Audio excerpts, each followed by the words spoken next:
Hey, family. Steve Copeland from the Couch Conversation. Steve Copeland from the Couch Conversation. Steve Copeland from the Couch Conversation Show. I got bass in my voice. I got bass in my voice. Steve Copeland from the excuse me Couch Conversation. Steve Copeland from the Couch Conversation. You know, I don't like to believe that people don't like me. I don't. I don't want to believe that people don't like me.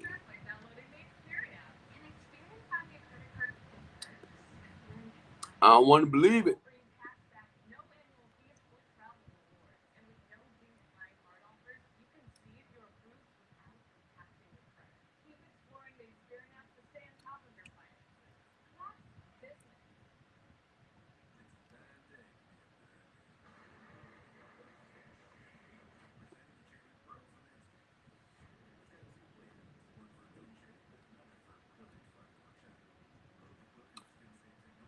Hey, family. I don't want to believe it that people don't like the bald head, big mouth dude. The bald head, big mouth dude. I don't want to believe it, y'all. The bald head, big mouth dude. The bald head, big mouth dude. I don't want to believe it. The bald head, big mouth dude. Steve Copeland from the Couch Conversation. Ask me, do I really care? Steve Copeland from the Couch Conversation. Ask me, do I really care? Whether you like me or not. My mom raised me very well. Ask me, do I care? I'm only giving back to society. And what I mean is, I know I'm a loving, caring, kind, considerate person. I know it. And guess what? I know if I don't stay on this path of being loving, caring, kind, considerate, I can be that rotten, no good son of a sea bastard that I used to be 32 years ago. And that's something y'all miss. I tell y'all every time. I got 32 years clean. And the only thing I'm saying when I say that, I ain't the same person I used to be. And y'all miss it. I think y'all jealous. I think a lot of y'all in Baltimore City jealous.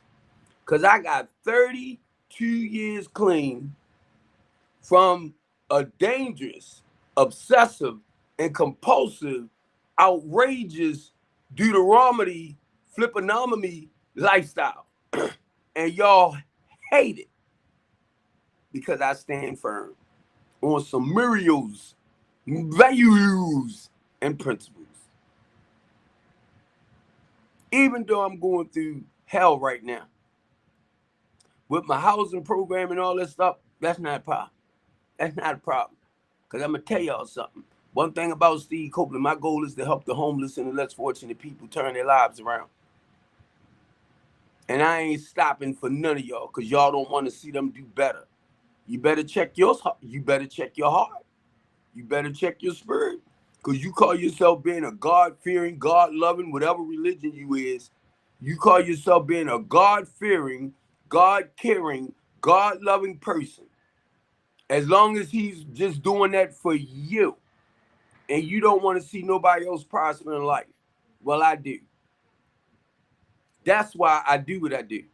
Because if I didn't care about the less fortunate people, I wouldn't be doing what I'm doing.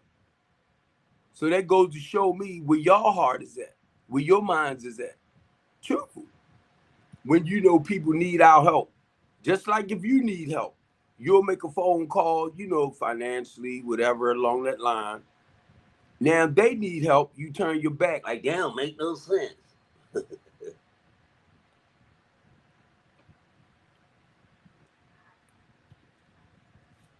But yeah, I'm gonna just say this, y'all.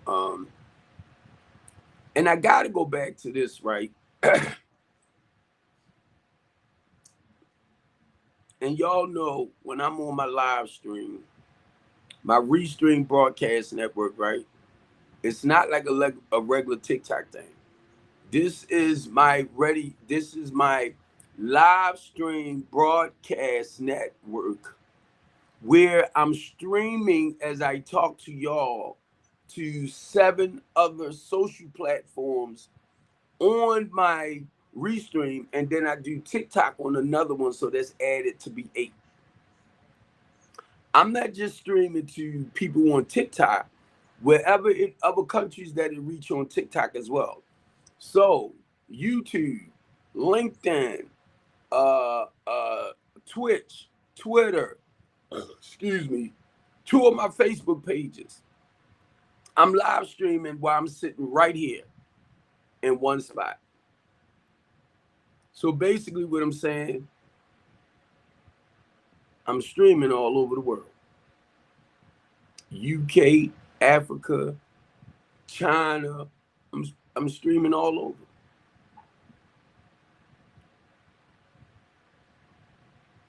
And I'm only doing this, right? What's up, Ronnie? Raheem. I'm only doing this. I said Raheem. Um, I'm only doing this, y'all, to spread, I'm gonna say,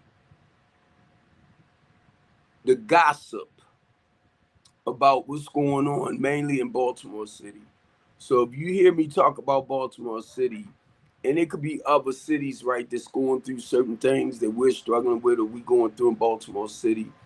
And you might have one individual like me, and I'm not by myself, y'all. It's just that I feel like I'm by myself a lot of times. I know I'm not. I know I'm not. And but it's just that when you feel like you by yourself and you feel like people done turned their back on you, it's just not a good feeling.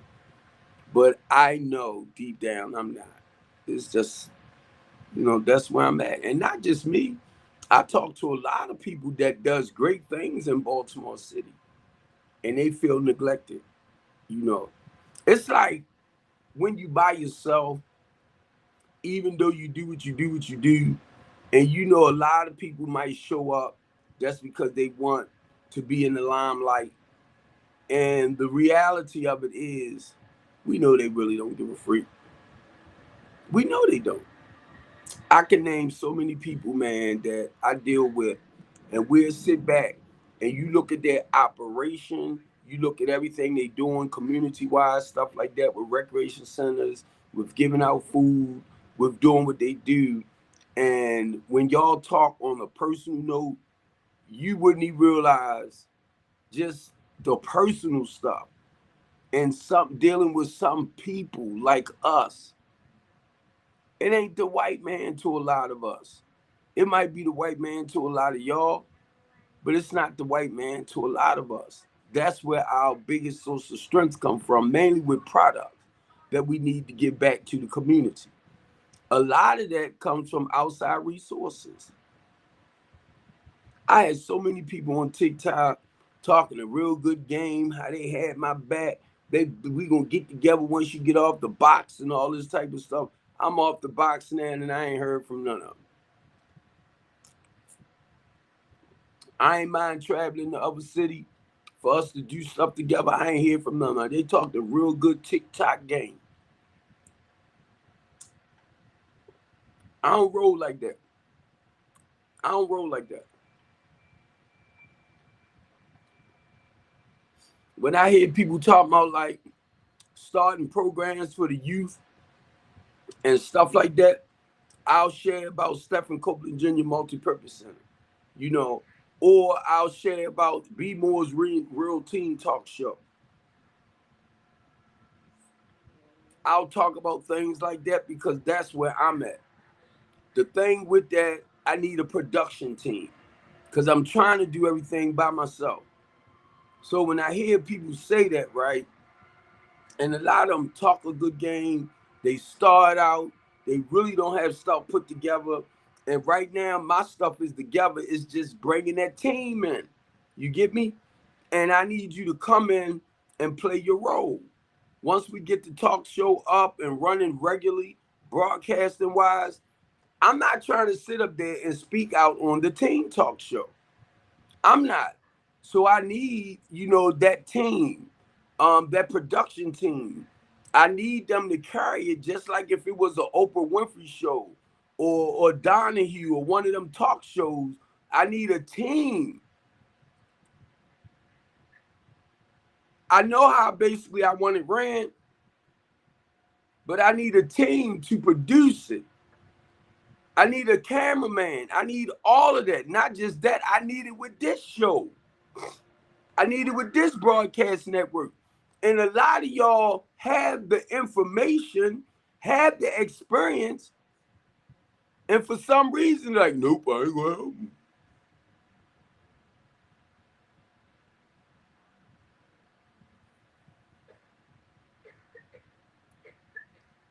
And it ain't me. I'm just setting the tone for us to come together and work together.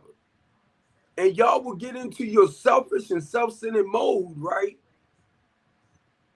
You might not like the way I'm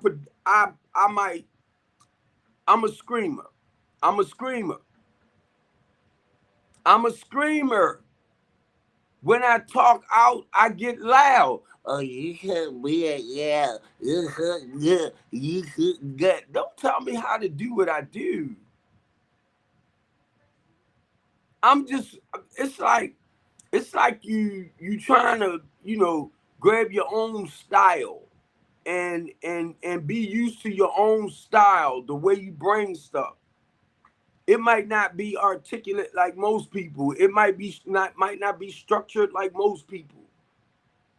But I have a way. I want to come away where I'm comfortable, where I'm not going to lose me. For how you feel and what you think about me. How you feel and you think about me is none of my freaking business. It's not my business.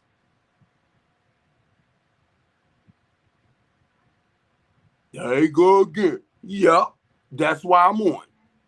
And that's why you out there listening. And you got the nerve to try to do this. But you'll show your butt up, won't you? Keep moving. If you don't like the way when I come on my talk show, right, and it's keeping it real. Did you hear me say keeping it fake phony, keeping it a lie is keeping it real? What's so hard about understanding that? To thy own self be true. If you're a lying, manipulating sucker, then don't come over here. If that's what you like to hear. You get me? Because some of y'all like that. If you like the chaos and the confusion, he did. No, you can come and ask Big Steve anything you want. I don't have no problem because look, my life is my life is an open book. But I'm gonna tell y'all get so much homage, so much offered. Yeah,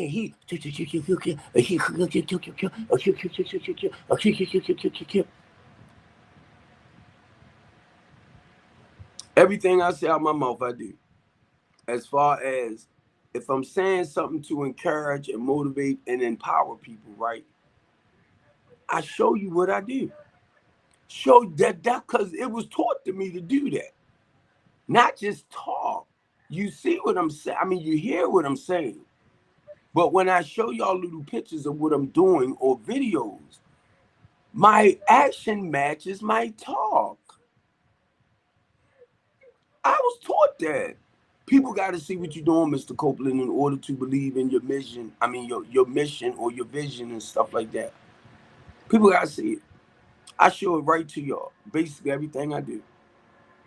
That's how I know, in a sense, who's real and who's fake and who's phony. A lot of us don't like real. And that's you. It has nothing to do with nobody outside of that. When I come on my talk show, I come on, matter of fact, the day Wednesday. The reason why I came on a little earlier Cause OG might want to do his show at 5. And I didn't want to run into his space. So I figured I'd come in a little earlier. I've been talking longer than 2 hours. And I'm gonna say this: if this is an outlet for me, this is the way I might express my feelings and my emotions. If it's sad to you, keep it moving. Cause if you the type of person that want to act like you tough and the world don't bother you, keep it moving. My thing is, when I come on here, I don't know, like I always said, I don't know who might need to hear what I say out my mouth. And if it's something that's not turning you on, then it's not for you. Keep that in mind. Keep it strolling. And then y'all might get mad about, certain things I say out my mouth. But check this out. We're grown. I'm 63. I don't know about you, but I'm going to tell you this. I'm not kissing your butt for nobody. Keep that in mind. I'm not kissing your butt. I'm not licking your boots. And if that's what you coming on and you trying to find somebody to do, don't come here. I'm too old for that. I ain't got to run around trying to be your friend. Hey, how you doing? I ain't got to do all that. I'm in granddad mode. If I get my grandbaby, she cried too much, I don't feel like being bothered with her no more, here I can give her back. That's where I'm at right now. I ain't got to be bothered with that. Take your child. Nope. That's where I'm at today. I done been through that with my kids, where I had to hold them, pamper them, try to get them quiet, stuff like that. But I'm not there to date. I'm not there to date. And if my granddaughter, she's almost 2 years old, and if she be getting to pluck granddaddy nerves, it's like, come and get your goddamn baby. I ain't got time for this. That's the mood I'm in today. Get it. See, that ain't my baby. That ain't my baby. I can give her back. That's what I realized. And I got 3 grandkids. I got 3. And if I don't feel like being bothered with them, take your goddamn kid and get out of my house. I want some peace in my house. And I don't know about y'all. I ain't for the chaos and confusion. Get them out my house. Come here. That granddad that love you. Get your child. Here, take him. She poop. I ain't changing no pampers unless I feel like it. I realize that I'm in granddaddy mood. It ain't like mine was when he was little, and I had to change the pampers and all that type of stuff and give him baths and stuff. And I ain't got to do it now. Wash your baby. Change up. She poop. That's where I'm at today. If I don't feel like answering my phone, I don't feel like talking on the phone, I ain't got to talk to nobody. And if you get mad, you get mad. That's your problem, not mine. I ain't trying from time to time. You disturbing my peace. And if I want to come on my platform and I'm feeling a little depressed, I'm feeling a little stressed, and I want to come on here and cry and complain and all of that, this is my damn platform. This is my social media page. Stop trying to dictate my life or anybody else's like me, because you're going to find yourself getting laid out. If I ask you for 2 cents, 5 cents, donate 5 cents to my housing program, you won't, but you'll run off at your mouth. And it could be your grandkids, your children, your daughter, your son, and my temporary housing program. And you don't want in your house. You don't want to be bothered with, because you know their behavior is not right. Now here come Uncle Steve. Now here come Pop Steve, right? I understand where you at. That's why your mother put you out. That's why your father don't want to go with you. Aunt Bessie don't want you there. But come on, because I'm going to straighten your butt out. Let me get my belt. How old you say you was? 45. Don't make me get my belt. Oh, he mean. Oh, he nasty. But you don't want him in your damn house. Oh, he mean. Oh, he nasty. But they sleeping out in abandoned houses. So who opened up the door to let him in?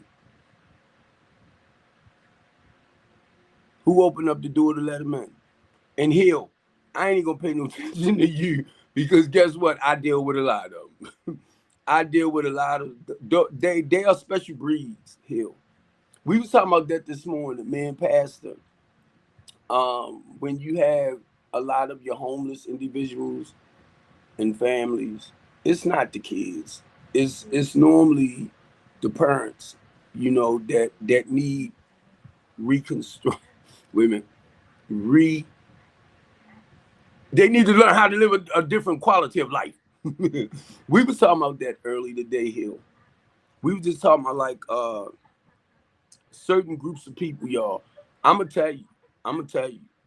Um, when I started going on the I-83 with Christine Flowers, and I started dealing with the homeless people, I realized they was a whole breed of different people.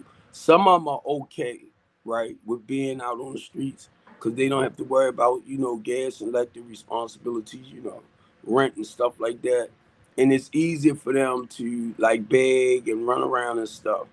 Some of them, because of the mental state, once you bring them into like, if I bring them in my housing program, and they used to sleeping in tents, and they used to throwing stuff around in that tent, they will do that room the same way. They will keep it nasty and all of that. So what I do, and I have a team too, they will check your rooms. Because number one, the goal is to get you out of that state, of mind. And to teach you how to live a more productive way of life. So I'm telling you right now, once I started getting more involved, I was like, oh my God, this is a total different breed of people. Some of them are totally lost mentally, emotionally, and spiritually. So if you have never dealt with that type of um I want to say culture people somewhere along that line, if you're not used to dealing with them, you'll never understand. And not only that, what I realized in this process too, a lot of them will never be able to function again normal without supervision. Because it's like if I'm down the building from 10 to 4, they'll act all right because they know Big Steve in there. But the moment I leave, it's party time. But then the moment I'm back there, they're straighten up. Now, that's why I say for me and my housing program, because of their mindset, their state of mind, I have to get 24 around the clock service for them. I have to get a team in there. I have to get mental health care providers. And when I say that, the ones that pop to mind is like private duty nursing, just somebody to come in there. I have to get a whole team, mainly for them late night hours, because a lot of them will like since Big Steve ain't here, they'll start showing off bad, bad. So if you're not used to that type of population, you will be lost. You will be lost. You will be lost. You might have just fell on hard times, because of a job or something like that, and you just need to get back on your feet. But some of them will never be able to function again in life without without professional services, which like a daycare provider, somebody to actually protect them and watch over them. So that's where I'm at with it. And when it comes to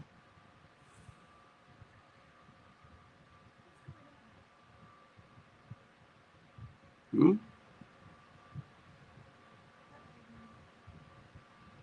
already,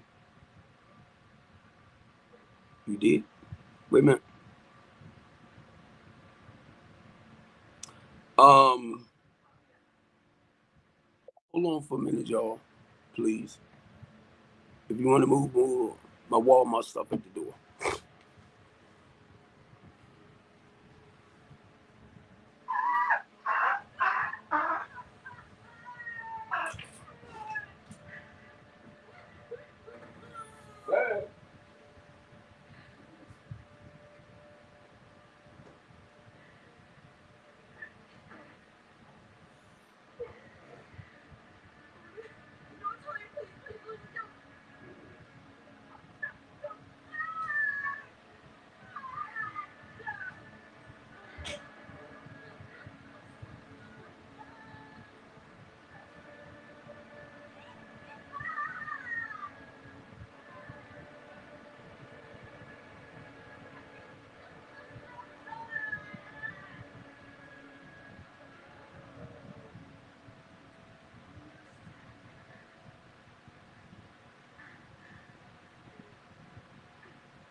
Thank you, thank you, thank you. I had to hurry up and put my stuff away. Um, as I was saying, for me, and for a lot of people that really don't understand why I do what I do, right? As a human rights advocate, as a homeless advocate, uh, I only try to encourage and motivate, empower our people as far as standing up for your rights, as far as representing yourself. You know, I didn't understand a lot of stuff until I got into doing what I do. I didn't understand how, and I'm gonna say in a sense, which is not true, a lot of us who sit back and blame the white man for a lot of stuff that's going on, it's not just the white man. Okay? Keep that in mind. When I went to, was it Detroit with Community United? We went, if I'm not mistaken, to fight for um, the immigrants, to represent the immigrants or the brown. I don't want to get the brown mixed up with the Indians, right? But I didn't realize that other races was being targeted just like the black race. But then I realized it's not a color thing. It's not a color. It's basically, if you want to look at it, the poor, the rich against the poor, your have and your have nots. And when I seen that, I realized that the black race is not the only race that suffers. And it took my mind to another place, right? So when you hear me say things like, I represent our people, I'm not just talking about black people. I'm just talking about representing people, civil rights, equal rights, and constitutional rights. And if you take the time out and listen to other races, I don't care if it's Jewish people too, everybody has a poor community that's being, oppressed, right? Or enslaved. Because I didn't understand that to a degree too. And I ain't talking about slavery from 1619. I'm not talking about that. I'm talking about the stuff that's happening from they practicing the same traditions. You get me? And that's what I'm trying to get to. Where they're tending to oppress mainly your impoverished people, mainly the people that depends and rely on the state and government assistance the most. That's why a lot of times when y'all hear me on here saying things, right? When you hear me speaking the way I speak, I am talking about the powers that be that tends to discriminate against the powerless or people of that nature. That's why y'all hear me go the way I go. But a lot of y'all look at me.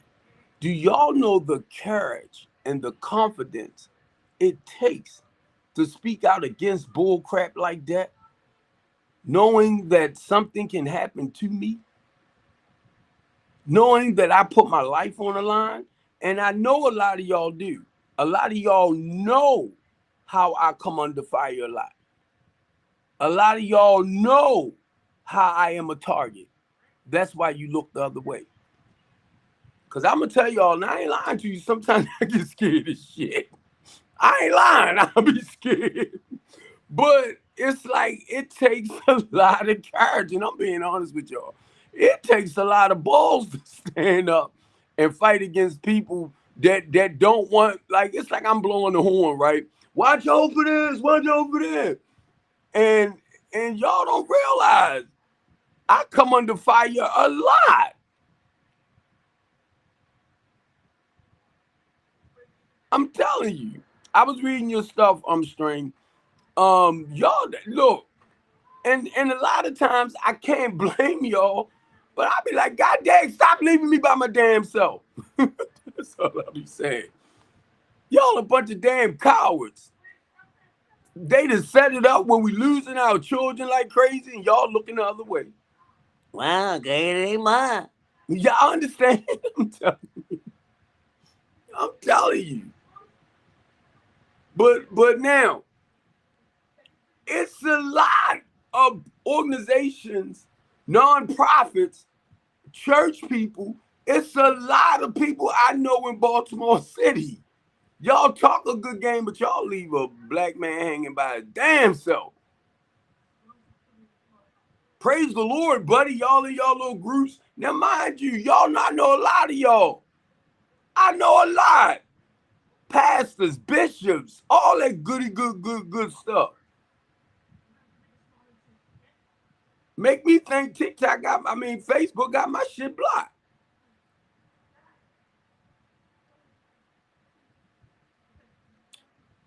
Blue, I went through hell with Facebook. Because they know I speak out. I speak out against, the powers that be. And they censor my stuff. Sometimes make me think y'all don't see my stuff. But when the birthdays come around, all that type of stuff, oh, y'all be sending me happy birthdays, say happy birthdays. I'll be like, Y'all make me think y'all blocked and don't see my stuff. I don't blame y'all. Y'all be up there acting like, look, I'm acting like I don't know him. I don't want nobody to know I know him. I don't want nobody to know I know him. Same way y'all put messages on your page, it comes over to mine. And I'm like, oh yeah, but let me post something. And I know y'all see. If it's anything, y'all should be ashamed of your damn selves. And I'm talking about y'all on Facebook.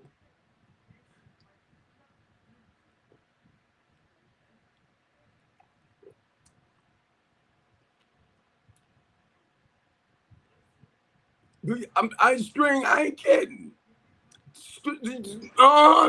Hey, String, if you ever watch me sometimes, I'll talk straight to TikTok. Because I know they looking. And they know exactly who I am. I be telling them sometimes they might send me a message, right? I'll be like, cut that bull junk out. Y'all know I'm not on here. It's not to discriminate. It's not to violate nobody's rights and stuff like that. Y'all know who I am. Y'all done heard me enough. When I say I'm a civil rights advocate, or I say I'm a human rights advocate, y'all know where I'm coming from. If I say I'm a community activist, y'all know I'm very involved with politics. TikTok. They probably over there laughing their tail off. There you go. They go the big mouth boy, black dude from Baltimore City. The big mouth boy, black dude. But what I understand, and this is what Bishop Carrington told me, he said, Steve, all of it goes together. And when I'm looking at the good and the evil, and he said it's a place for all of it. And I had to realize when some people want to come up and cut you down and bash you, that's their role. They supposed to play. But I'm going to just say this right now. When I say that I'm a God-fearing man, let me make this clear. When I say I'm a lover of Jesus Christ, I do not play that demonic bull jump. I do not play. If I say I love Jesus Christ, my goal is to strive to be the best human being I can be. And I'm talking about living by some morals, values, and principles, a good quality of life. My goal is not to make your life miserable. That's not God. Let me make that clear. If you believe cutting the person down and treating them bad and that has something to do with God, I can tell you this. That ain't got nothing to do with that loving, caring, kind, considerate God. If you want to attack people and you want to turn them down, that's demonic. That's a demon that's in you that you're doing that with. So I'm going to make this clear again. When I say I am a loving, caring, kind, considerate person, don't get my yelling, don't get my screaming mixed up, because I didn't understand what it was, but it's called a warrior spirit. It's called a warrior spirit. Some of you speak in tongues. Some of you might have the gift to lay your hands on people with the power of God that remove things. Understand your gift. So you can sit back and say, oh, there you go again. That's your bull crap. Because I did not understand what it was. I'm telling you, till I started reading up on it. And yes, I will talk like this. And when I go into my war zone, watch me, I go like that. I'll get loud. And because I understand it, Blue, I have to watch it. Mainly if I'm around the polices and stuff like that. Because when I go into that zone, they might look at me and say, oh, something wrong with this man. Ain't nothing wrong with this man. It's just mainly if I feel like I'm coming under attack, I will go into that zone. Some of y'all might, kiss boots and all that type of stuff. If that's what you do, that's you. But I'm just not, I'm sorry. And I'm not sorry. I'm not. Because a lot of times when I look at my life, and I look back how mean and nasty, and I carried a pew-pew. I carried a sawed-off. I carried a machete. I didn't have no problem using it. So I know where I come from. You sit back and play that Gucci game. I know where I come from. That's why when I say I was a big, evil, nasty dude, compared to where I'm at today, oh, heck to the no. No.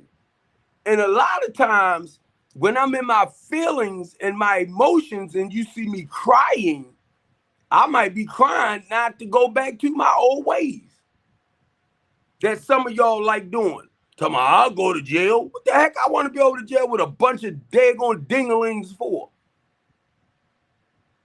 Spend the rest of my life in jail going around looking at other guys in showers and the hell I want to do that for?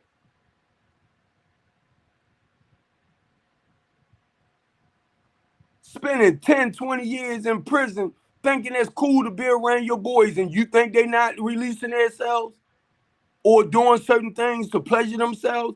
Get the heck out of here.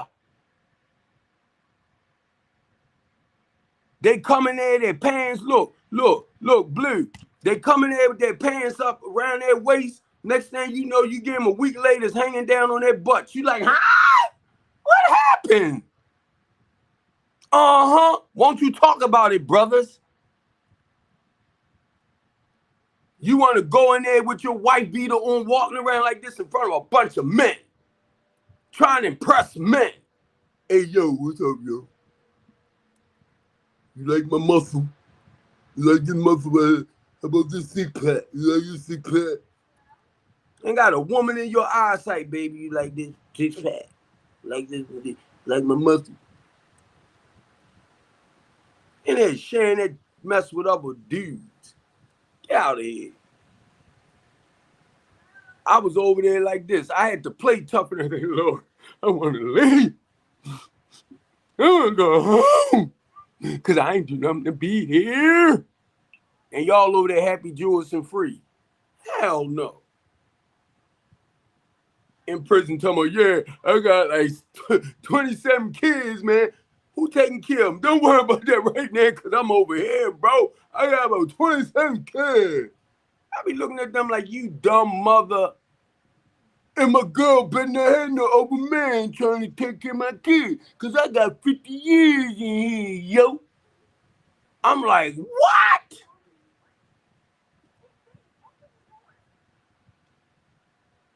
You ain't home to nurture none of your goddamn kids as they grow up, but I'm a man. I'm a man. Hey, big aunt. Yeah, man, what's up? Can I talk to you, Doc? Yeah, come on, son, talk with me. I'm 61 years old. Blue. I'm 61 years over the prison. I'm like, what the fuck? How did I get here? 61. Community activist. Human rights advocate. Why am I here? I ain't robbed nobody. I ain't pew nobody. Why am I here? For running off at my mouth. Mr. Copeland, shh, can you be quiet, please? That's what the correction officers was telling me. I'm like, I ain't shutting my mouth. I ain't shutting my mouth. I'm blah, blah, blah, blah, blah. And they started sending people at me, right? I was like, okay.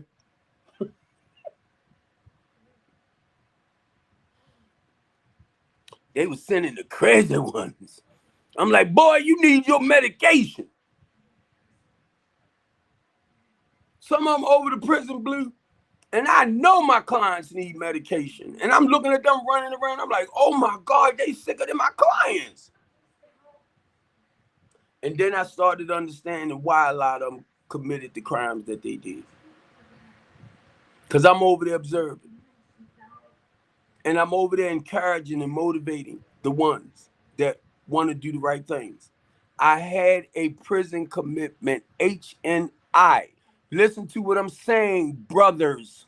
Back in the 90s, I had an HNI commitment where I used to go to the prison every Friday night at 7. And I would encourage and motivate our men when you come home to do the right things.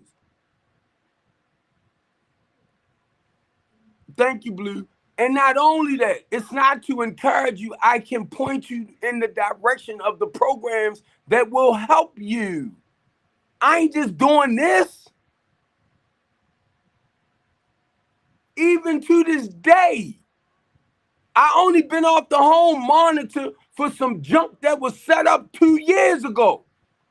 I just been home off the home monitor. The 28th of this month will be 3 months. So I'm trying to wing back in to start doing what I was doing again. That's why I started the housing program first.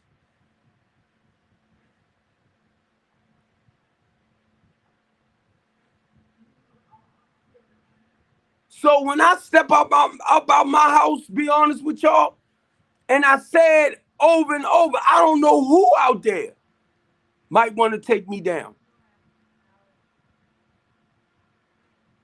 And I'm not talking about my brothers and sisters, my own brothers and sisters. I'm talking about the ones that don't want to see change. But guess what? I ain't scared like I was before because I know God got my back. He had my back then. He just had something he wanted to show me what's actually happened amongst his people. So I don't care when I say this, I don't care what your freaking religion is. My thing is when you see the issues, the problems that's going on or your people is suffering, right? And I'm talking about your particular religion of people. If you deal with a certain group or culture, right?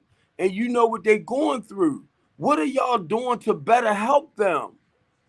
I don't give a freak about you knowing your religious history and all that. What is you doing to make a difference amongst your culture? That's why some of y'all make me sick with that bull crap.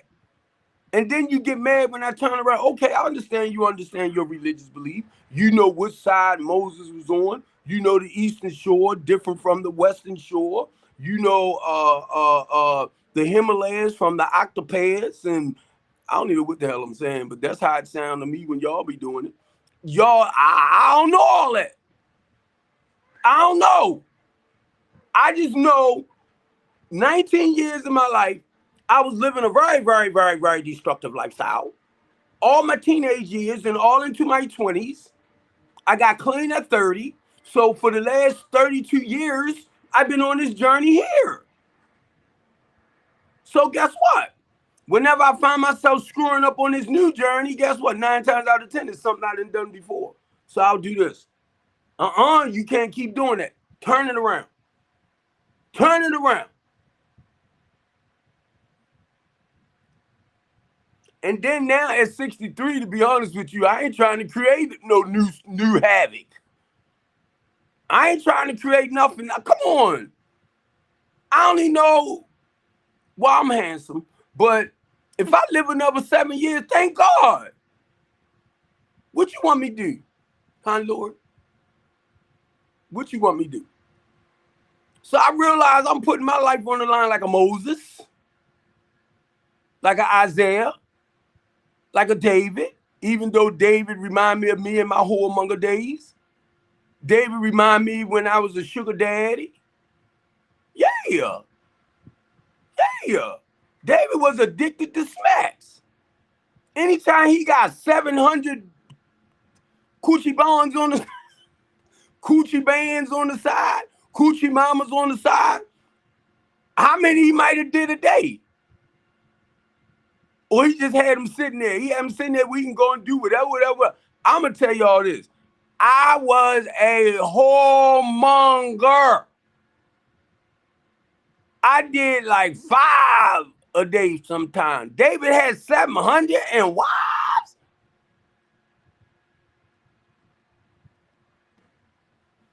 And he went after Shabiba. That thing must have been hitting and holding when he put her husband on the front line. I don't never want to be addicted to no boo-boo like that. All them damn women he had.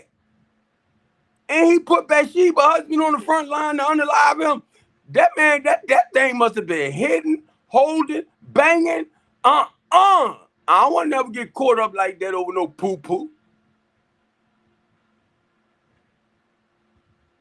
Yeah, but his kids suffer. I ain't asked you all that.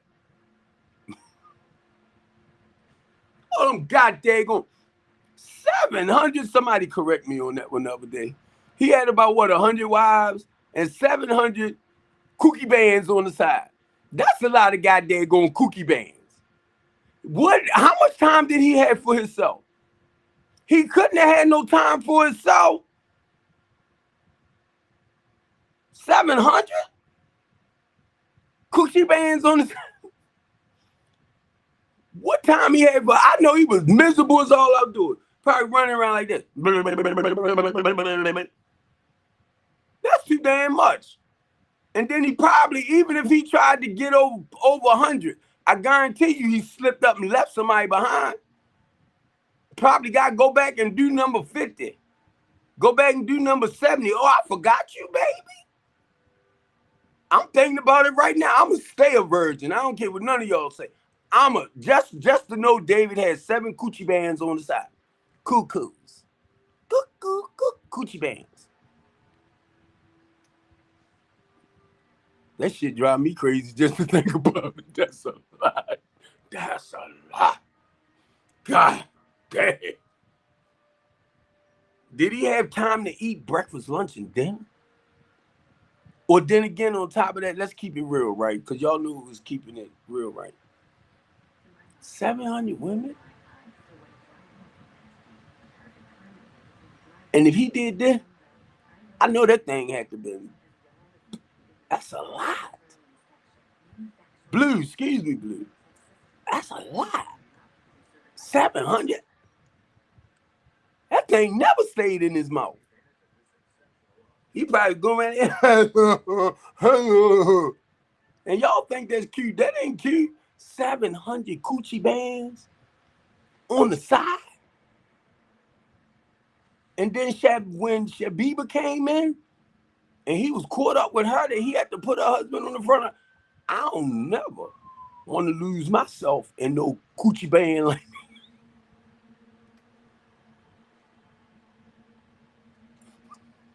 that. And that's keeping it real. I don't never. I can see him now, right? Mouth all dried out, tongue all dried up. I had about 8. And I started feeling like this after a while. Cause I ain't, cause you know when you around people and you conversating and you talking and stuff, it's like you trying to adjust to each person and personality. Oh Lord have mercy. I can imagine he was lost. He was lost mentally, emotionally, and spiritually. If you don't know, I'm talking about David, King David. Now I can understand what he had, but I'm gonna have to look it up. 700, I mean 100 wives. Then he had 700 coochie bands on the side. Now I'm saying coochie band, conker bands on the side. And then when he hit Bathsheba, she blew his mind.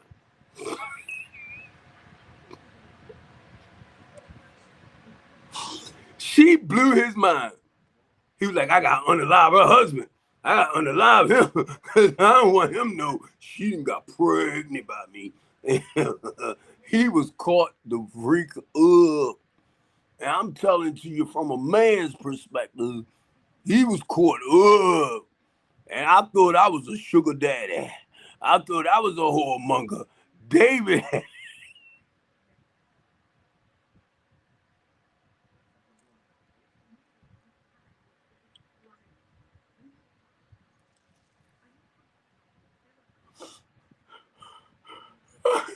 All right, Blue. Look, look. I'm like, I'm just saying this from a man's perspective, right? My biggest thing is I would have got caught up with one poo poo like I did with the, you know, the smugs and stuff back in the days. That was my biggest fear. Can you imagine, David? All the women he had, and I'm in my head because I'm wondering, what? How did Bathsheba Boo Boo feel? Her cockaboom, right? That thing must have been banging, and it's not funny, right? But that thing must have been banging. he put her husband. He put her husband on the front line, even though she was pregnant and everything. I ain't worried about that one. I'm just saying that thing must have been hitting and holding. He forgot all about them other 700. And then he forgot about the wives he murdered. And David, don't get mad at me because I can see you up there with God talking about, Dad, why you let they talk about me?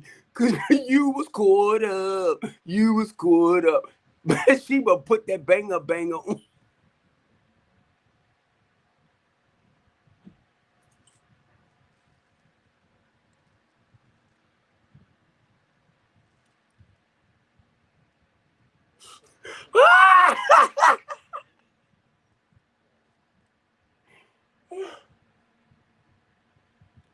Woo.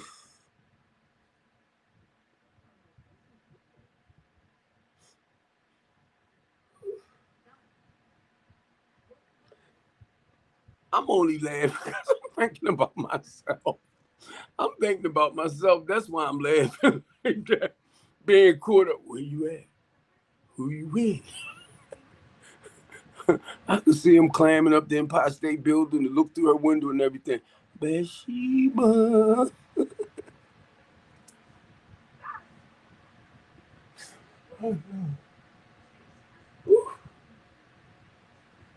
I never thought about it like that. Somebody said he had, I said 100. Somebody said he had 7.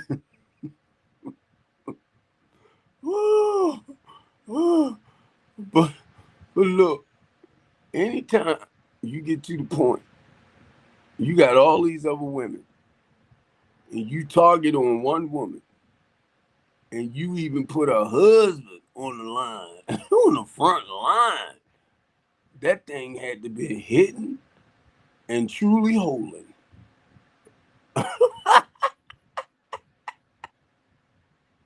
And there's a lot of y'all out there like that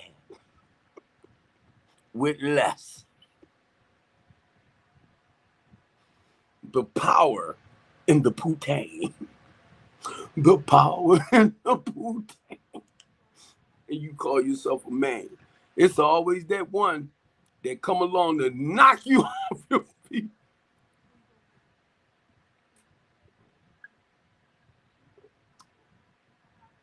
This what I told myself, y'all. If it ever get to the point that I'm messing with somebody and I got to do this, where you at? Who you with? It's time for me to go because I'm caught up on the poutine.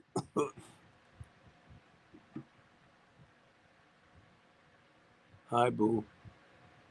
How's everything going at work? Is your boss trying to flirt with you? Is the janitor trying to talk to you? How about the lunch boy? Can you put the phone to the box? I want to smell it to see if anybody been there. When I got to start acting like that, bye, because that means I'm caught up. I don't like it caught up. I'll see you when you get home, okay? Okay, bye. I don't never, ever, ever want to get caught up where I got to ask you, who you at? Where you at? I don't know. No, no.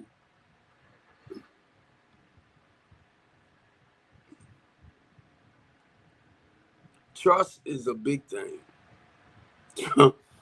Oh God, let me try to get that out my head. David, King David. I'm picking with my brothers. Whoever looking at this, I'm picking with y'all. Cause y'all know how we is, you know, that notch in your belt and all that type of stuff. Man, I went through all that. I've been through all that, brothers. That's why sometimes when I listen to a lot of our younger men, like around your 30s, your 40s, I ain't talking about the 20s, because I know that was it. That was like, and I understand that part. But when you start hitting in your 30s and 40s, I can just about tell where you at. Mainly if you're grown, if you're older. And I hear you saying certain things, and I know you stuck in certain areas. I'm like, oh my God, I remember. Like in my 30s, in my 40s, and things start slowing down a little bit as I start hitting for my 50s. Now, not everybody now. Don't get it wrong. It's just part of the changes of life. You know, um, if you have an addictive personality, and I'm gonna just say with smacks and or sex over here, when you tend to abuse stuff, I'm telling you now, when you tend to abuse it, it doesn't hold the same meaning once you get a little bit older. You know, it's like it doesn't have that value as much because you abused it. And that's why when you get to a certain age, you you want somebody that you really desire, that really turns you on even before you get there. You know what I mean? Um, that's why you do the romancing. That's why you tell her way ahead of time before y'all go into that space how beautiful, how sexy she is, with the roses, with the flowers, with the dating, with the courting, because you're leading up to that special bam bam. You get me? When you just so used to at one point you bammed here, you bammed there, and you just did it, and you just did it without, you know, being chorused or romance or, just saying beautiful things to her, just to watch her body as she turned on way before you ever touch it. Or how do you know that, Steve? Because you learn certain things as you get older. See, I know what I like. I know what I desire. Just like I might say this, I'm 63, and it ain't that I might say, I'm going to say it. But I had to watch it for TikTok reasons. I don't date women my age.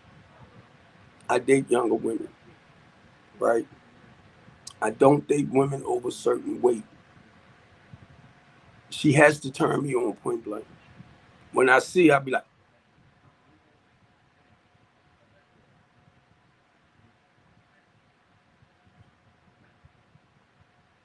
even if we're in a relationship.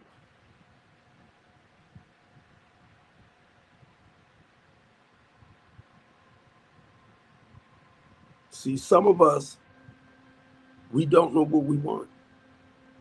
We don't know what we expect. Now, being, to make it clear, I am a God fearing man. My mission and my purpose is to please Him. Okay? So when I say I'm a loving, caring, kind, compassionate man, I want her to carry the same morals and values and principles because of her love for Him, not as much as me. I'm there. Don't get it wrong. I'm there. But I want her to love and serve Him in her own special way. But she has to have all of that inside of herself as well for me. So we both know how to embrace each other, to encourage each other, to spiritually lift each other, to empower each other. And I'm talking about on a spiritual note, okay? Because of the love we both share for Him.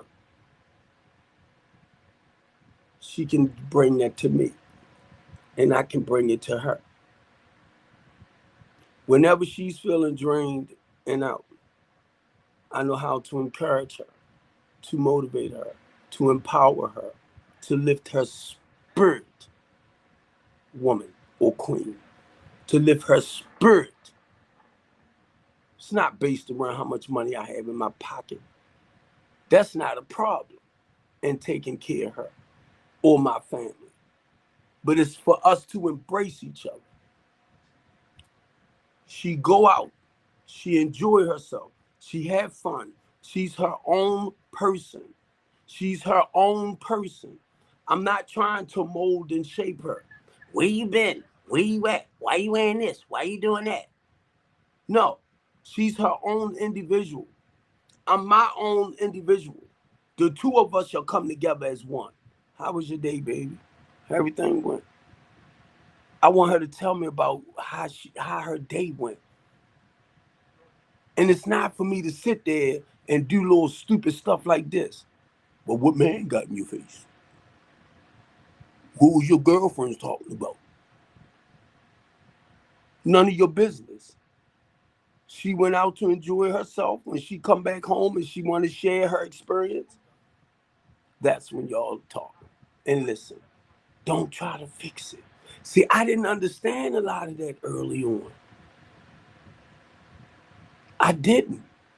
So I be hearing y'all saying stuff like, well, if I wear this, she need to wear the same color. She need to have the same socks. So no, she don't.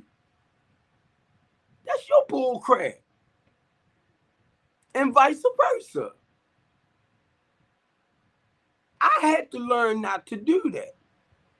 Matter of fact, when I got married the second time, my pastor made it real clear. Now, if you God-fearing people, God should be first anyway. God should be first anyway. That's the three. God should be in it anyway. So this is what my pastor said. It takes her, because she's her individual self, her own personality, her own characteristics, stuff like that, right? So am I. So we talking about two separate individuals. And he was talking about how we should continue, just living our lives. You married now, so don't, I'm just saying, living your life. But the two individuals shall come together as one. And it blew me away when he said that. Because basically what he's saying, we know God makes the three, the union, right? But what he was saying, the two individuals, they come together as one. Because now that's what makes the union. You allow her to be who she is, and then you continue being you. So you love her and accept her for who she is. You get me? You don't want to try to mold and shape her and steal her independence. And the way he put it, I was like, oh my God. Because we think now, your mate is not you. And we think we're supposed to like everything together. We're supposed to do everything together. And yeah, we come together. Because it was a lot of stuff that my ex-wife liked and did. I did not care for, but I would support it from time to time. You know, I might like certain things on TV. I like to watch. She didn't like to watch. I like the horror movies. She liked sports. I wasn't crazy about it, but I would watch it with her. Little stuff like that, you know. But I'm just saying, even though we married and the two shall become one, we ain't gonna like everything alike. We not. We talking about two individuals. I know I done blew some of y'all minds like, why? Well, I can't control and dictate her life and or his life. And he can't be submissive to me. And when I say this and I say roll over and I say flip and I say bark, you supposed to bark. And I would look at you like you dumb. Who the heck you think I am? And I'm gonna tell you a lot of the stuff that pertains to us in the Bible. And that's why I had that pray and ask God to show me the truth behind his word. Because people will throw stuff at you that really it doesn't have no value towards you. And they will throw it at you. And those are things that I begin to learn throughout life. You know, you love and you accept the person for who they are. And watch how I say this again. I'm a loving, caring, kind, considerate person. I'm talking about the good qualities within me. I can get jealous. I can feel insecure. I can be that rotten, mean, no good son of a sea biscuit. I'm talking about me. I'm talking about there's a good side to me. And there's also a rotten side. But the thing is, I'd rather for the good qualities to display itself more. And if you see that tough, rough, rugged side of me, love that side too, because I'm human. And that's why a lot of people they see your good qualities. And the moment you screw up, oh, they this, oh, they no, that's the same person. Same person with character defects. It's the same person with good qualities. And I wanted to say bad qualities, but it makes up the person. Now you got to decide, because this I'm saying for myself. Now that I've seen that rotten, no good side of that individual, it's always been there. We probably just didn't pay as much attention because we looking at the good qualities. They always been there. So now you got to decide, am I willing to actually deal with the complete person now? And that's what I had to understand. Are you willing to do the necessary work to keep your marriage together now that you done seen both sides of this person? That's why I say I love the ones that, you know, go through their ups and downs and been married for like 20, 30, 40 years. Because you can lie to yourself. I know it ain't been peachy cream. It's just how you deal with it, the ups and the downs. And that's what I started understanding. It got to the point in my second marriage, I refused to continue doing the work. I knew what it was, but now I had to learn to love that person, the characteristics, the behaviors, and all of that I wasn't pleased with. So I made the decision not to continue working on the marriage. I made the decision.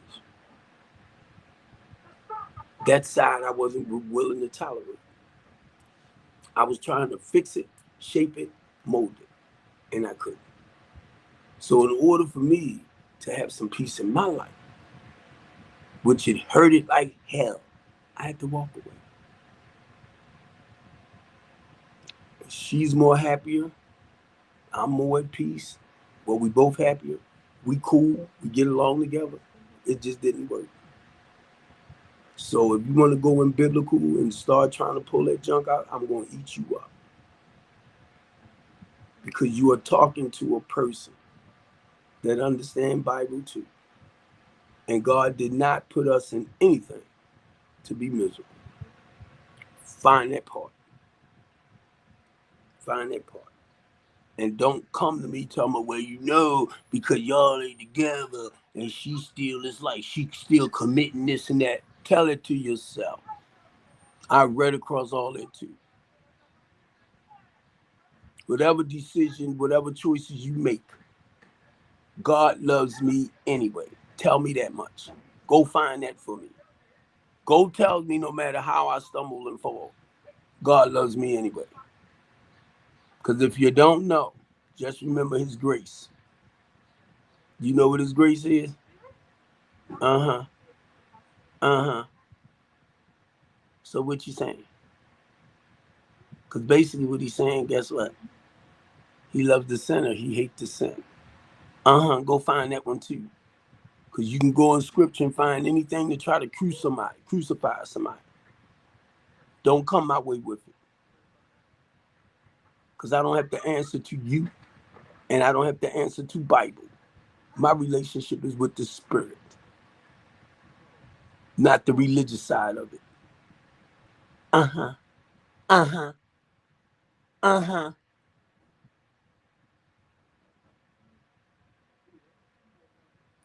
Not the religious side.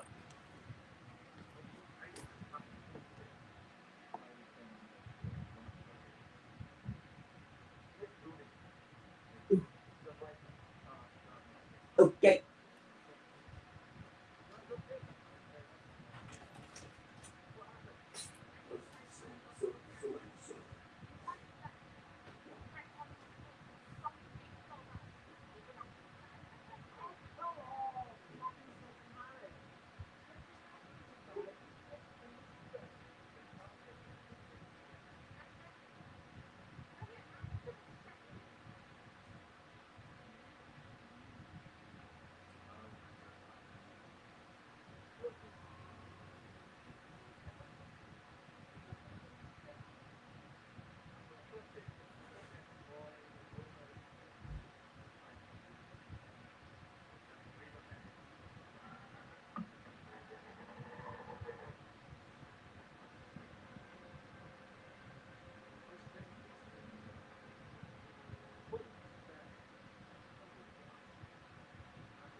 I'm gonna show y'all. I'm gonna show y'all how paranoid I am, right? I'm gonna show y'all how paranoid I am. Now, I don't do nothing to break the law, right? But I come on my platforms and I talk about a lot of stuff, mainly the corruption. Now, the mail UPS just knocked on the door, so I peeped out the window. I said, I hope this ain't the damn police. So I'm walking down the steps to go get the mail, right? And I'm like, okay, what did I do? Because if it's somebody there and they wanting to lock me up, I'm going to say why. Because I ain't do nothing for y'all to come. And know where that stems from? What happened to me 2 years ago.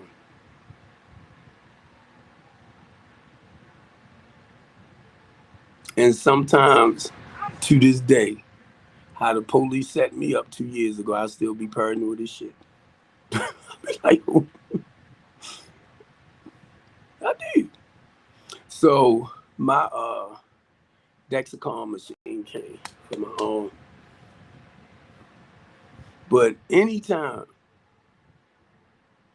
that's why for a lot of y'all, knowing I'm on probation too, for shit that I didn't do, excuse my language, y'all, for nothing that I didn't do, I see how they can set you up.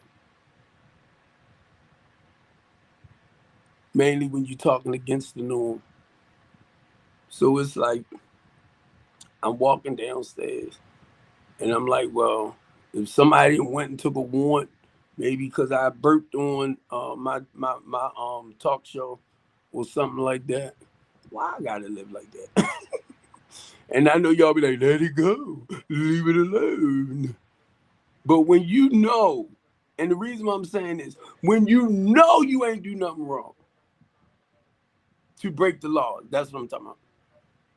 They will create stuff just for the hell of it. And I seen it happen. That's why a lot of times I pick with y'all on my Facebook page, most of y'all, because of what I do. And when I look back at like Martin Luther King, I'm gonna say a lot about civil rights advocates and stuff like that. And if some of y'all know, like I'm not into Malcolm X like that, but if some of y'all understand more of his journey and the stuff that he went through, you can understand what I'm saying. I'm just saying, you can understand what I'm saying. But and I start saying it. I start saying it. Whenever you speak out against it, I can't blame y'all. But the thing is, because of what I do, we have to come more together. Because when we are like together, they're less likely to come for us like that. And I'm not just talking about the white man. I'm talking about the powers that be. I know y'all don't want to nothing to happen to you, lose your life, stuff like that. You get me? I know, but this journey, tough journey. But if you go around, they want us to be afraid to stand up for our civil rights, equal rights, and constitutional rights. They want us to be afraid. They want us not to support each other and fight against a lot of this stuff that's happening. Come on, I sent it over here. I know it's over here. Um,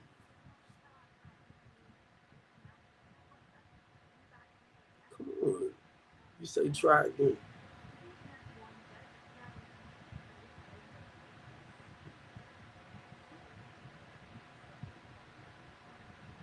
Uh, it's this guy.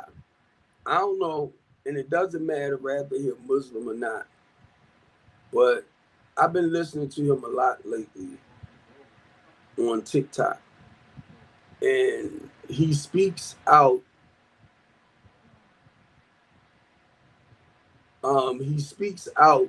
I don't see it over here. It's probably over here, but I don't see it right now. Shouldn't he be that far down? But he reminds me in a way of uh, Farrakhan. And at one point, I used to didn't pay a lot of attention to Farrakhan.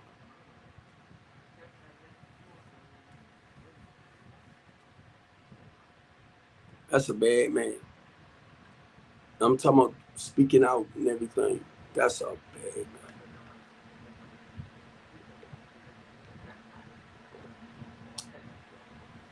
And even though he's a Muslim, stuff like that, he had no problem talking about Christ. None. None. And I'm gonna tell you another one that I met in Baltimore City, Rico, Minister Rico. And he's surrounded by men too, remind me of like Farrakhan, right? And I heard this man go through Bible, and he was talking mainly about Christ. I was like, oh my God. Mainly the teaching, you get me? Because so many people with their particular religion, they will denounce him. But then it's like, in a way, they know what he's there for. They know why he came back. They know all that. A lot of your religion, whether you're an Israelite, Muslim, all that, we all read the same stuff. Y'all know what his purpose is. But it's like whatever that particular probably name or uh, whoever y'all reading in reference to, y'all will kind of push him to the side. But it's all, when you bring it all down, it's about the purpose and why he came back in the form of becoming a man. But y'all will denounce him. And I listen to y'all. I listen to you. You know why he came back. You know why he here. You understand why, you'll talk about it. But I don't think you truly understand. It wasn't just for the Israelites. It was for the world. Those who believe in him, or those who came to believe in him. And you'll separate everybody else. Ain't that amazing how somebody can sit back and look at your bull jump? Because your particular religion and the way it's taught to you. And I can come right in and tell you like this: I'm a follower, I'm a lover of Jesus Christ. And y'all will tie that straight into the religion. I'm talking about the person.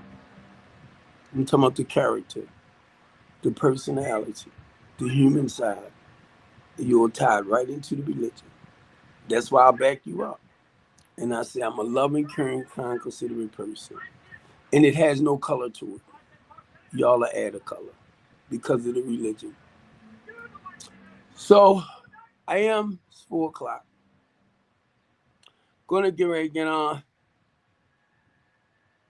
I didn't set up there and ate. I didn't drink some coffee.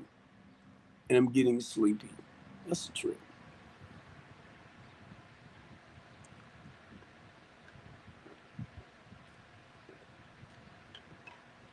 I go lay down right now, I'm gonna be gone. Telling you. But yeah, y'all, I call myself, like I said, coming on a little bit earlier. I normally start at 4. And keep in mind, whenever I come on TikTok, I don't look it's like I'm broadcasting. I'm broadcasting and promoting the work that I do in Baltimore City. So when I started my TikTok page, it is like a business page, but I begin to talk on it like I do now. And I'm not crazy about the followers. I'm not crazy about it's not about trying to get money off of people in that sense. It's encouraging and motivating people, and it's promoting the business. If you read my about, it will tell you I'm over here to promote, and I have no problem talking about like the politics of things. I have no problem with starting a conversation because that's where I'm at with promoting the business. I'll talk a little bit about politics. I'll talk a little bit about life in general. So I don't look to have 100,000 K likes and 200,000-300,000 viewers Because that's not, I'm not here in that sense. I'm not here like that. I'm here to talk about the amazing things that's going on in Baltimore City. Not only that, I was looking up, like, we down to about 200 now homicides. I think it was for 2004. So I'm gonna say we might be under now 200. And that was the goal some years ago, was to get it under 200. Get it down just as normal as we can, whichever that may be, but to get it under 200. So from what I read last time, it was like 201. Okay, so it could be under now, but now how long that'll be, I don't know.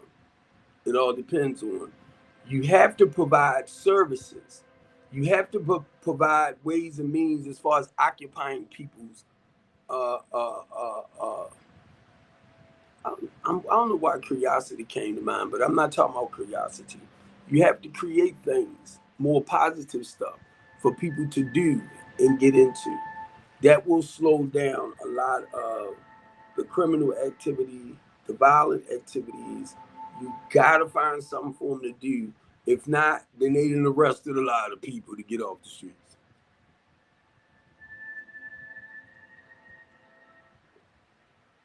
And a lot of parents been leaving to take their children somewhere else to other places to be safe.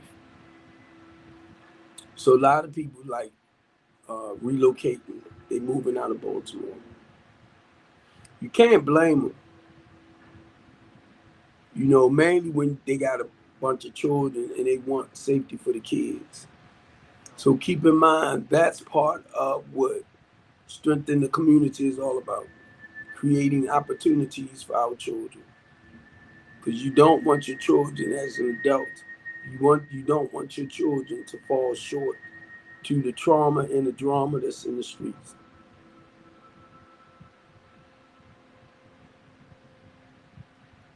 And to go back to be more sort, I understand that when you live a well-rounded life, can I say more conservative or middle-class lifestyle, a lot of the stuff that tends to happen to the poor people because it's not you and you're not caught up into that lifestyle. Your thinking, your attitudes, your way of living, your behavior become more like a conservative life where a lot of the stuff that low to moderate income people go through and you're not dealing with that, it doesn't matter to you because it's not your life. But then you have some that truly understand what they're suffering with and what they're going through, like myself. And you want to just help to make things a little bit more easier for them. You want to find ways and means to help them come out of that deployable state of living and structured lifestyle for where they at. So you want to come up with programs to help them move forward.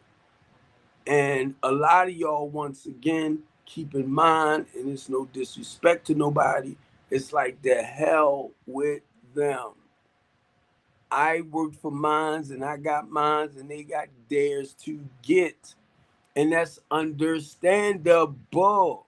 But a lot of them don't know where those programs are at that they can go to. Because a lot of people that lives a more well-rounded, structured life don't want to help them or don't want to tell them. It's like, find it yourself. I get that from a lot of y'all.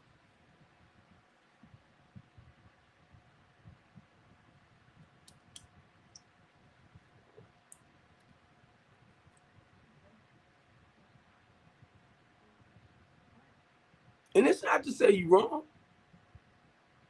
Because when you live, and I'm telling you, when you learn to say like come out of bad situation, life living wise, right? When you learn to work yourself up out of that and you see all the accomplishments you made with your life, which is an honorable thing. Do not get it wrong. And it's true. Because guess what? You in your head, like, I work for mines, I got mines, I did this, and you did. Some of them don't have the courage and the confidence to do that. You know what I mean? And they need that extra push to help, get them there. And I started saying it. So I want to take away from y'all who doing all the right things, the excellent things in life, the excellent things in life. I don't want to take that away. But now, because look, watch what I say. Watch what I say when I say that. I was able to raise my kids better than me and my wife, right? We came from the inner city. So we was able to provide better for them, better way of living. So they never went through some of the stuff that the people in the inner city went through. So I completely understand it. But it was like for me, because I come from that, the rats, the roaches, all that. God simply said, I need you to go back to better help my people. Because you came from that. The lifestyle, the smug lifestyle and all that type of stuff, So who can better help my people? Be able to walk up out of it a day at a time and stay up out of it. Prayerfully. And when he called me to go back out there, I'm like, no, I ain't going out there. Now, mind you, I was already in the city doing certain things, talking and encouraging our young hustlers and stuff like that, right? I'm already doing it. But this time, he took me out there on a bigger scale, on a bigger level. That's why he used some of us. I'm an ordained deacon. But I know I was called to the ministry. And I'm walking everything that a deacon, that if you understand your position as a deacon or a pastor or a minister or elder, if you understand your position from what Bible teaches and tell us, I am walking in it. I'm walking in it because I was taught. I had to be taught about the position of a deacon. And I just said deacon, but it's a difference between a deacon and an ordained deacon. I am next in position to be a pastor or a priest along that line. I'm basically under my pastor or my bishop. But you got to now, even though if you pull up the 7, it's going to tell you what your position is as a deacon, what you are called to do. You have to understand whatever position or mission you have. You got to understand your role, what you can do and what you cannot do towards the ministry or towards the body of Christ. So if you read it up and understand what my position is, I'm walking in my calling. It's a lot of y'all don't know, don't understand. If you understand why Jesus called the 12 apostles, if you understand why Jesus called them, if you understand that Jesus walked through the city, why was he walking through the city? He told the apostles, he said, come, follow me. I'll make you fishers of men. So I know what I do. When I'm in the community, I know my position in the community. I know when Jesus fed the 5,000, I tell y'all I was blessed with a box truck where I can get food, donations, and all of that, feeding back the community. But you'll try to break it down and see, he had like 2 loaves of bread and the fishes. Fish was plentiful. They went to the water to fish, but it was the baking of the bread. And once they baked the bread, they shared it amongst each other. The same way with the food, with the pallets of food. We give it back to the poor. We give it back to the people that need it. So we feed over 5,000. That's why for a lot of us, you can quote scripture. But for some of us, scripture comes to life because you actually performing the services.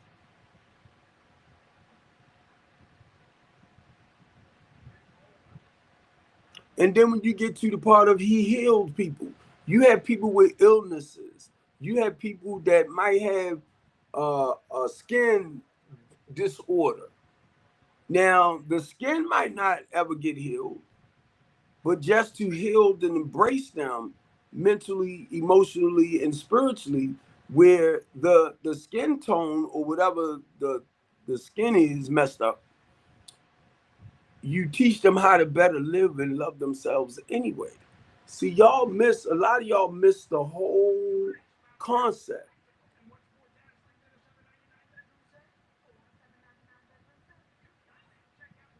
And in some cases, if you want to look at it like this, is certain healing stuff that your holistic person, your person that heals in that way, that knows about the roots or knows about the like the flowers and stuff, which plants can heal skin tone and the bad skin stuff. Man, they good with that. Know what to tell know what to tell people to eat, tell people what to eat to help heal their bodies. All of that is there. Everybody had their own special gift in that way. Hey Sam, so I'm only saying this because to a lot of religious people, you might understand your doctrine teaching in a certain way. If whatever you learning and studying is condemning people to hell, that's not God.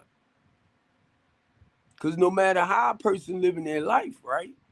If you know they living a defiled lifestyle, you don't have to remind them that they're gonna go to hell because they probably already feel bad anyway, thinking they're going to hell. So what you do, you turn it around to embrace them, encourage them, and motivate them to stop practicing certain behaviors. When you turn around and you beat them down because they might be caught up in a certain thing, and then you want to beat them up verbally. Oh, you're gonna go to hell, huh? Why I gotta go there? Because the quick cricket. You think you helping somebody? And then you turning around, you might not be falling short to whatever they're falling short to, but you struggling over here. But you so busy pointing over there at them, telling them they gonna go to hell. What about you and your stuff? Well, see, I ain't looking at myself yet. I can look at you and tell you gonna go to hell. Why you ain't looking at yourself? Because I'm afraid. I don't want to look at me. I'd rather look at you and tell you gonna go to hell. And a lot of y'all is real good for that. Condemning somebody to hell. You ain't got that power and authority in you to do that. But you'll do it. You can go to hell. Heaven ain't for you. I ain't not. But you practicing you stuck in your own sinful nature. But you going to heaven, right? It's a name for people like that. You miserable fool. That's all it is. Why would I condemn you to something I don't even want to go to myself? Whatever that is. I feel like half of the stuff that's going on around me now. What the freak? I'm like, what? And then it hit me. Trials and tribulations only come to make you strong. Okay, thank you. Okay. I gotta go through this test.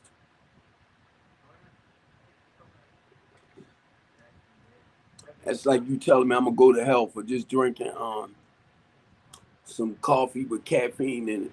You gonna go to hell. and you drinking stronger coffee. What's that? Uh, mocha, come on, mocha. We good for that. Let me stop. Let me stop. But I'm gonna tell you, I've been hearing that a lot lately. Pastors and all of that condemning you to hell. And if you are a Christian man or a human being, you know Jesus Christ died for the sins that you're committing right now. That's called the grace. You're walking in mercy. And you got pastors that's going to sit back knowing that Jesus gave his life because he knew you weren't going to be able to live on this earth without falling short, and going to turn around and condemn you to hell. And a lot of y'all that knows, or it shows me you don't know about grace and you don't know about mercy. So the way y'all put it is like Christ died in vain. He said the sins that you committed before you came to me is thrown into the sea of forgiveness. But then he goes on to say, but yet, this time, and I use my own words in certain ways, the sins that you commit now, it is saved by his grace, which is his death, his unaliving. You're walking in mercy because you're not getting what you rightfully deserve for falling short. So anytime you hear a pastor, bishop, minister of that sense that's condemning you, he's trying to dictate and control your life. Because you're going to fall short. Sorry to tell you, but you're going to fall short. If I want to go make me some more coffee, I can go make some more coffee, and I got me my favorite sugar this time, my equal. So I don't have to use regular sugar. So if I go make me some coffee with caffeine in it and my other sugar substitute, you gonna tell me I'm going to hell? Huh? Because I made a second coffee? If you tell me I'm going to go to hell because I made a second coffee, I might just make a third cup of coffee. Because you condemning me. And I do it, and after I finish drinking, I'll tell you, I ain't go to hell. I might be speeding. Let me stop. Let me stop. Let me stop. But that's how I trip on people from time to time. I'm like, where in the hell is their mind at? Sometimes, y'all, and I just be looking at some of the craziest, dumbest stuff we say to each other. And y'all be serious. I be like, what in the world? What plane did you flew on? Did you sneak on one of Elon Musk's spaceships and came back from outer space? Huh?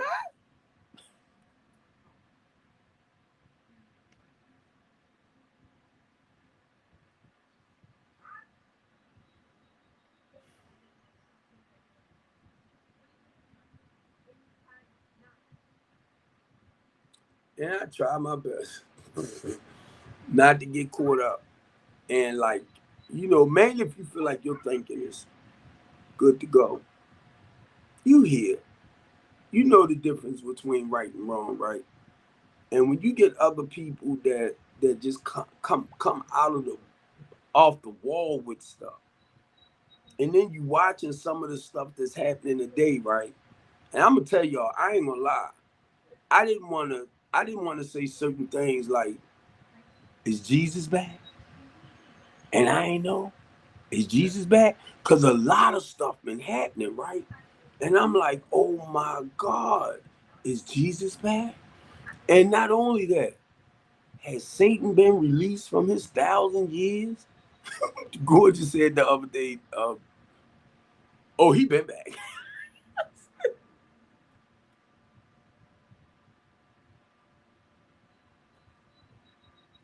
I'm thinking something ain't right. It's like, uh, uh, it's a lot of stuff that's happening. And I'm watching the changes in people. I'm like, oh my God, what in the world is going on? And it's amazing when you have an awesome relationship with the Holy Spirit, right? Or with the Spirit. And it's like your eyes are being opened to stuff that you never really paid attention to before. And I'm like, what's going on?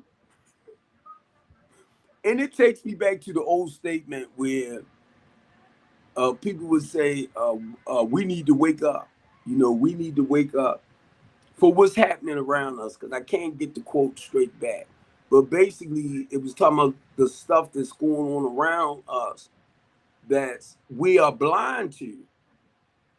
And it's like once my eyes start becoming open to a lot of the stuff that I would hear them say, I'm like, why? Why you let me see this?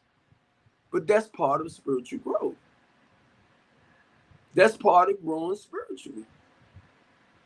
And I'm like, oh my God. Now that he spiritually opened up my eyes, it's like, what is you going to do? And once again, because I'm more like a solutioner, right? My mind will go, because you want to find like ways and means intervention wise. Intervention. You want to find ways and means to come up with solutions as far as working with whatever we're being presented with.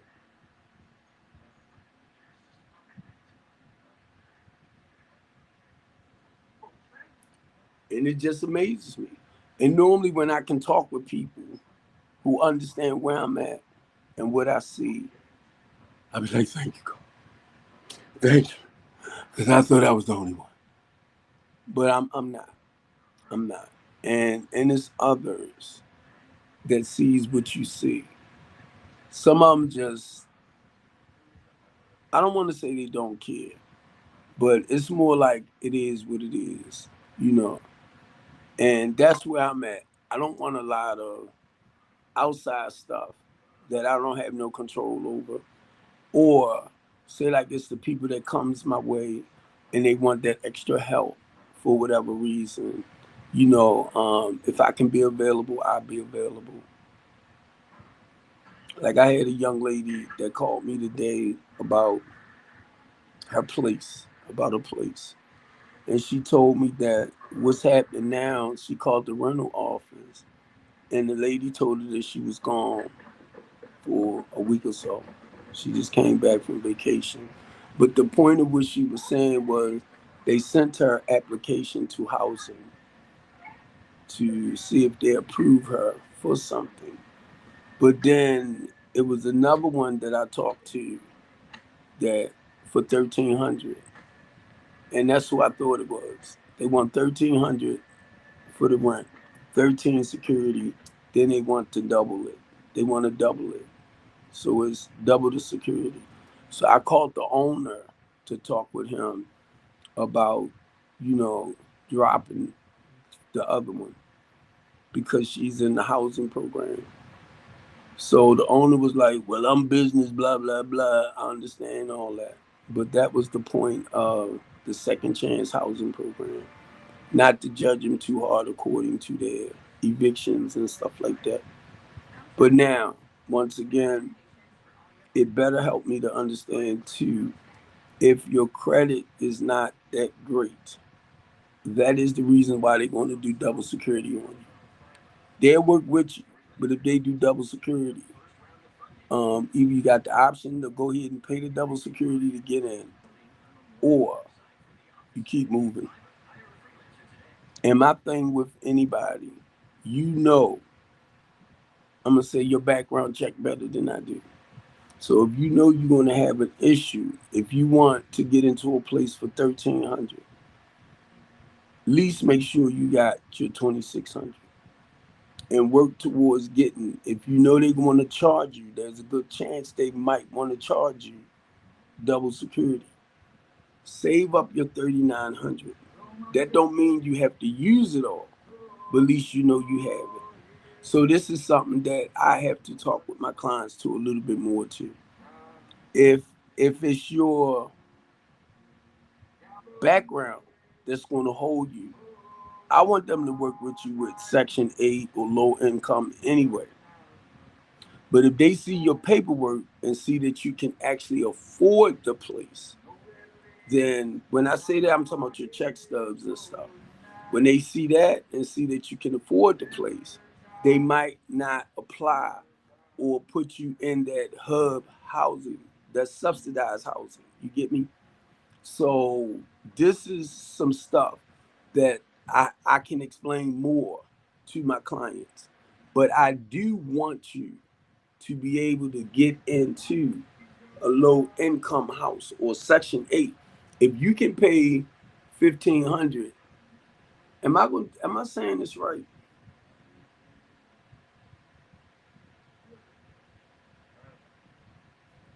I need to be more correct on that too, more straight on that. Because I'm looking at if a person can pay actually uh say like 1,500, but we want to get them into something we know they can afford the 15. What program they can get into that will actually go according, because if it goes according to their income and they see that you can pay the 15, your butt gonna pay the 15. But I'm gonna have to look for something else, and I know they have it, where if you paying the 15 and they go towards your income, watch what I say, because I'm looking at it now. If they see you can pay it, they're not going to reduce it from the way I'm looking at it now.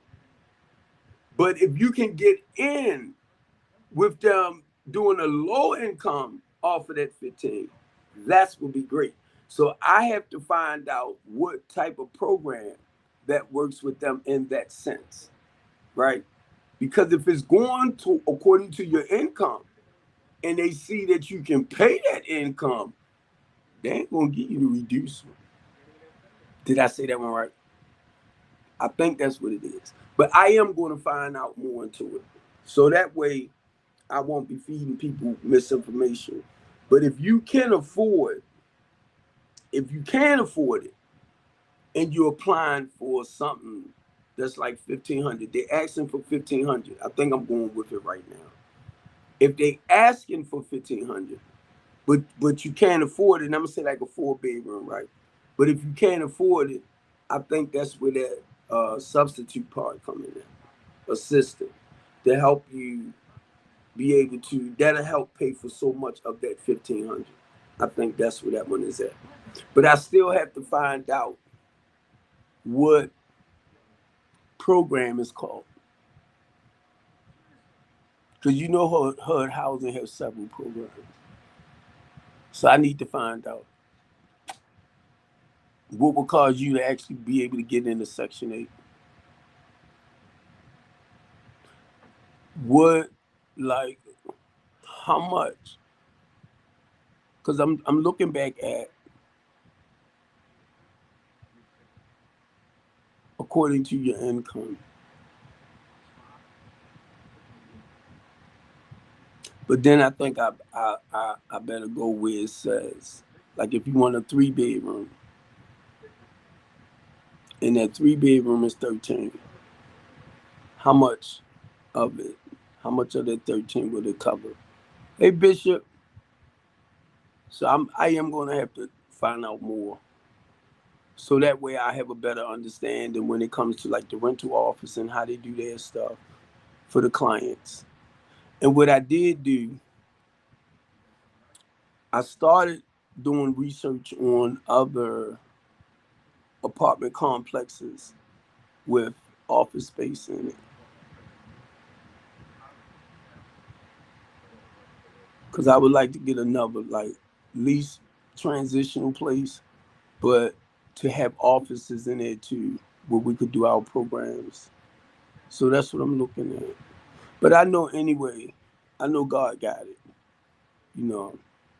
Um, it's just looking for other, and basically what it was saying by me doing my research on it, you want to get with landlords that have like transitional type housing programs where you actually can get in, you can lease the property, you can get in. And the thing with me, I definitely wanted to have office space so we can do some of the things that we was doing over here. Even if I need a space for like cutting hair, cosmetology, all that.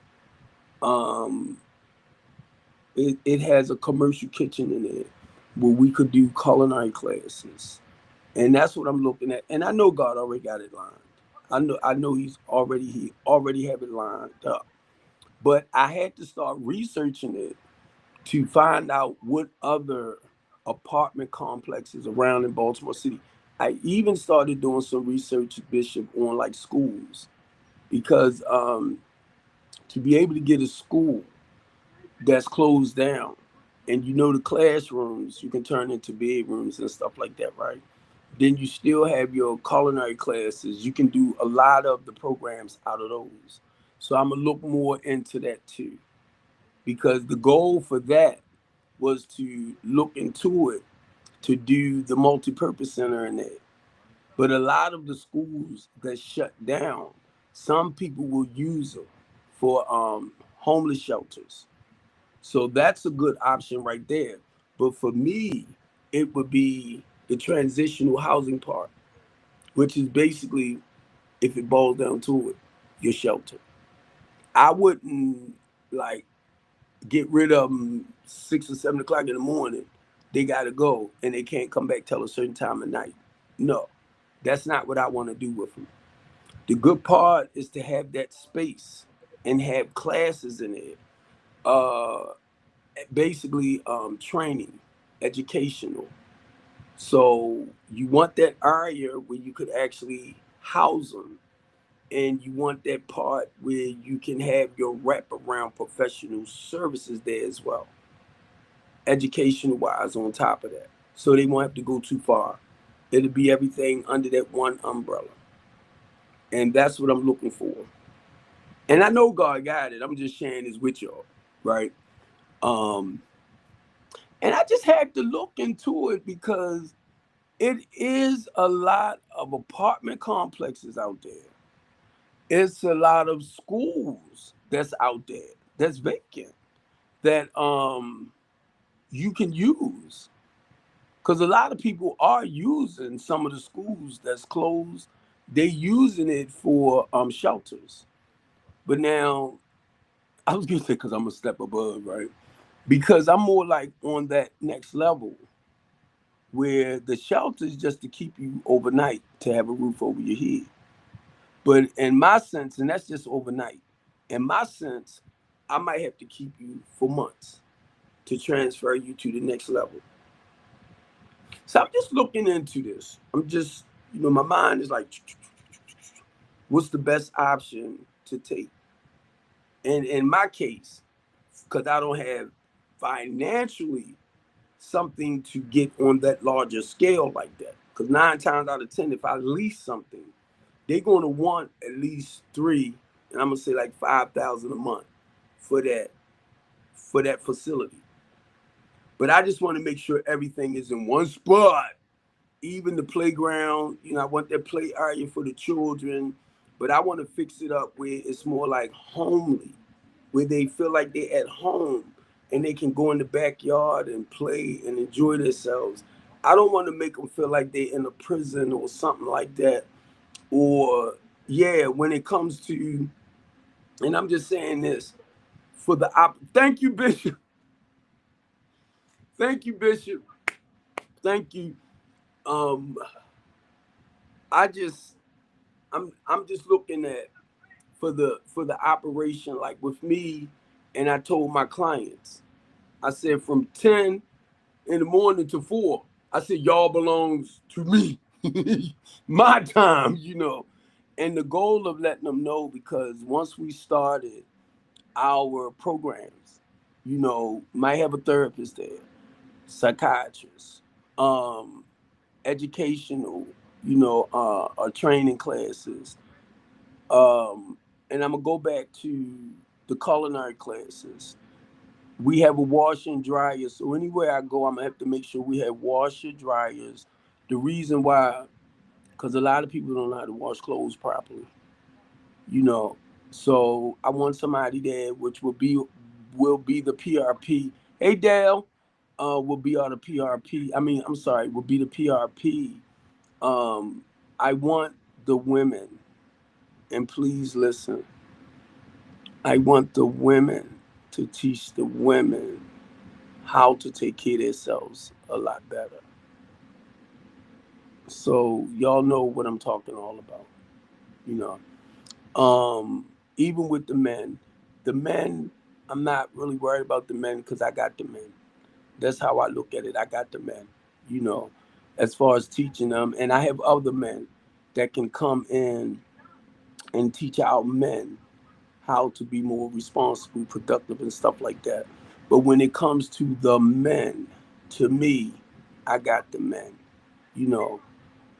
The women, if they still need somebody to talk to and listen to them, and I'm gonna say embrace them because I sponsor a lot of women too, and I listen to the trauma, the stuff that they went through as children coming up. But the goal with that, I want them to seek the professional help. And I always share this with y'all.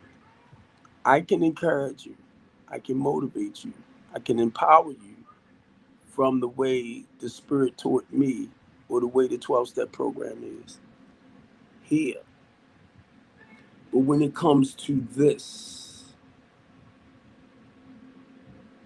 talking about your brain, that's where we need the professionals at. I'm not good with the brain.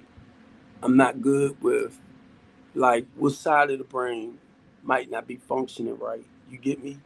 That's where your therapist, that's where your psychiatrist may, psychotherapist, stuff like that, that knows what part of the brain that's not functioning right, knows what part of the brain that they have to relate to more to build up whatever them chemicals in there. I don't know the name. I don't know because I'm not there with that. But they understand the brain set. You get me? So that's why for myself, Bishop, it's just to encourage you and motivate you in being honest with yourself so that you can be honest with them so they know how to properly, um, in a way I was going to say evaluate you, or they know how to properly work with you. And even the men. And God dang it, I'm going to tell y'all this. I'm real good at being a sponsor and life coaches in that sense. I am real good. But when it comes to the goddamn on brain, take them. Do what you gotta do, cause I know how important it is for somebody to understand like which functioning and So when it come to that, that's when I say I want the professionals to deal with that, cause I'm not good with all that. I'm good when it comes to embracing you and empowering you, but when it come to this, God dang it, no. So I contribute that to God, y'all. You know, and I know the steps that it takes. And I'm gonna go back to you, Bishop, because I know you understand. When we was called.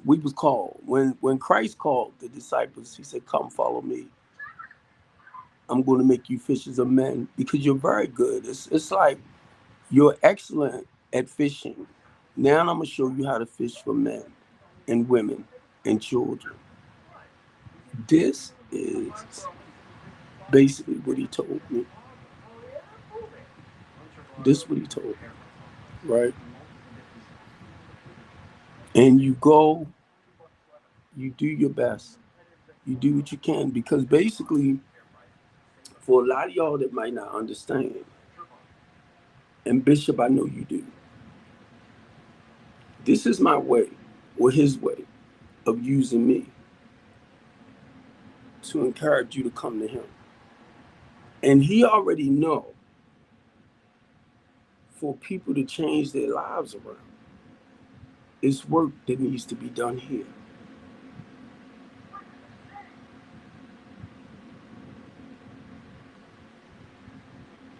Christ already know.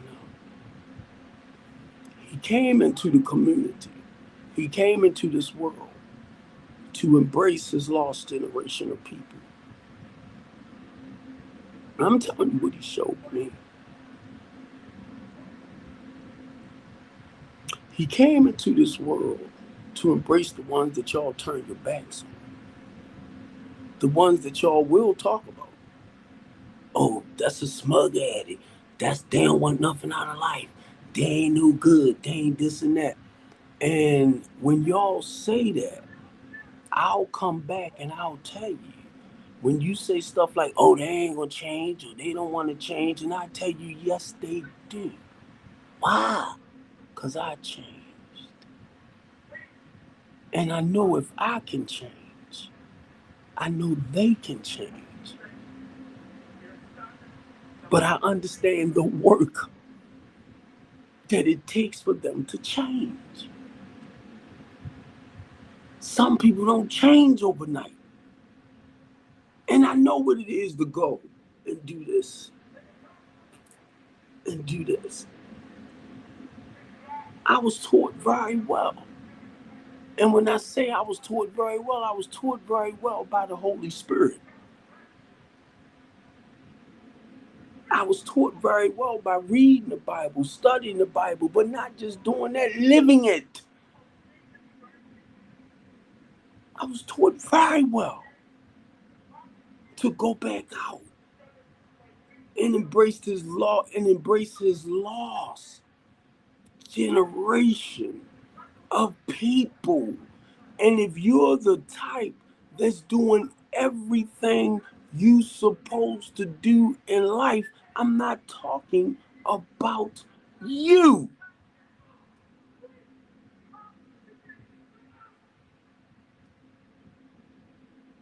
I'm not talking about you. OG, if you're gonna start your show, I'm getting ready to end this and come on over. That's why I came on earlier. I'm not talking to the ones that's, I'm gonna say, living that righteous way of life. But some of y'all might not know him too, but in that sense, get to know him. It's the ones that's lost. It's the ones that's slipping through the cracks. It's his ones that's suffering the most. So if that's not you, I'm not talking to you. I'm encouraging and motivating the lost that feels like don't nobody love them, don't nobody care for them. You just, and a lot of y'all, be honest with you, because you already got yours and they got theirs to get. So you right.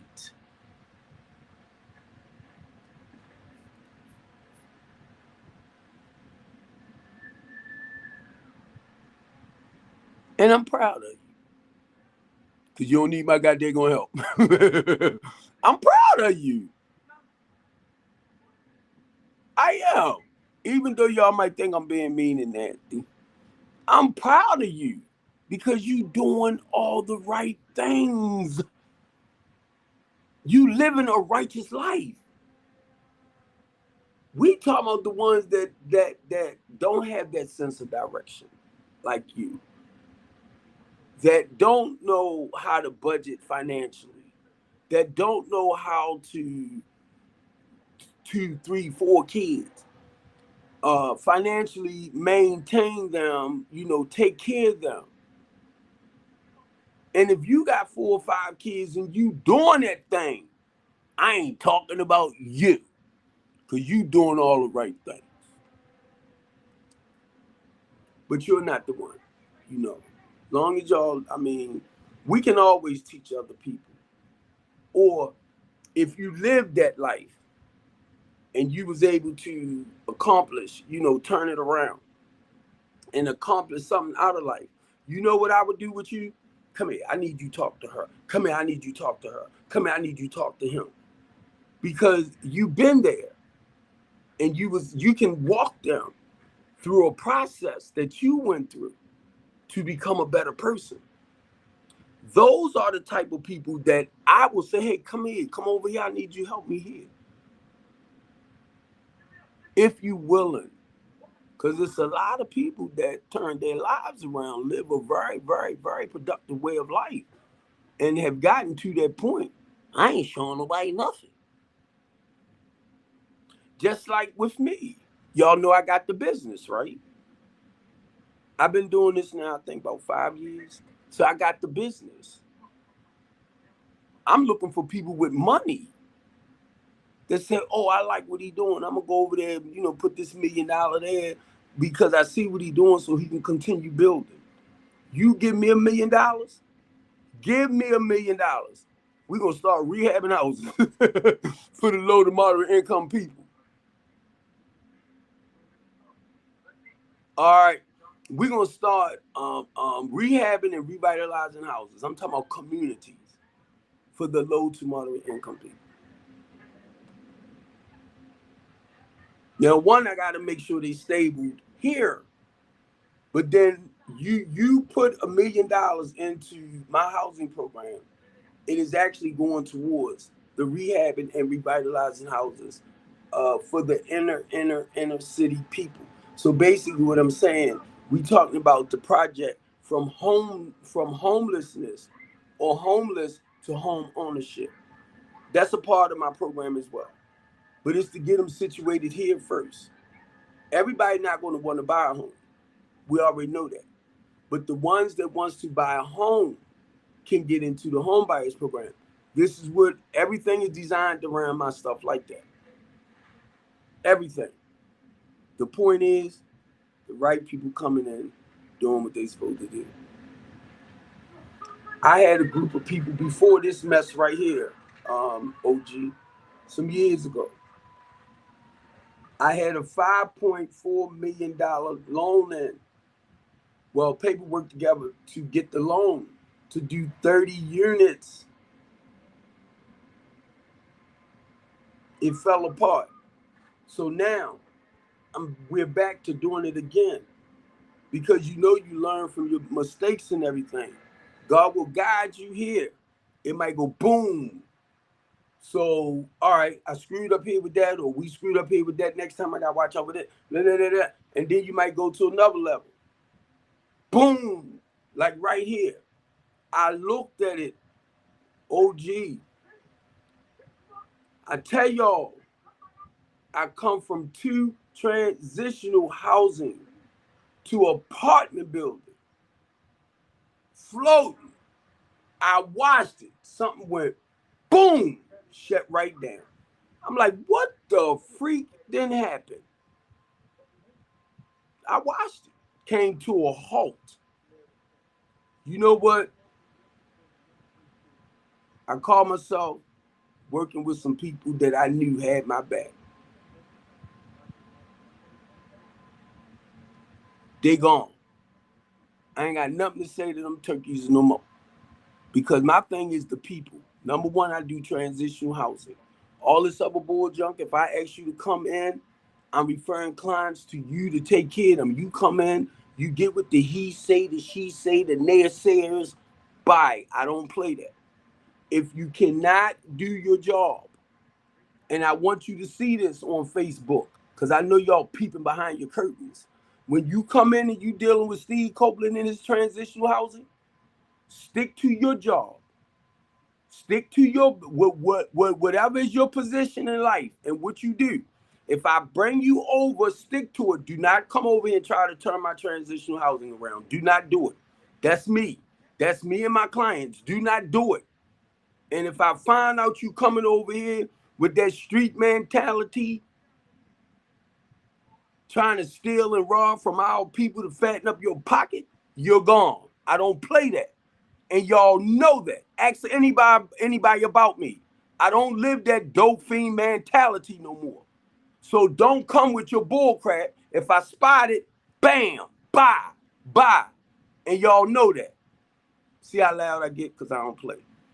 But this is what was told to me. Said, Steve, they were trying to duplicate your business. I said, I knew.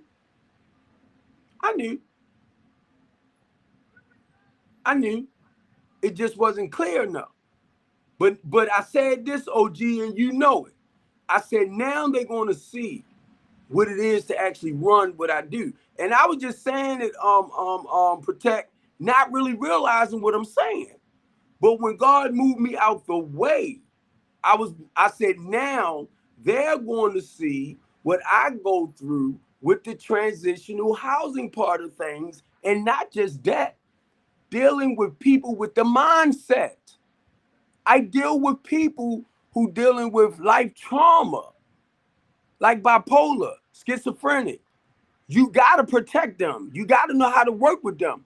They didn't know how. So guess what, OG? As you know, everything fell apart. Like right now, it's falling apart. And I got to sit back and watch it from a distance because I ain't in it. I'm waiting for the owner to call me. I ain't calling him. Oh, you decided to call me now. Well, this we can do this, blah, blah, blah, blah. Because I already know. Number one, you that stuck your mouth into my stuff, you should have stuck to your own stuff. And I know you're looking because I'm looking at the time and it's not that late. And some of y'all that like to go running off at your mouth, go tell them he's on. Oh, who do you think you is? Stephen Copeland Sr. Strengthen the Community is my housing program. I mean, the name of my business. Latanya D. Copeland is my housing program. You can go tell them. You can tell their mama, their daddy, their father, Mr. Copeland over here talking about you. Yes, the freak he is. Because if you want to work together, let's work together. You don't step in here and try to take over my stuff. You don't see Brandon Scott over here. Do you see Isabel coming over here? Do you see Ivan Bates over here? Because they already know what Steve Copeland is about and what he do. No, y'all want to step in rather than sticking to your profession, I mean, you want to come in and try to dictate this. I only do the housing part. Damn it.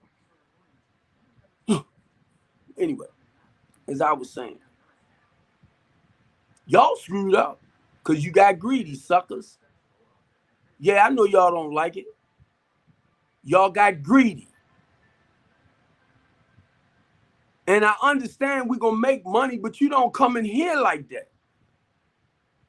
So now everything falling the freak apart. And this is what the owner said, right? He told my other guy. He said, when Mr. Copeland was here, it wasn't nothing like that. It wasn't like that. You're right. Because I do stuff in decency and order. I do not freaking play. My name out there. So I know whenever I do something, I got to make sure it's done right.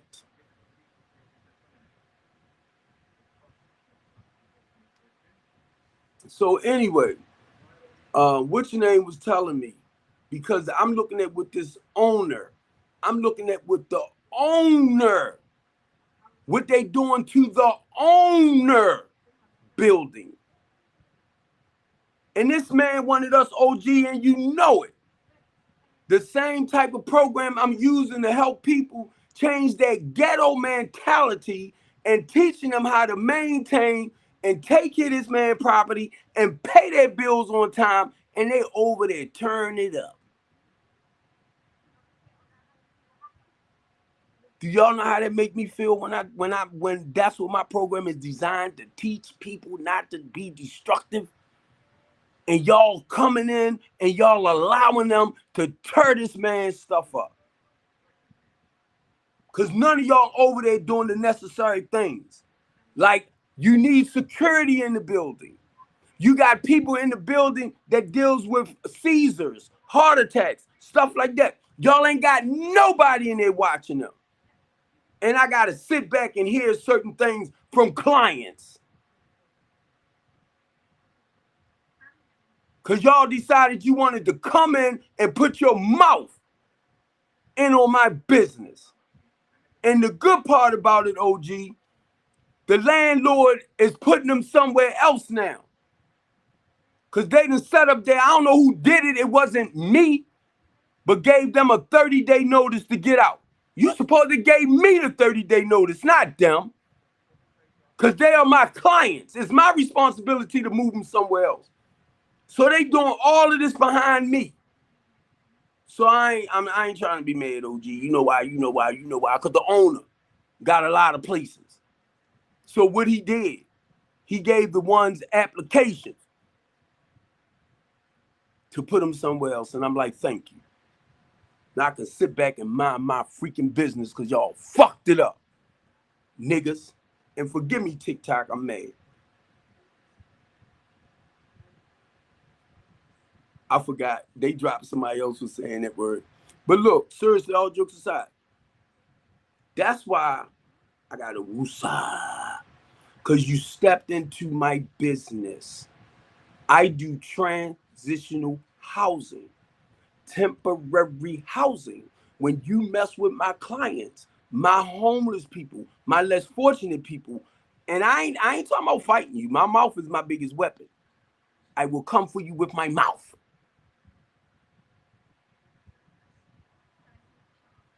Because that's wrong. Why y'all want to sit up here? You know the people struggling. And then this lady gonna sit back and say, I don't want no children in my building. Well, my housing program, I help individuals and families. My business is here. You knew what I do. Then all of a sudden, then you want to put out the women with children. You know how bad I want to call the news on your butt? You know how bad I want to reach out to homeless services for your ass? Do you know how bad I want to reach out to housing for you? Because number one, you don't come for the kids. You don't do it. And I'm talking about as a human rights advocate, you do not come for the kids. Because I'll flip that mess on your butt. The mothers can stay there, but you don't want the kids there. And if the mothers got to watch they keep their kids there, then the mothers got to go. I can flip that on you and make you look bad as shit, brother. I mean, sister. Try me. And I'm trying my best not to go there. I'm trying my best. I'm trying my best.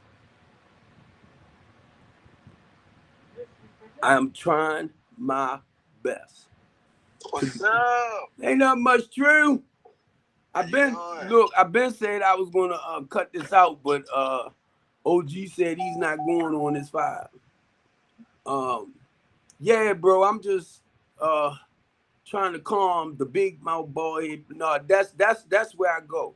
That's part of my war zone thing. When it comes to our people, I don't play when it comes to the less fortunate people, and they know I don't. They know in Baltimore City, man. They know I don't play that. It's some sick ill people on his TikTok, man. It really is, man.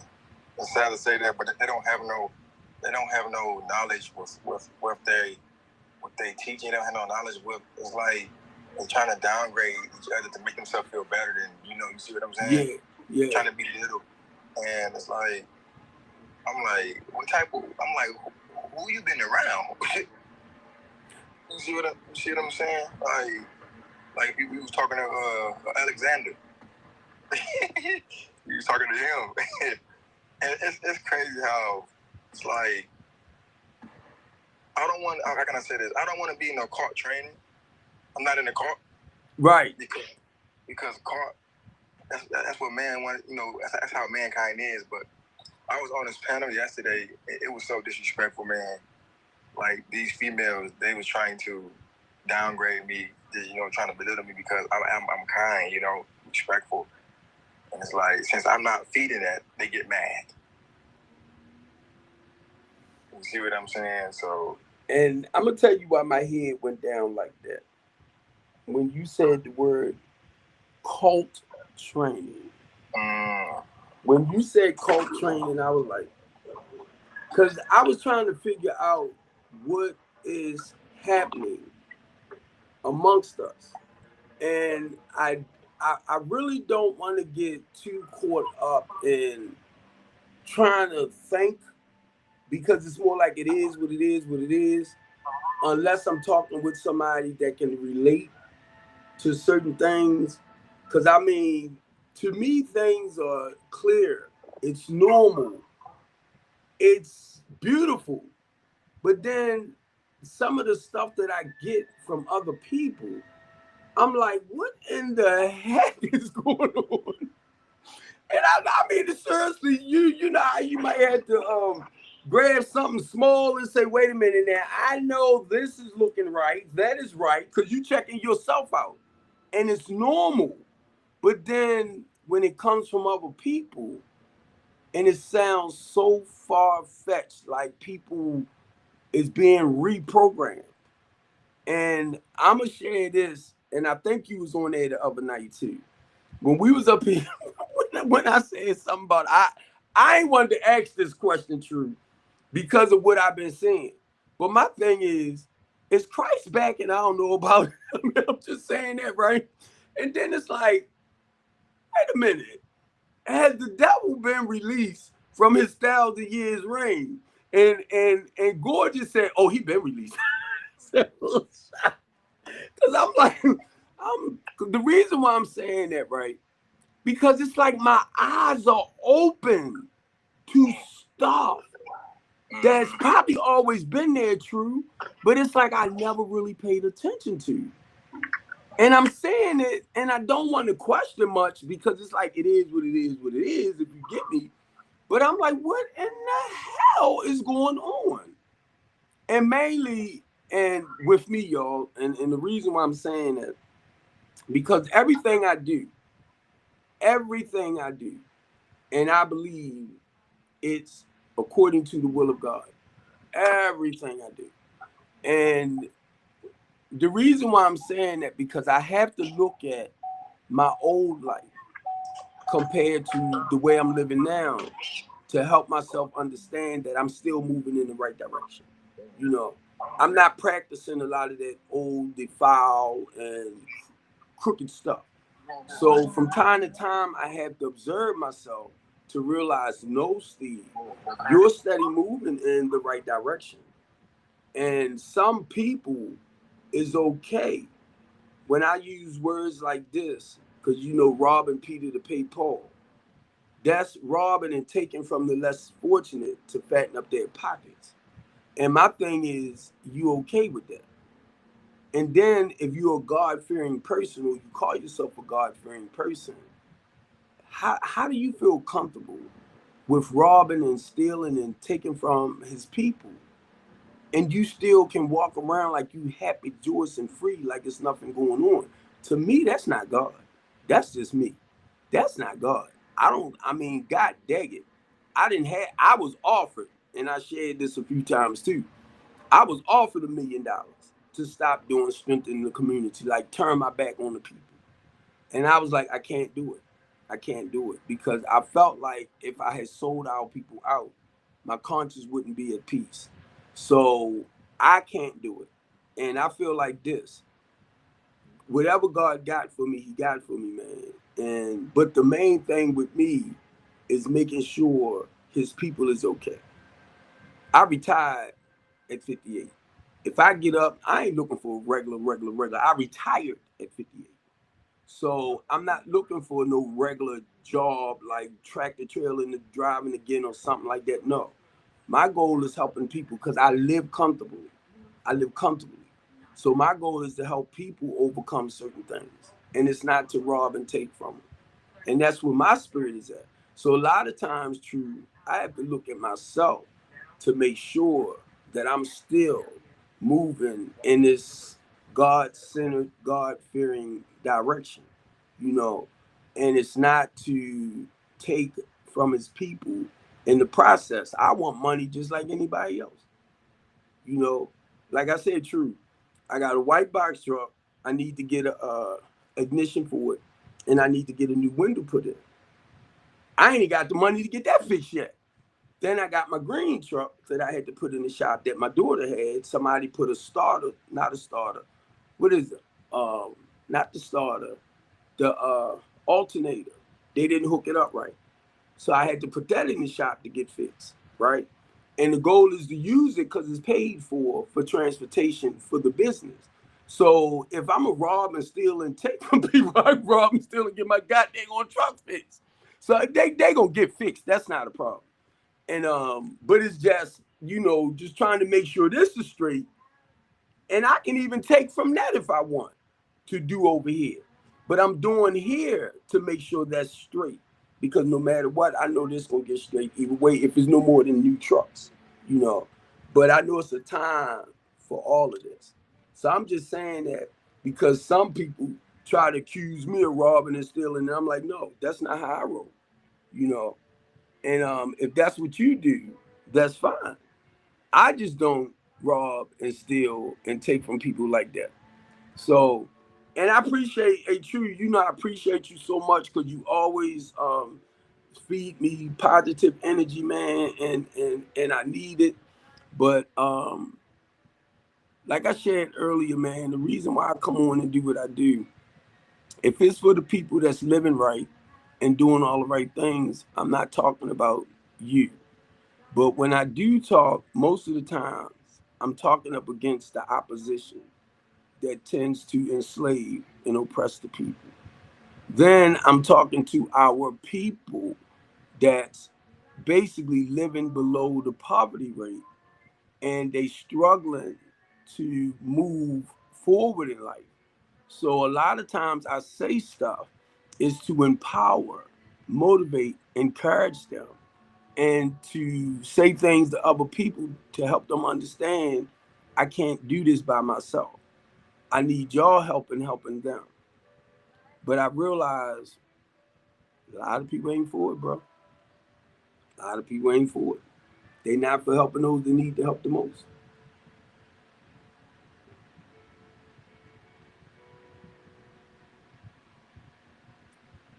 What's up, OG? And I ain't gonna shut my mouth. I ain't shutting my mouth for nobody. Ain't nothing much, bro. And that's what the couch conversation is about. It's about keeping it real. Um, that's the reason why I gave it that title, keeping it real to thyself. Wait a minute, it's the truth. It's the truth and nothing but the truth. So help me God. And that's the way I try to look at it, and that's the way I focus on keeping it. And any mistakes or anything I fall short about in my life, I have no problem coming on talking about it. Because my life is an open book. That's why I tell people, no matter how somebody might say Steve this, Steve that, Steve this, Steve that, if you want to know about Steve, call Steve. They got their story they gonna tell you. If you ever go off of their story and don't want to talk to me to find out what's really happening, then you stick with their story. Because when it's time for you to talk to me, I'll share the whole truth with you. Now you'll have a better understanding. It's like the whole circle. But if you ever go off a half of it, keep doing it. I just refuse not. I refuse, family, not to do that. And that's something that I tried to teach my clients as well. Say like the two ladies. I'm gonna use them as an example.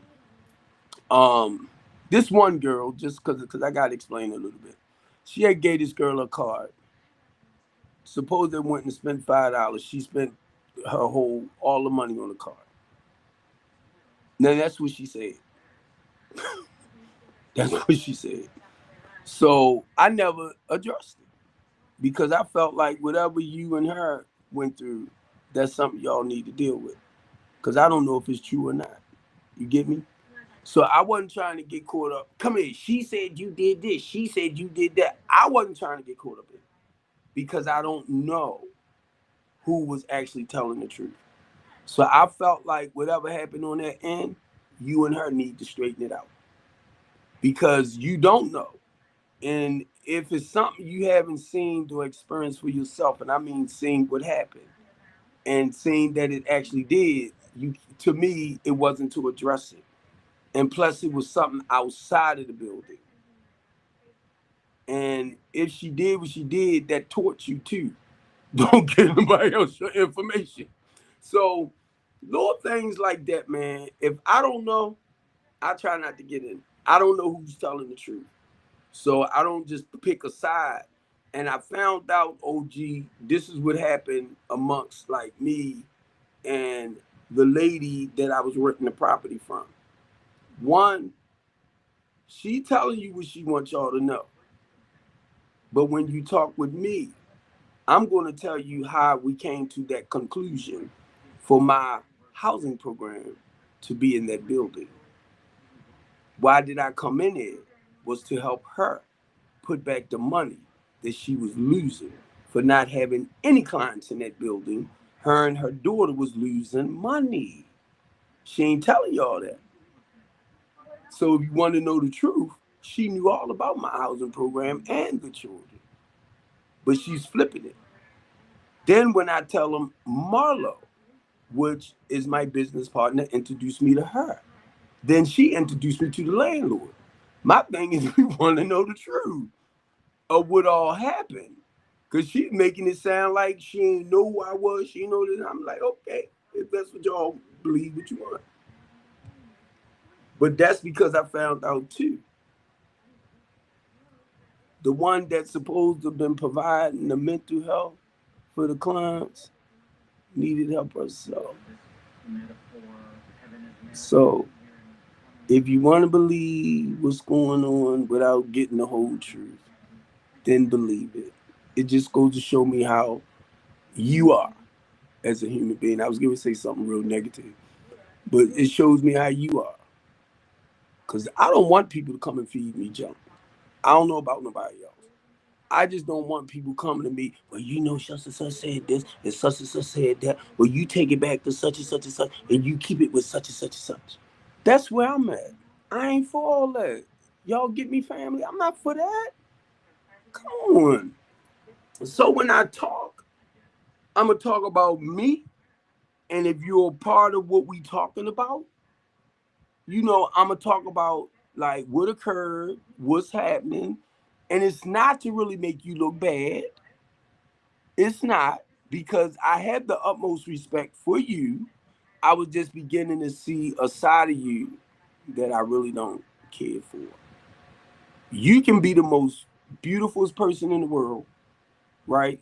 And I'm talking about what maybe what you do, right?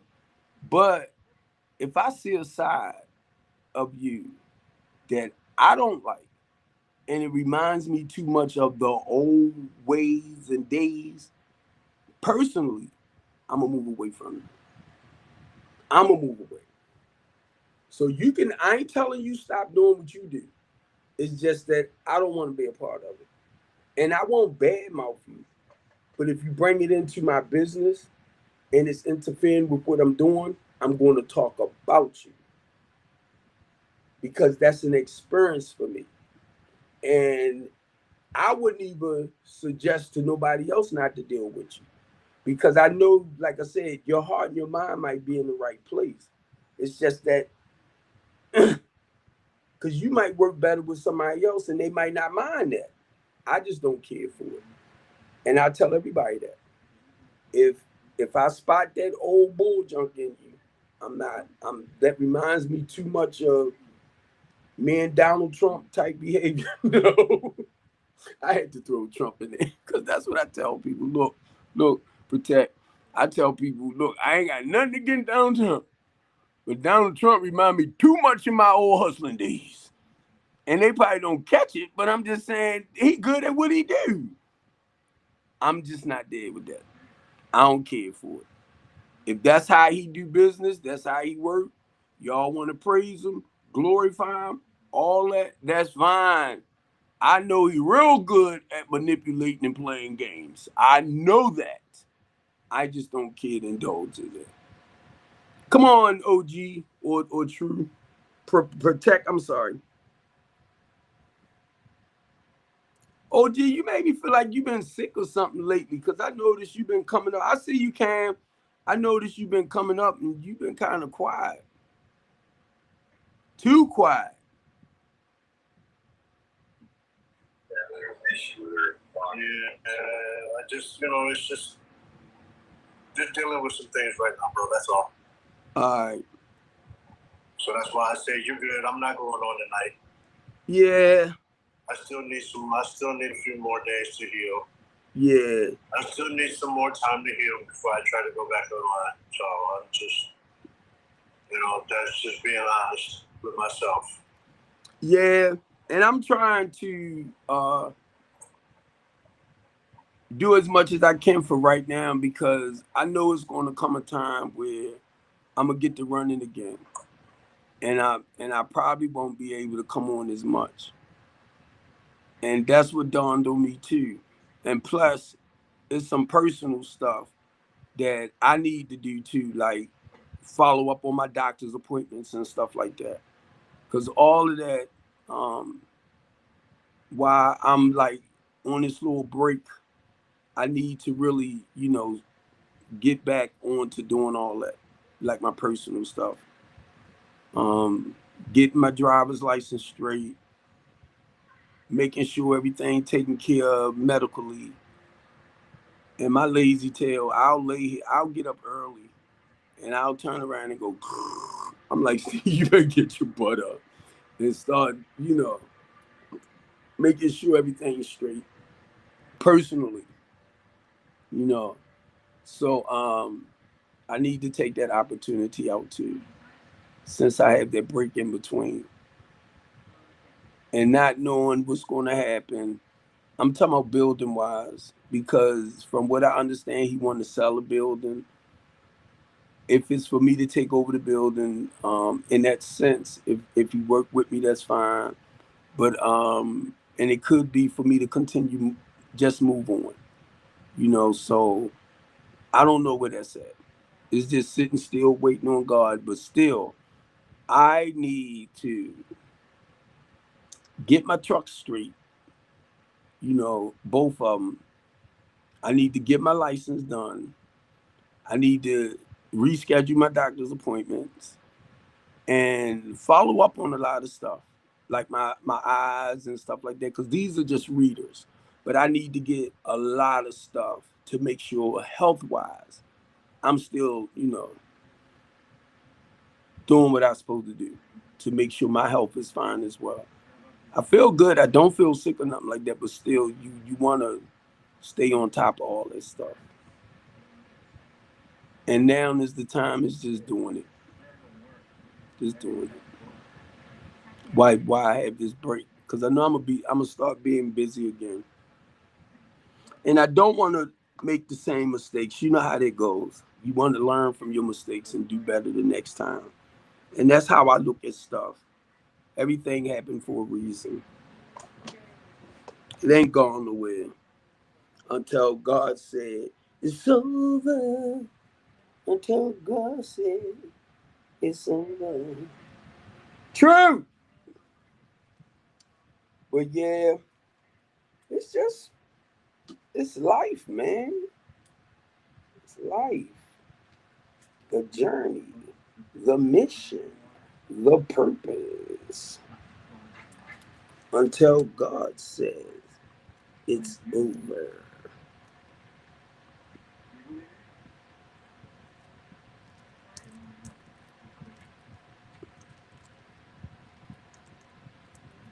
Yeah, and I was looking at there's some guys that do a lot of great work in Baltimore City.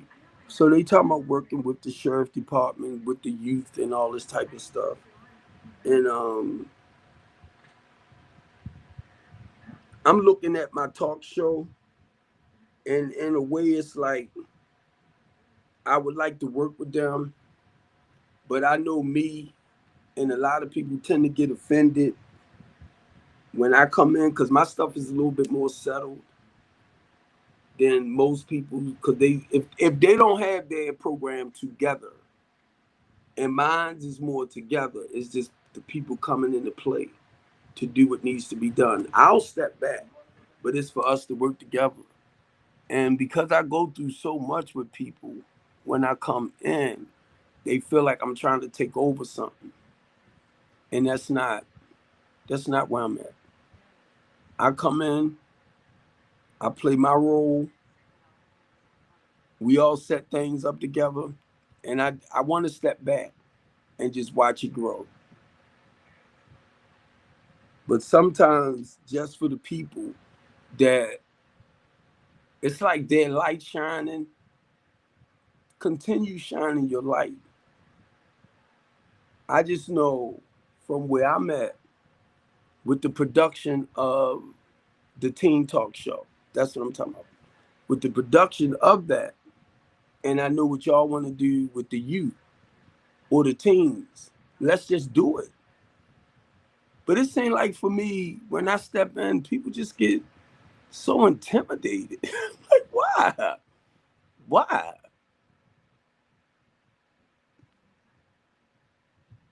And it makes you don't, talking about me, want to team up with people.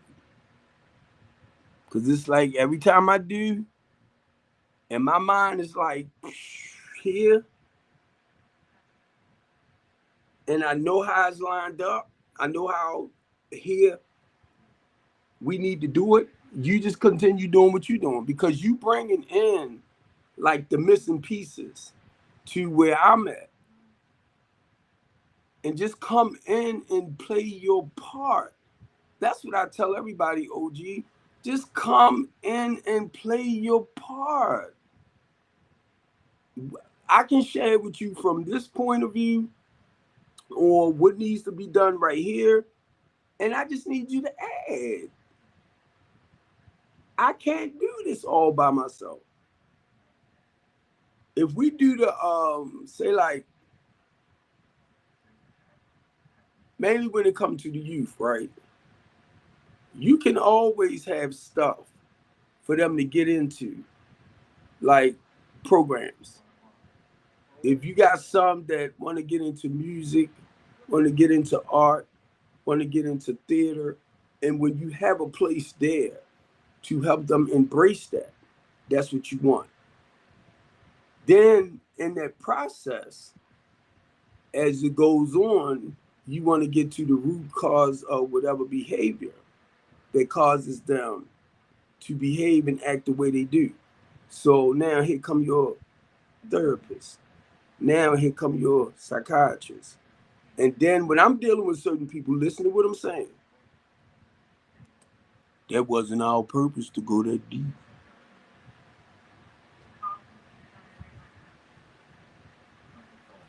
That's when the problems start. That's when the problems start because my mind go deeper. Because you got to get to if you brace it, if you embracing children with destructive behaviors, you got to find out where it's coming from, or you know the root cause of why, and you find out a lot of them don't want to go that far. So now this is where I got to start backing up. Okay, never mind. And I seen it. I see it plays out like that so much when it comes to getting our local officials involved. It sounds good, it looks good for the cameras, but when it comes to digging for the root cause, that's where your professional wraparound services coming in. And a lot of times, OG, that's not what they want, y'all. So I'm trying to be real careful because I sent what's your name them a message. I was like, look, I started a teen talk show, and I would like for us to implement that, you know. But the difference with me and the talk show, even though I want somebody around about 24 to host it, they could be 20, you know, somewhere. But when they're dealing with the youth, when they're dealing with the teenagers, who can better deal with that group than somebody closer towards their age that been through some of the things that they're going through and have got the proper help and counseling to come up out of it and stay out of it a day at a time. Now, somebody like me, OG, 63, trying to deal with them like that, mind you, I'm much older. I'm in granddaddy mode. So my mindset is not like that with them. So I have to get somebody. I mean, I'm there as a parent, whatever, but I have to get somebody there that can better relate to the younger generation, or the younger generation can better relate to, because I'm daddy, I'm stuff like that. So you have to get somebody close in their age. You don't need sheriff such and such sitting right there. You don't need commissioner such and such sitting right there trying to talk with the youth. I'm just saying, you need somebody more close to near the youth age that they can relate to, and they're not gonna touch it. They're not gonna touch it. I'm telling you, because they in the mindset of where they at as parents, grandparents, older, and we can listen to what they say. I'm talking about the youth. We can listen, but you don't want to take away from where they at and who they are. And what tends to happen with a lot of the adults, they're try to put the kids in the mindset. They are young of the older person. You can't do that. So I already know that's where the problem gonna come in at for a lot of that. So I can come in with my 10 cents, and I guarantee you they ain't gonna like it. It'll start out real good, but when I see the adults, and I seen somebody do that, OG, and they was trying to copy what I was doing with the Teen Talk Show. But what got me, I was looking at a couple of teenagers, but I was looking at the two adults that was there too, and I was like, that's not good, because you want to. It's okay if you just come in for a host just for a minute, but then as the adult, get out the way. Get out the way. Because if you call it a teen talk show, you want an adult there if the adult look young. That's why I say you want somebody like 20, 24. Mainly if you're dealing with 16, 17, or 13, 14 year olds. You want somebody closer near their age that they can better relate to. Not a 50 or 60-year-old person there with the children like that. It doesn't, to me, it doesn't look right. It doesn't. Because you want um, somebody closer towards their age, who been through what they're going through, and can actually encourage them and motivate them and helping them to understand this is what you can do to come up out of it. This is what you can do to stop practicing those destructive behaviors. So when I come in and I say certain things, people get offended. So I'll be like, no, I'm not saying nothing. I'm going to shut my mouth.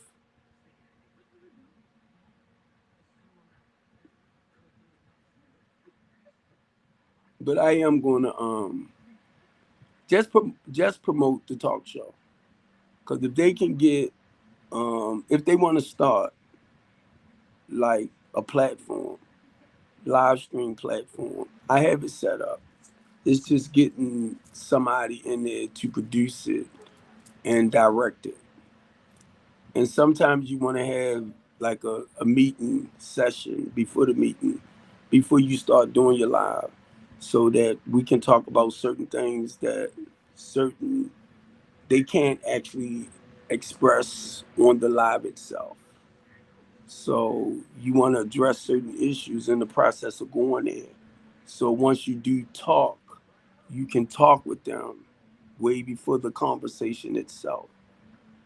Because you don't want to share something and then have like younger people when they're breaking down or losing control. But you want to say things that, or allow them to say things that they're comfortable with. And certain things they might not feel comfortable talking about being great or bonded, you know what I mean? So certain ways you have to watch, and ways you have to watch certain words. So, God dang it. But that's what you do when you having a team talk summit, something along that line. You have to know how to work with the crowd. So when I do the team talk, it's a different thing. When I do the couch conversation, that's all about adults. And that's to help the adults that it's okay to be yourself. Even with that, certain things like on TikTok, we can't talk about compared to what I could share on my live stream broadcast that we can't talk about here. And on my live stream, once I'm able to set it up, because I can get 10 people on at one time like we do here, I can do that over here. But I just don't know how to set up the boxes yet to do that. But once I'm able to do that, we can broadcast. It's 24 hours 7. You know, anybody want to get a session on it, they can, a spot. You know, so that's why I said I need somebody that's very, very familiar with studio networking, broadcasting, camera, all of that. That's why I want to open up my own studio spot where we can have the natural broadcasting, and then if somebody want to do something from home and come on to the network, they can do it from home. Wherever you want to preach, wherever you want to teach, you can come on to my broadcast network. You're gonna pay for your slot though. That's why I need somebody, be honest with you, to set all that up. I'm not good with it. TikTok made it a little bit easier over here, but when it comes to my regular broadcast network, I'm not good with it. So I need other people that knows how to do it. The whole broadcasting network. True, where you at? You crying, pro? I mean, you quiet, pro.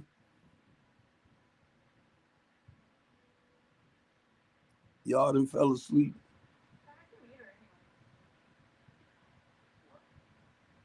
And a lot of times when I break my TikTok down, I'll all right. When I break my TikTok down, that's what I love about it. I can send it over to like YouTube, my Facebook page.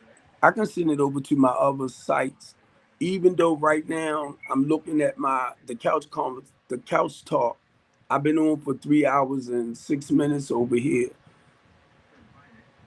and I can go back in and make little clips, but I don't. Once I cut it off, I don't mess with it no more. But little by little, I want to learn all of that. But once again, that's why I said I need my whole team, somebody that really knows how to do the broadcasting network. And this young lady had reached out to me, and where I was going to I was going to try to get her to do it. But for some reason, slowly but surely, she disappeared too. Some people start out good with wanting to come in and help, and I don't know what happens. I be having such a sense of hope because I got this person coming, I got that person. We're gonna do this, we're gonna do that, and then later they gone. I'm like, what the heck? Ugh. So because I'm near Morgan, and my thing is to go over Morgan, and they have areas over there where they do like performing arts and stuff like that, broadcasting, where you got camera people, people that know how to do studio setup and stuff. And the goal is to get some of them to participate in what I do. And not just that, like members at my church that does the broadcasting stuff, get some of them involved into doing my stuff for me. Like doing my social media network stuff, my website, because I'll be going through them, adding stuff, taking stuff off of them. My Google page, I'll be going through that to see how many people might have visited the page. You know, because that's how you grow your stuff. And a lot of the stuff, like I said, I'm doing myself. Only thing I haven't got good with, I haven't learned this far, is like marketing. Now, I don't know because I'm doing temporary housing. It's not like I'm selling a product. So I'm doing temporary housing. So to market that, and I might not need to market the temporary housing thing because not just that, the goal is to promote it, to advertise it, to let people know what we're doing here in Baltimore City. In case in your area you trying to get a program up and running, but you're not trying to look for government funding. How do you start this, Mr. Steve? How do you start that? Stuff like that to help them better understand. Just like I was looking up today about the LLC and sole proprietors, something like that, right? Should I apply for a new LLC number, or what is the process? Basically, what it was saying, just do your damn taxes thing. That's all. If I could stick with the same LLC number in order to correct it because I wasn't able to file in 2 years, because I was arrested and everything. Um, I could do it now. But then too, it was telling me something about they will give you a 6 month extension. Because I'm just coming off of stuff and trying to put stuff together, and it's not a loss. It's not a loss to anything. You could still do your LLC, but it's just that you have to file your taxes on it. And because I wasn't able to file my taxes, that's what put me in that not up to standards. But what I was trying to get to, it was saying that you could still use it, but you are not protected. Like if something happened corporation wise and somebody choose to sue you or something like that, you're not protected under the LLC. And that's basically what it was saying. And then too, what I was looking at, OG, to be incorporated means you bringing other companies on board. So I was looking at, was that important too? Because I'm looking at my business. And my business personally, I can hire your business to perform a duty, long as you license and up to code the way you supposed to be. I can bring your business in to service the clients because you getting paid through Medicaid for your stuff. So that's not where, if I get sued for something, that the other people won't be protected as well. That's what it was telling me too. So I just wanted to read up on it to better understand to have the LLC. And the only reason why I was looking at the sole proprietor one, you just using your social, you're using your social, right? When you're using the LLC, you're not using your social. You're using the EIN number from the LLC. So it keeps you away from your number being ran. You get it, OG? That's basically what it was saying to you.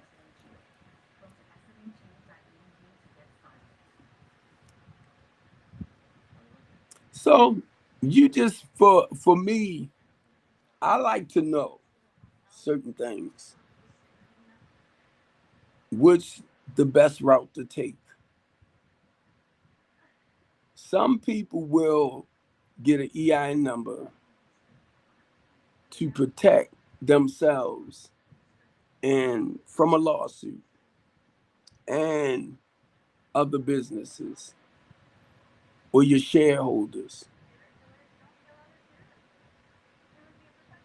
And certain things, we might not check it out as deep as we would.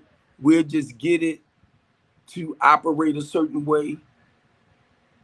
But once you dig deeper into it, and it takes little mistakes to happen in your life to understand why this route is important or this route to take might be better than that route. That's all you're doing, business wise.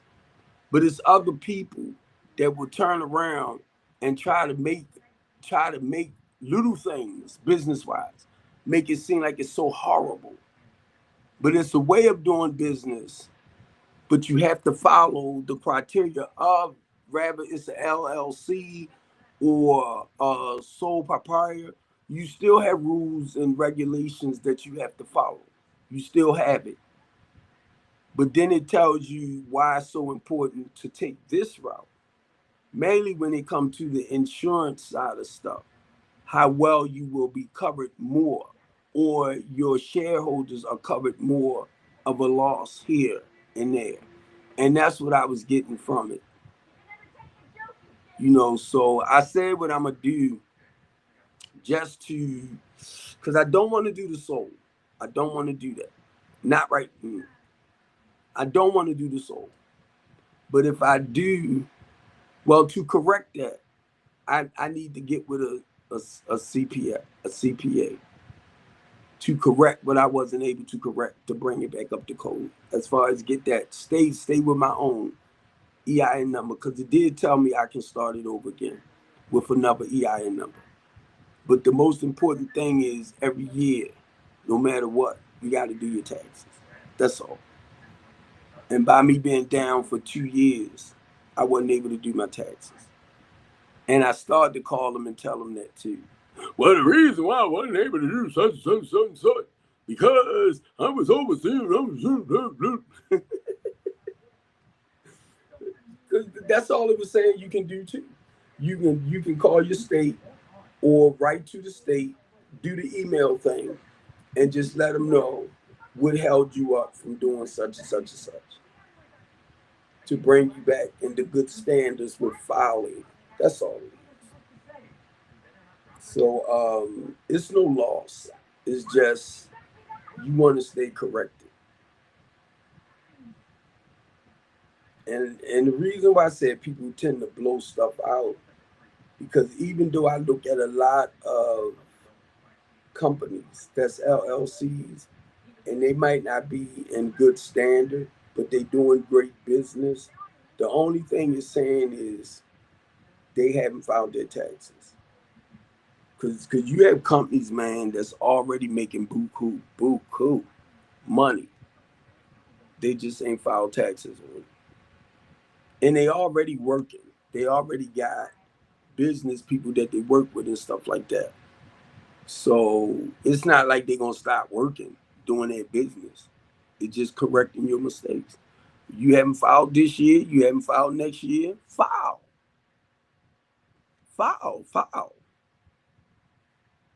Because it's a lot of them. Donald Trump is one prime example.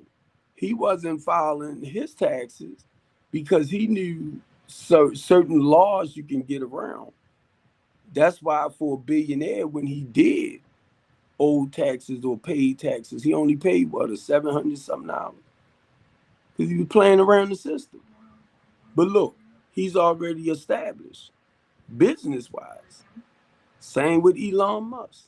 Come on, they billionaires, hundreds of billionaires, hundreds of billions. So rather they file their taxes or not, that's not going to stop other corporations from working with them. They already established. The point is now straighten your stuff out, and that's the way the game is with a lot of them. But most of the ones they can hit the hardest is your smaller business. But with somebody like Trump and them, they know how to play around the game. They know how to play the game. They already making money.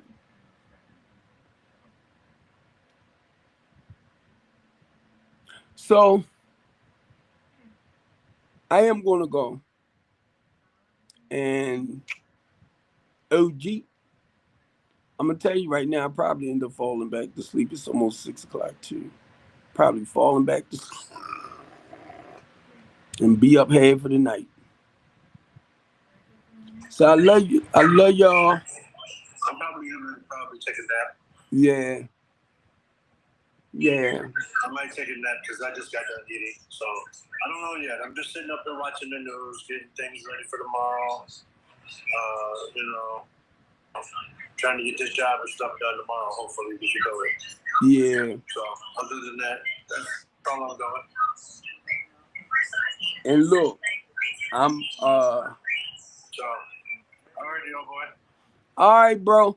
And I'm gonna tell you, uh I was gonna say I'm kind of happy, but I'm happy because it is some people that's working with everybody, but I know it's stuff that I'm gonna have to do too. But right now, I feel like whatever that's going on with the clients, whoever working with them, keep working with them because I'm chilling for right now. But other than that, we still here, man. It's I don't know. You're supposed to. Right, right. You're supposed to. And see, I don't know. I know God got bigger and better things. I already know that. So I don't want to step in front of that, and I'm trying not to. Just be patient and allow whatever happens happen. But but I know He had bigger and better things.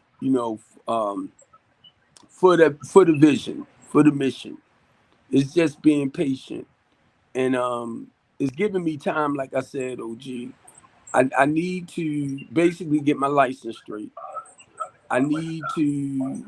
I know the truck's going to be straight. It's just getting everything done, like my doctor's appointments.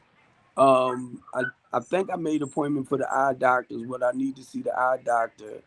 I need to see my foot doctor again. It's just I have to focus now on what needs to be done to keep my butt moving forward. So that's what that is. And I've been sleeping. If I want to get up at the same thing. Yeah, yeah, yeah. I've been doing the same identical thing, trying to get myself together, but here lately I've been doing a lot of sleeping. Yeah. But I've been having a lot of seizures too. You been having them? I've been having a lot of seizures. So. Wow. Yeah. Lack of sleep. And see, David just said, "Glad you know it's raining and shit." And see, I'm gonna tell raining and shit right now, and I'm gonna tell y'all this, right? And my biggest fear, to be honest with y'all, I ain't trying to have no stroke. I ain't trying to have no heart attack, because of the stress stuff. So what I have to do, and I'm gonna tell y'all right now, I'm gonna tell y'all right now, David, and I'm glad I talk the way I do. I've had both of them. It ain't fun. Right, I got you. But the reason why I'm saying, the reason why I'm saying I'm glad that I talk the way I do, as far as coming on my stuff, because I do not want the stress to weigh me down, where I might end up having a heart attack, or I might end up having a stroke, or because a lot of that stuff happens because people allow stuff to build up in them. Because I ain't telling nobody this, I ain't telling nobody. I'm gonna tell you every goddamn thing if I think I'm gonna. And sometimes when I look at like this side of my face, and I'm like, why that don't look right? But still, what I'm saying, I cannot. A lot of people think I be stressed out. No, this is my way of when I do this. This relieves stress. When you see me crying, when you see me venting, when you see me going through that relieves stress. And my biggest fear, if I hold it in and try to deal with it, OG, like that I'm scared I might have a stroke. I'm scared I might have a heart attack. And that's my way of venting, getting that pressure off me. So stop telling people, family, whenever they're going through whatever they're going through. That's why some people end up having strokes, having heart attacks, because they dealing with the life in general on its own, you know.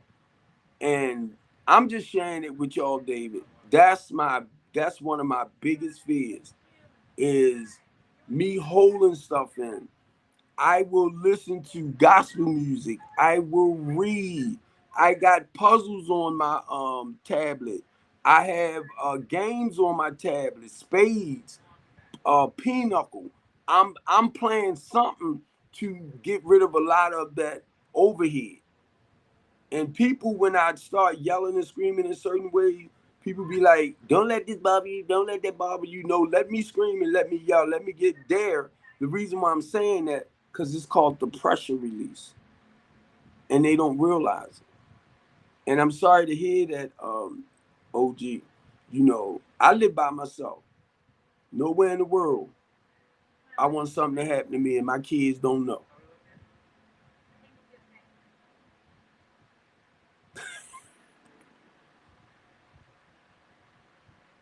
David is stupid. But OG, David said, I guess I need to take up boxing because I be wanting to knock a sucker out. And hey, David, I thought about the same things too, because you know Umar boxing, right? I thought about going, and it's just to let that stress out. And I'm gonna tell you, not just Umar boxing, Manure, Muniar, I believe. He does karate. I know, David, man, you talked about that before. Manure does karate and all that type of stuff. And he had three baby girls. I think the oldest one, I don't even think she's 10 yet.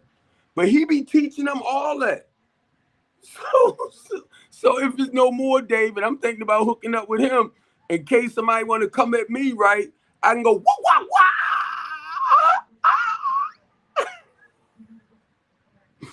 Cause I be looking at Manure and he works out a lot. And he works out with his daughters.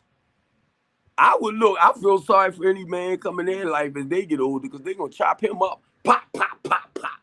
And people like that I look at, right, because you can learn from them. You can you can learn how to release a lot of stress. But for me, that's why I said, my biggest fear, because I know I do a lot. I do a lot. And I don't want it to stress me out. I don't want it to weigh me down. And I live by myself. So I wouldn't want to have a heart attack. I wouldn't want to have a stroke. I wouldn't want to have none of that because my kids probably would try to reach out to me and wonder what the heck is going on with my father. So because I'm by myself, I got to be careful. And I thank God not being smart at 63, you know, um, it's the mental state where right now I'm in the bedroom, got my little desk right here, set my little area up to do what I do. And if I feel like I need to take a walk, I'm gonna go take a walk to get out of this zone. If it's no more than the walk around the block. But normally what I do, I'll walk back towards our church too, David. I walk to church on a few occasions. And just to relieve the pressure, the stress. Like if I feel stuff going across my neck, ooh, ooh, ooh, ooh, whew, that felt good. But if I feel the stress and pressure like that, mm-mm, mm-mm, mm-mm. Cause like I said, ooh, if I feel like I'm a pop, I don't know what it causes people to OG for them to experience and feel what they feel, like maybe a heart attack coming on or a lot of stress, stroke or something. Mm-mm. I will try to shoot. that stuff out quick. And I don't like when people tell me, "Oh, don't stress over this, don't stress over that." I ain't trying. I ain't trying. My big, my biggest fear, I'm gonna go. I'm by myself. No, I ain't trying to be smart to nobody. No, if I can't laugh and kid and joke at myself, something ain't right. That's why when y'all see me up here doing little crazy stuff like I do, I will do stuff just to make me laugh. And David, I got to pick with you, Dr. Daniel, David Daniels. Early on, David, when I got clean, right, and started reading back in the scripture and everything, I ain't gonna lie, I tried to be perfect. I tried to be like Christ. I ain't want to make no mistakes. I ain't want to step on the crack, break my mama's back. I ain't want to do none of that early on. I was trying to strive for to out perfect Christ. 18 months into me trying to live that perfect lifestyle, I felt like I was about to lose my freaking mind. And I realized I did something to help me understand I was human. Because I was trying to be perfect in his flesh. And I know we all adults on here, you know, and I struggle with smecks too. And I know we all adults. And I ended up releasing myself because I was trying not to do certain things. And when I did that, that sigh release came across me. I said, shucks, I'm human. So just catch what I'm saying because I don't want to be too straight. But it helped me to understand that something Bishop said to David, when you first come to Christ, some stuff gonna fall off you instantly. And when he said it might take 2 weeks, 2 months, 2 years, that's what helped me to understand it's a process as far as turning your sinful life around. Stop practicing certain old behaviors, you know. So the goal for me is I know I'm human, but it's not to just deliberately, oh, fuck it, I'm going to go and sin and sin and sin and sin and sin, even though I know Christ died for my sins, so that I may have live a different, you know, if I fall short, justified, but still don't keep doing it. So that's what I had to understand. And as I begin to get mature in my walk, it's certain things that I just don't do no more. That I used to desire, I just don't do no more. And I begin to understand when you understand the difference between right and wrong, as far as with God's word. When you understand the difference between right and wrong, you just want to be obedient to the truth or his word as much as you can. So for me, I'm not going to tell you if you, I got to watch this. If you do certain things, he already knew you was going to do it anyway. Just try not to do it again. Then he know you're going to end up later down the line. You might do certain things to fall short again. Just try not to do it again. That's what you call repentance. You walk away from that sin. But guess what? You can walk away today. Tomorrow is a different day. You can walk around right now. Might find yourself practicing it Friday. I didn't understand it first too. Repentance. And Jeff, you understand. It's just a 24-hour daily reprieve. Because tomorrow is not promised. And that's the type of stuff we need to help people understand. Be the best person you can be today and doing the right things. If God bless you to see tomorrow, you be the best person you can be that day and doing the right things.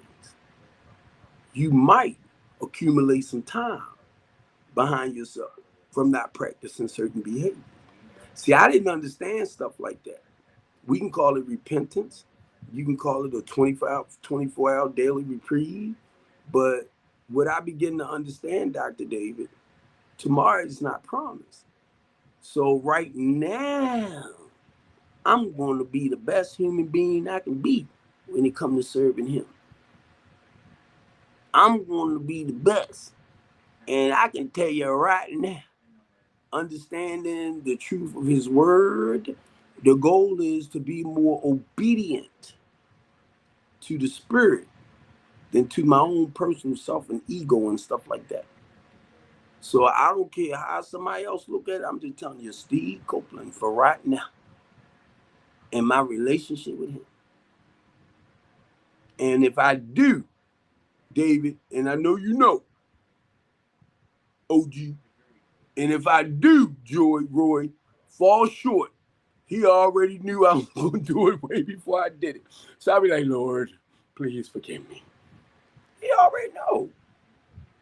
And and Bishop, that's how I try not to beat myself up for being human when I do make mistakes or I do fall short or I do, to the truth. I try my best not to beat myself up. Just don't do it again, Steve. That's repentance. I might find myself about a month later. Dang, I didn't did it again. Just don't do it again. Didn't y'all say walk away from it? I done walked away. Might be 3 months from now, right? And I just started looking at stuff and understanding, like repentance and stuff, or just being the best person I can be when it come to him, being a good example, spirit wise. I'm gonna tell you the other day, David. I ain't gonna lie. I was cussing like a soldier, and when I look back at that video, I was like, ooh, oh, oh. Guard, please. I was like, ooh, that was ugly. I don't know about y'all. I was looking at it, I was like, God, man. But then I had to look at it, I was hurt. I was mad. But I was like, God. Dave, I mean, I'm OG. I don't want to be nothing like that guy was a couple of years ago coming on my lives and stuff. And I seen him again. I was like, ooh. I'm like, Lord, please forgive me. I looked at my own stuff and cringed. I was like, ooh, Lord, please forgive me. So it's like, just watch you say what you say out your mouth. I gotta say that, David. I gotta say that. I mean, not David. I'm trying to think. Yeah, you too, David. I gotta say that, OG, because I look back at that video and I'm trying to be God centered. I'm trying to be perfect. No, I'm not. I'm trying to be the best man I can be. But when I look back at that video I was cussing on, I was like, ooh, Lord, please forgive me, because I did not mean to come off like that again. It reminded me too much of my old behavior. And y'all think because I come now, that's I come a lot better than what I used to be. And when I looked back at that, that reminded me of a couple of years ago of OG. And I was like, ooh, like when David be picking with me, right? Because I was real good at you suckers this, you suckers that, you suckers. And sometimes I say it just to say it, right? But I was saying it early on, David. I was saying, and with not with passion, not with love and passion. I wasn't saying it with love and passion. I was saying it out of anger, frustration, and bitterness. But when I say it now, I guess it all depends on the context that I say it in. Because I don't get that ooh, ah, right? But that other day, and I made a small clip of it, David, and I put it on TikTok. But I was like, gone. And when I looked back at it, man, I ain't lying, y'all. I was like, oh my God, that was ugly. And I went straight to talk to God, Lord. Because I didn't mean to come like that.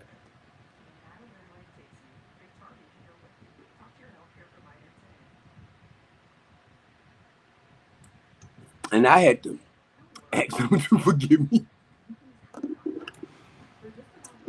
But it gets like that sometimes, David. David said one time for the fellas, shut up, David. Ah! I'm telling you, look, David over here making a comment.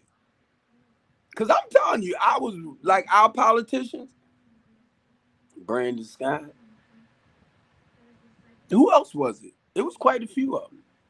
And I used to call them suckers. I would call out their names. Cause I mean, I'm in that fiery zone. I'm in the fiery zone, y'all. And after God has shut me down, and I prayed, I did pray, David, that I wouldn't come so harsh. Like when some of y'all see me, it's not that I'm trying to be harsh. You get me?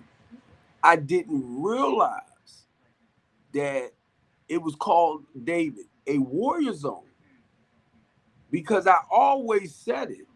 I always said it not really understanding why I was saying it, but I was saying it. I said, like David preaches, Bishop Brooks just left not too long ago, or he might still be there. They preachers, they overseers, they minister, you know, they teach. So that's their gift, right? I'm more like the fighter. Boom, boom, boom. Not in the sense of fighting, fighting, fighting. Don't get it wrong. But my mouth. And I started realizing my mouth is my biggest weapon when it comes to the body of Christ. My mouth. But when I say it's my biggest weapon towards the body of Christ, now understand this. And I know you get me, David.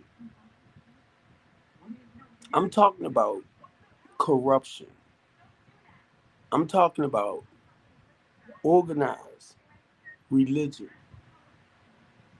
And this is what helps me separate, David, what my pastor do compared to a lot of other pastors.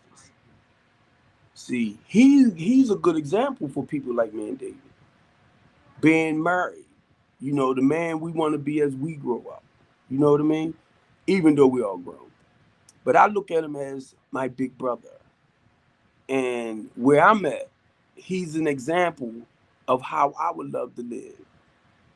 And that's just words I use right as I grow up. Then I look at his relationship with him and his wife, you know, and they are an example. And I know David can say this himself of how you would want to be husband and wife. David married, children, they grown now too. He lives an example of how we would want to be. And I got to include you in that, David, because I know you, of how we want to do it be as we grow up. And not just David, I thought about Rodell too, right? God-fearing men. He's a prime example. He's a prime example.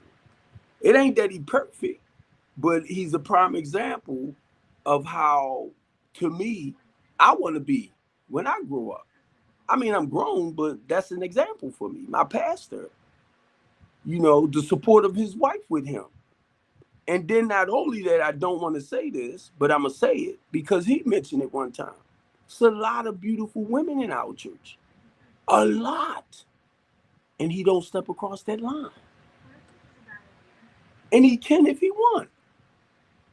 But I'm just saying this as men, as husbands, as examples. And not only that, he don't mind helping people.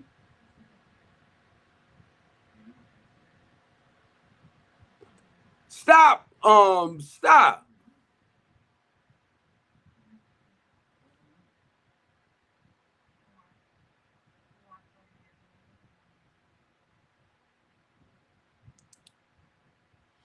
David, you know,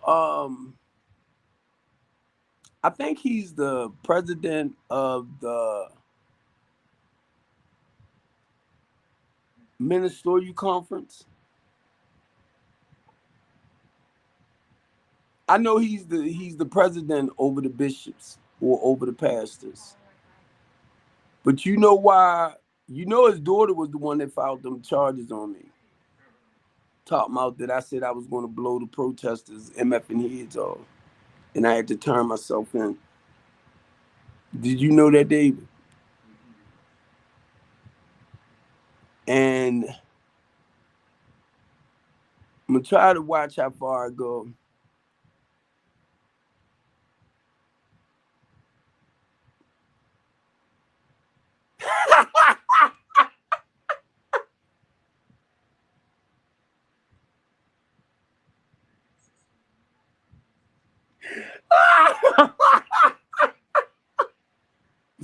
David said you ripped him a new hole, a honey hole, and his wife. David, you remember all that?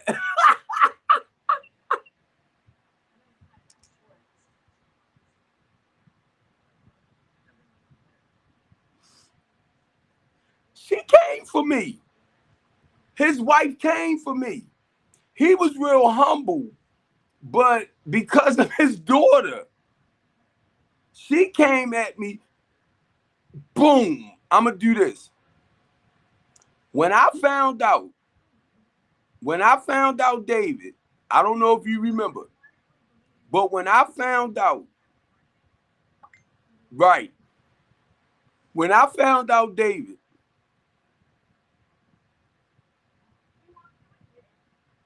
that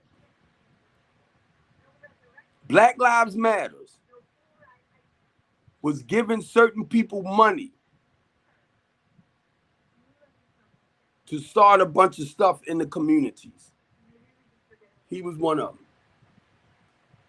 I didn't know that till Christina, and I hope you looking. Because they got mad, Christina and another pastor got mad because they didn't get him some of that money that he got. And they started talking about it. That's how I knew what was what. Ricky Vaughn and all of them. Remember when they came down in Middle River? Let me see.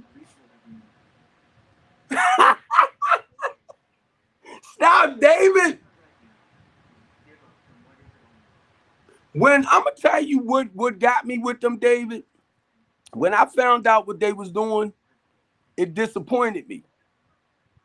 It disappointed me because a lot of them was going into certain areas and they was trying to start riots and all that type of stuff. And when I found out what was really happening, that's why I started saying what I was saying. And there was a lot of people from Baltimore City, not only Middle River, but they went to other cities and they was trying to bring people together to start rioting in those areas. They was getting paid money to do it. And that's why I went after him, because I found out he was a part of that. And it disappointed me for him to be on the level of ministry that he was on. And not only that, David, I had Pastor Hathaway. I'm trying to think of what it's called. It's in my phone. They asked me to be a part of the. It was a bunch of pastors that came together to work with our politicians, and they asked me to be a part of that. I'm gonna say ministry, and I told them, I said if I find out that this is a bunch of bull crap, I'm gonna leave y'all alone, because it's always a gimmick to something. So look, we was all at a meeting. A lot of the bishops, pastors, and matter of fact, here it go right here. And you know me, David, with my big mouth. I'm trying to think of what it's called because Colonel Melvin Russell walked away from him. But because they in the community and they doing a lot of work in the community to build up in the community, right? With Brandon Scott, Ivan Bates, Mayor Pugh, all of them. Sheila Dixon, all of them. So I'm trying to think of what it was called. it was something they put together, but most of them was pastors. And Dr. Pastor Hathaway, they reached out to me, and Colonel Melvin Russell reached out to me, wanted me, asked me to be a part of what they was doing. It was a bunch of pastors that came together, and their goal was to support the council members and help them in dealing with a lot of the issues that's occurring in Baltimore City. And the bishop was there, the one you was talking about.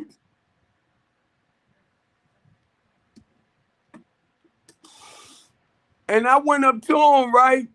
I said, "You remember me?" He said, "Yeah." I'm like, "I know you do."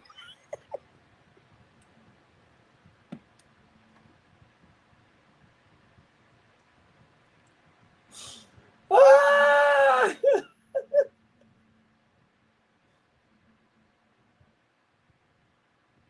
And Brandon Scott and them was the one that he's the president. He's the president over the ministerial conference, something like that. He's the president over there. Brandon Scott and them appointed him over the ministers, right? Pastors and all of that. He's like the big wheel. And I went over to him, right? I said, "Yeah, you remember me?" He bust out laughing. He was like, "Yeah, I remember you. I know you do." That's what I told Commissioner Harris, right? When Commissioner Harris was at our church, Commissioner Harris came at our church. And Jeffrey, I don't want to get Jeffrey Suter mixed up with Jeffrey Shorter. Jeffrey Shorter, when he seen me, he was like this, because when I told y'all when I step in the place, right, because of this right here, people know who Big Mouth Steve is. When I stepped in to when I seen Commissioner Harris at our church, and I told David, "You need to stop." And after everything was over with, I I was like, I went to Commissioner Harris. No, he was at our church, but this was at when Ivan Bates. You said Steve didn't take no prisoners. You ain't lying. Ivan Bates, right? When he was at Ivan Bates thing in 2023, because I know Commissioner Harris was at our church too, and I went over to Commissioner Harris because I hadn't seen him in a while, and I said, "You remember me?" He said, "Yeah." He shook his head. I know y'all do. Y'all know when it comes to Baltimore City, David. When it comes to Baltimore City, they know I don't play. Now you might remember him, David, but this is wait a minute. This is Colonel Melvin Russell, and he's a pastor too. Colonel Melvin Russell, he's a pastor, and Colonel Melvin Russell, Pastor Hathaway,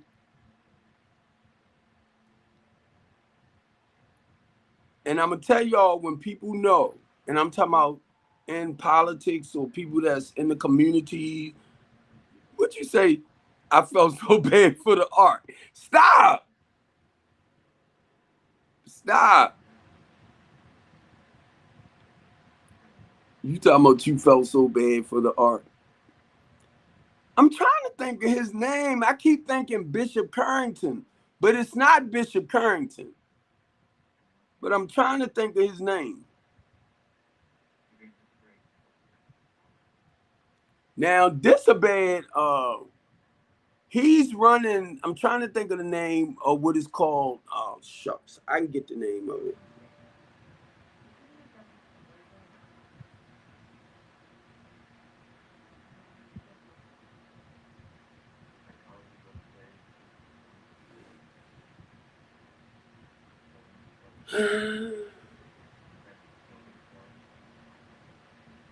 I'm trying to think. What was it called? Because Christine Flowers was a part of it too. Pastor, the Community Outreach Center. Uh, uh, and see, people don't realize when you speak out for certain things and people know your heart and they know you're trying to do the right things, those the ones that will call you out to community events and stuff like that.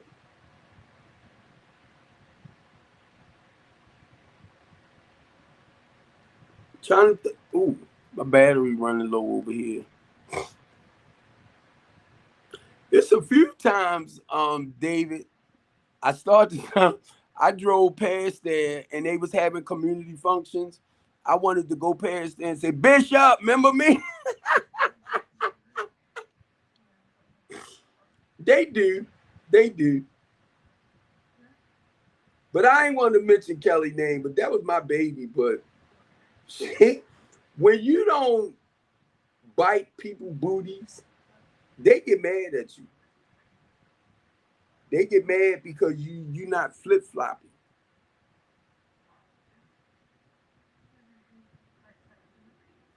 He's president, if I'm not mistaken, of the ministerial conference. He's over the pastors as a whole.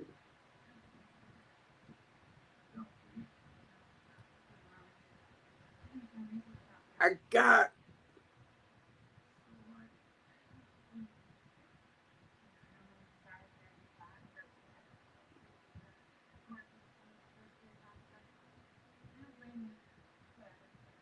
Brenda had asked me, right, and Devin came up here and said something. Didn't Brenda tell you don't be talking? I said, boy, yo, shut up.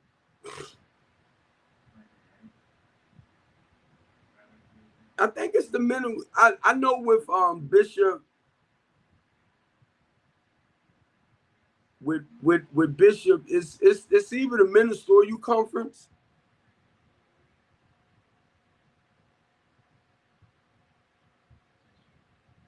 What you say, Kelly? Hey, Darlene, you said Kelly what?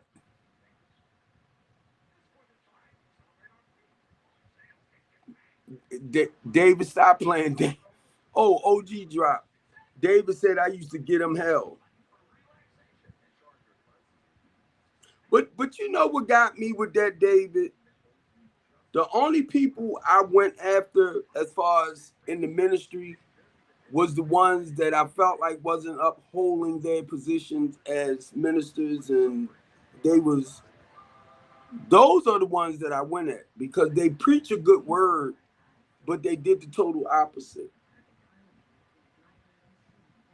And I only went after our brothers and sisters in the ministry. You know that because I know a lot of people in the ministry, a lot, pastors, deacons, bishops. But my thing is, I watch what you do. You can talk a good game, and um because of myself and what I'm saying, I never profess to be perfect. But my thing is when I say that, it's not to rob and steal and take from God's people. When it comes to stuff like that, when it comes to us representing the body of Christ, I don't play. I don't care who you is. I don't care who you is. But I do not play. I'm talking when I say that, I'm talking about in reference to the human being, you know. And it's not to make us what you say, boy, Kelly probably felt like a sissy with a bag of ducks.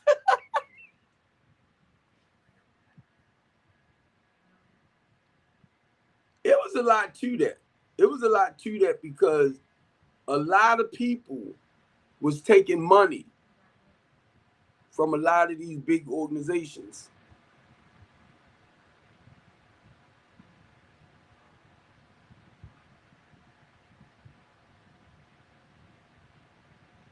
And during that time too, uh, Dr. David,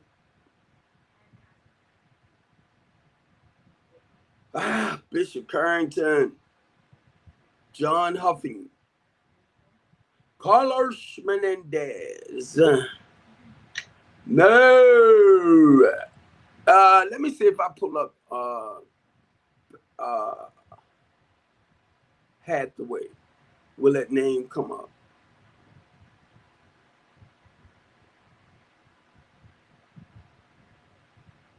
Nah, it's just his church in here. But I'm trying to think of that program that they put together for a lot of us in the ministry. And that's why uh, they asked me to come and be a part of that because of the voice, being a voice for Baltimore City. But I think Colonel Melvin Russell, he ended up moving away from it, focusing more on his ministry. I'm gonna do this right here. I'll be right back.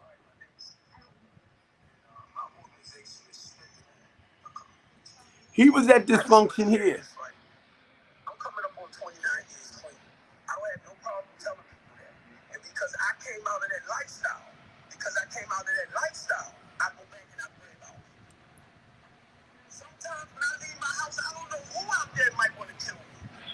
Because I step up to our politicians, I step up to a lot of them that set our people up to get killed. So stop going up there with that. The drugs is coming from where? He was at this function, David. The guns is coming from where? Up top. Right? It is coming into the city. I've been with Communities United. We were fighting for safe consumption sites. So people can go and use. And if that drugs is faced with liquor, they can bring them back. I said no. Because I deal with total accidents. But then I realized too many people was dying. So I said I hope you don't fight them. And that's what I did. I left the Melvin. I left the Peanut. I went to Melvin one day and I was shut up.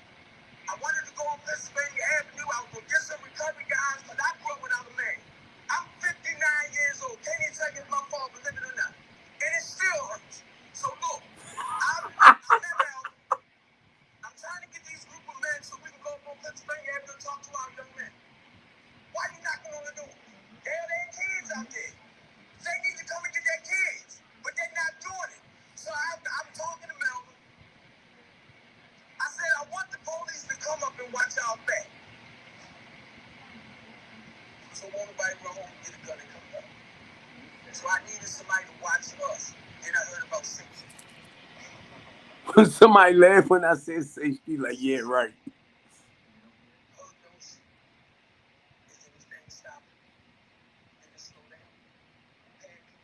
Man, you heard me talking about all these programs, they paying people. People getting funding to reduce a lot of this bull junk that's still taking place.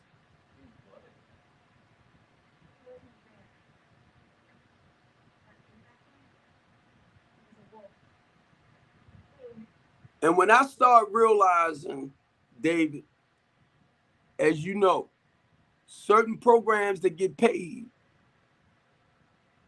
it's only to save face. It looks good.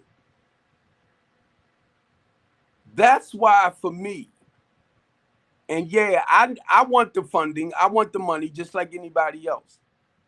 I just don't like nobody trying to tell me what to do with my business or the way I do things. Because when you come from a certain lifestyle, you come in with solutions to help turn lives around. And then you find out they don't want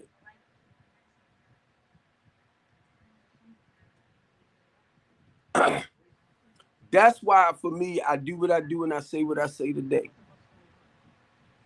If you're not really about, if you're about profiting off of our people pain and misery, stay the heck away from me. Stay away from me. And a lot of y'all get offended. Why? Because I'm calling you out.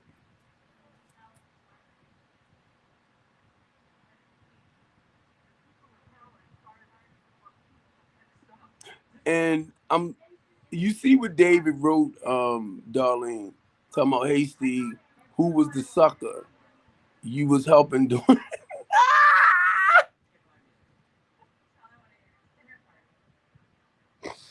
I was helping during his campaign, but he turned out to be a sucker. You better, would you stop? That was Ricky Vaughn. That was Ricky Vaughn. I was helping him in his mayor campaign. He was like a son to me. You know, he turned against me too. When I seen a lot of the stuff they was doing, and I call you out on your stuff, I tell you point blank, don't let me see it. You better leave my boy Ricky alone. A lot of them I don't mess with no more. A lot of them. And once again, I'm gonna say this: you gotta respect people for where they at. And I was thinking about Ricky the other day too. I was thinking about how, I used to promote Ricky a lot from rags to riches because he was an ex-felon and all that type of stuff. He owned a lot of like Dunkin' Donuts, um, Kentucky Fried. He owned a lot of restaurants and stuff, and I admire that. I admire that. This one guy, and I might share it with Manu and them later. And David, I know you might not remember, but some years ago, they gave this organization $2 million to work with our uh shoots. I don't know if that was you, True, that mentioned the name of the group, the Squeegee Boys. They gave them $2 million to come up with a program to work with the Squeegee Boys. They never, I don't know if they ever got it up and running, but from the lady I talked to, and that was years and years ago, they supposed they put some stuff together.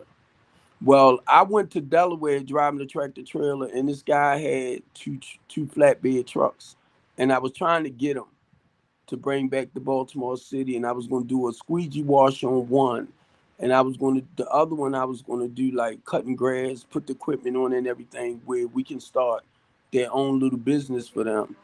But the guy who the owner, some kind of way they changed their minds for me to get the trucks. But that was my way of helping them or coming up with solutions towards helping a lot of our squeegee kids back then too, where they can become entrepreneurs. But now my mouth for a lot of the stuff I'm talking about, it wasn't to turn people off. It was speaking the truth. And a lot of people I realize can't handle the truth. And even though um, I'm known as a lot of names in Baltimore City, like the big mouth bald head black dude, the most hated man in Baltimore City, the most controversial man in Baltimore City. I didn't know all that till it got back to me by certain people. But I figured since y'all want to look at me in a negative way, I'm going to embrace that name, the big mouth bald head black dude. The big mouth bald head black dude. But what I want y'all to see, no matter how the big mouth bald head black dude run off of his mouth, watch the big mouth bald head black dude action towards solutions. You can't touch that. Because it's not just what I say out my mouth. Watch what I do. So I just don't say it. I actually do it with solutions towards slowing a lot of the stuff down in Baltimore City. Now I've learned some great stuff, David. If it comes to me speaking out for the Innocent Project or people that's been arrested off of false charges that the police has created, and if I'm ever asked to come and speak out on it, I can sit back and tell you how it starts with the officer, the pencil, and the pen. Well, the paper and the pencil, or the ink pen and the pen. Get it? The judge don't know if it's true or not, and tell me yes they do, and I'm gonna tell you again no the hell they don't. The prosecutor don't know if it's true or not, and you tell me yes they do, I'm gonna tell you no the hell they don't. You know why? Because those 14 charges that I was charged with from the street police officer and the 3 fake ones that the female detective did, and she ain't even know me. One, the 14 charges, how in the heck I'm gonna sit up here and do a home invasion on my own rental property and business? Please explain it. I'm gonna do a home invasion on a leasing property that I had and my business out of there. How? In a burglary. Even if I climb through a goddamn window, it's my damn property. Excuse me, David. And y'all will sit back and say, well, you can do that, and you can do that. And then how can I do a burglary? Even if it's my clients. Understand, I said clients, not tenant. I'm the tenant. They are my clients in my housing program. Where I check rooms and everything to make sure their stuff is clean, nice, and neat.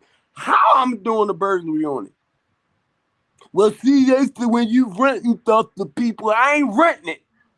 It's not. It doesn't fall under that category. That's what I'm saying. So, and then how am I going to do um uh, uh assault and armed robbery on a person I'm taking care of, my nephew? That's why I never had a chance to talk to a judge and tell him about me and what my housing program was about. So they kidnapped me and they hid me. They would not take me to court or nothing. I couldn't even tell a judge which was what. So now, mind you, what God had me see, David, how they can set you up and add all these false charges to you for something you didn't do. And at the end of it all, because Blue, I should not have went through the process that I went through. At the end of it all, this is what they said, Blue. They couldn't get me with home invasion. They couldn't get me with burglary. They couldn't get me with armed robbery and stuff like that. And then the cycle repeats itself. So you know what they got me guilty by being there of association. Mr. Copeland, we know you didn't do this and you didn't do that. Okay, you know I didn't do it. We know you didn't know that this stuff was going to happen. You're right. I didn't. But you're guilty by association. And I like saying it, David, because I looked over at the assistant district attorney. And when she found me guilty, I wanted to say, so is your fucking boss, Ivan Bates, Brandon Scott, Commissioner Blunt and Blunt and Blunt and Blunt, because they know me too. So if I'm guilty, they guilty for knowing me. But I shut my big mouth, Blue, because I was ready. I wasn't trying to go back in behind them bars. I'm too pretty to be behind them bars, David. I wasn't trying to be. Well, I want to be around the bars with a bunch of balls. I don't even understand why guys want to. Come on. And for y'all dudes that like that mess, listen to what I'm saying. The freak, I want to be around y'all a bunch of guys with wingy wing wang wang wong wongs like me. Be looking at y'all all day long. Come on. And y'all better bet. And I'm going to say this because I'm real. Y'all in there fantasizing over, boy, your booty big. You got some big muscle. I don't want to be in there. And I'm saying this to your brothers that think it's cute. You want to sit up here and do stuff out in the street to commit a crime so you can go behind bars and be around a bunch of the fright. I'm telling you, me, I don't want to go, no. Sitting up here watching guys in their 50s coming in there with their pants up around their waist and stuff, right? You know, up near their navel. And next thing you know, you get them a week or two later, their pants hanging down near their butt. I'm like, what the freak did happen?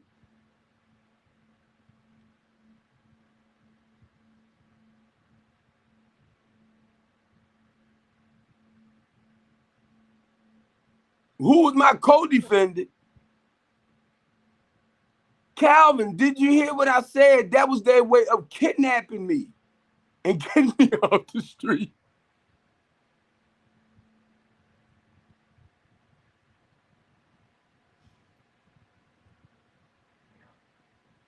That's because I was arguing with the police department.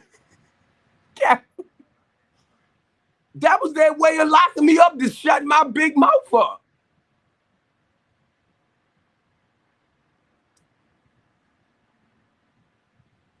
You look, Calvin.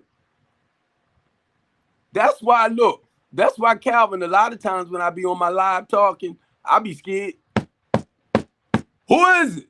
What you want? I ain't doing nothing. I'm on my live.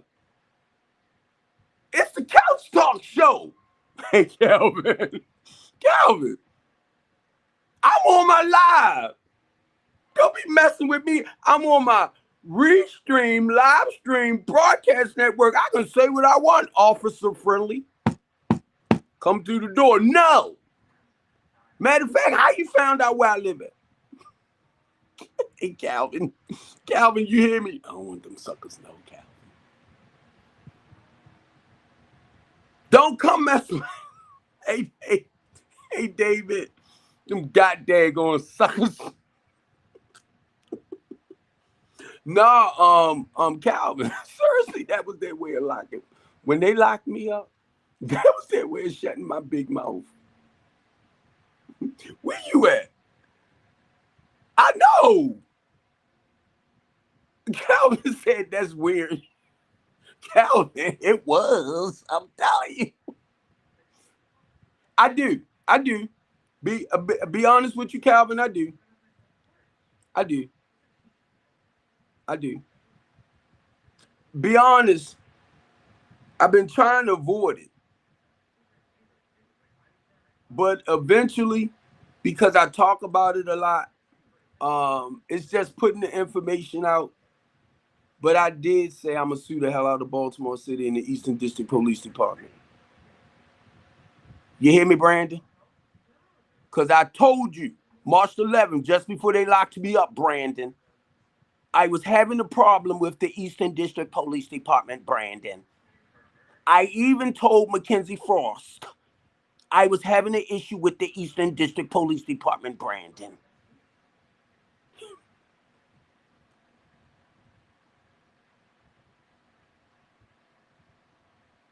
Nah. Nah. Nah. Calvin, the charges in the police report itself. The police report itself never stated I did anything. It was the police officer. The police report itself never stated I did anything. The first judge that allowed me to come home, he said this don't match.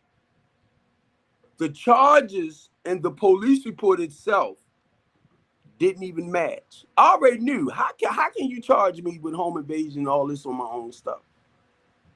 Not only that, the young man, which I called my nephew, which is my niece's nephew, called me, said, Uncle Steve, can you help my nephew? So that's family.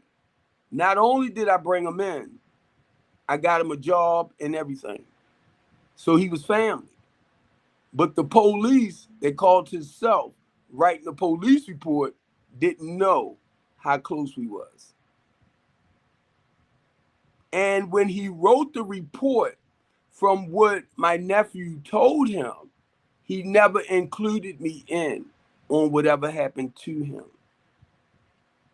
So they don't go together. But because of what they did and the point of them getting me off the street, they never allowed me to go to my court date for April the 9th so I can actually explain like who I am and what I do and all that type of stuff. So I never, after the first judge that let me out, I never had a chance to talk to another judge for my court date.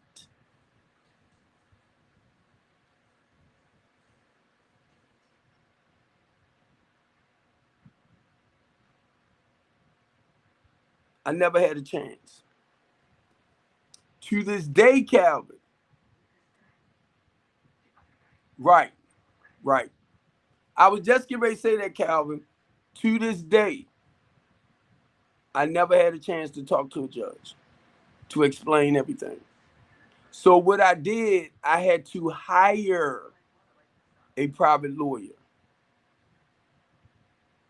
I had to move away from the public defender because it seemed like he was more on their side. But I had to hire a lawyer. And my lawyer is a defender. And what he did, he went on my,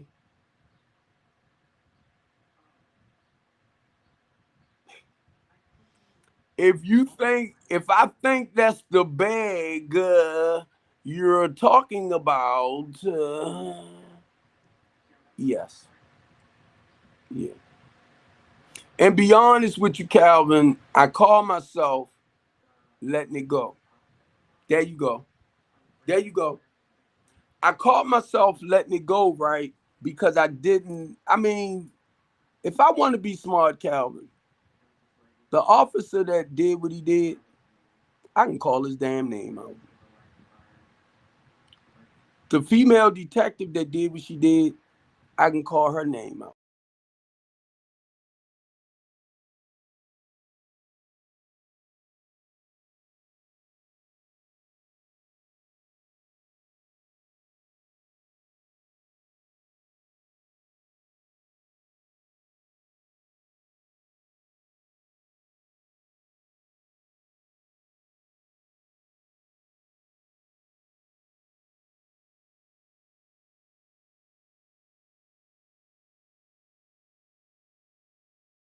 To the roof for me, but when he responded back, he was saying that because of his case file, I already know he's been real busy, so he wasn't able to take my case. Wait a minute.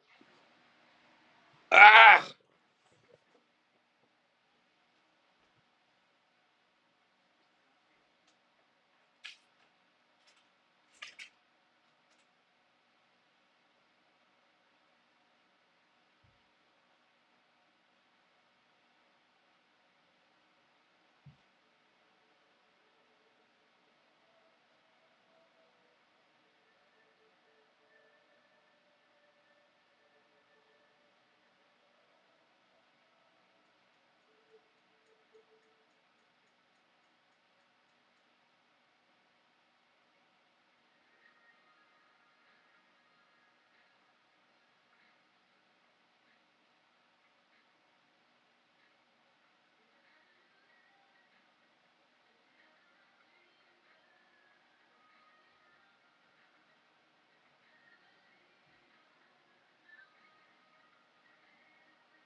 And Calvin,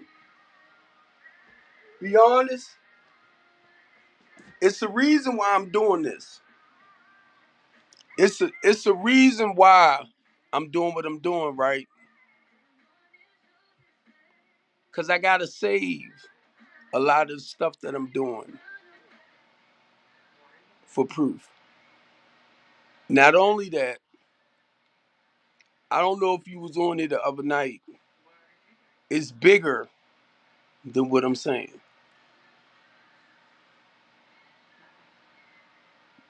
It's bigger. It's a lot to it. And not just for what happened with me, it also involves a lot of other people as well. So eventually, somebody going to reach out and take the case.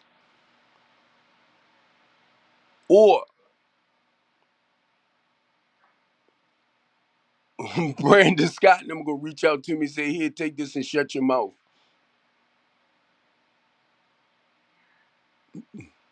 Because a lot of the stuff that was happening with me, right, I was sending stuff over to Twitter.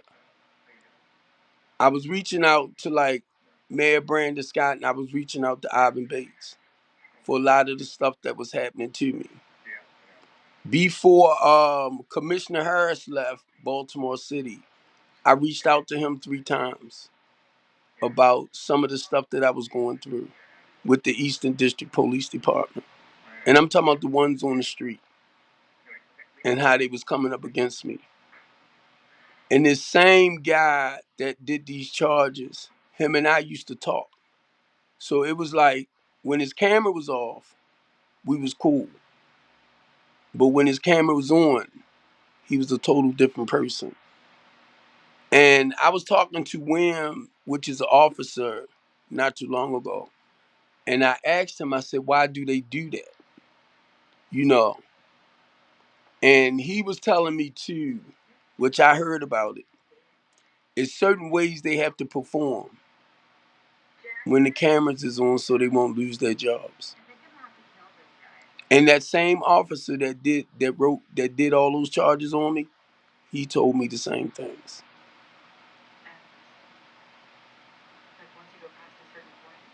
So when I say stuff out my mouth,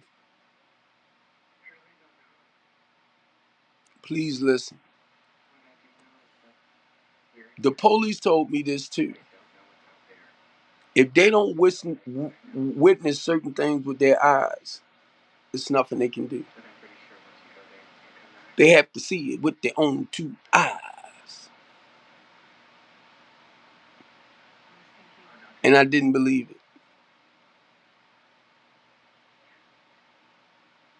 The same night, I called them because I needed them to take my nephew, which the young man that they tried to say I assaulted, to get some mental health treatment.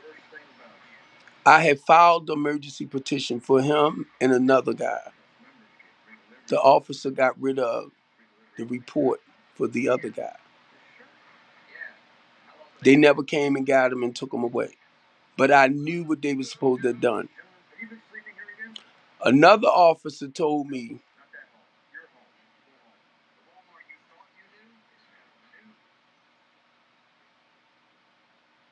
well, what happened, it was the detective lady that did not know me. She went, me and one of my clients, the female client, I was texting her, and this was January the 18th. I'm going to give you 2 dates. Watch the 2 dates. January the 18th, 2023. I am texting my client to see when she's gonna have the rest of her rent money. But to make a long story short, that was January. I still got the Texas, right? March the 12th, look at the 2 different dates, was when I was accused of supposedly doing home invasion, burglary, armed robbery, and stuff like that on the person that I called my nephew. That was March the 12th. Now, it was the detective that went back to a conversation through Texas that me and one of my clients was having, but it was her brother. I don't want to confuse you, but it was her brother that told them about the text. So the officer used January the 28th and with March the 12th to have me indicted on April the 6th. So I couldn't make my first court appearance for April the 9th. And the reason why I said April the 6th, because I kept saying April the 7th, she had me indicted.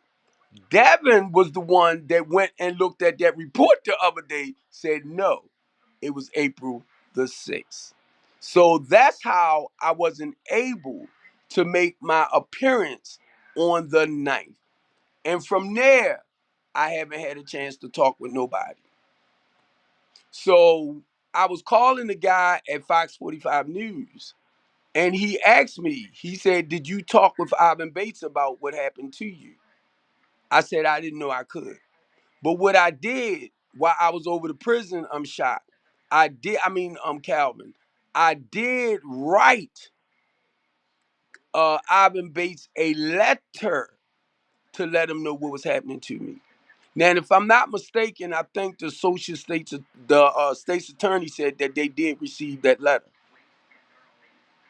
but he never reached back out to me. So when I see him, I'm gonna talk with him too. Now, Calvin, check this out.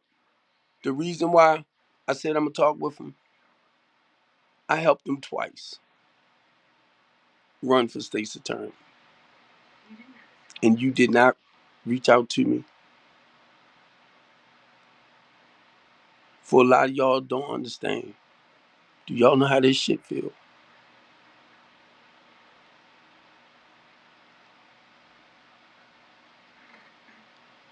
I still, since I've been home, Calvin, I still didn't reach out to him yet. Isabel Cummins, she didn't even know I had got arrested. She was the one that told me. I told her I wasn't gonna keep working with the Eastern District Police because I didn't like what they was doing. She said, "Mr. Copeland, don't do them like that." And then when I came home, I called her and let her know. I even gave her the officer's name that did what they did to me, and she told me to come down to her office.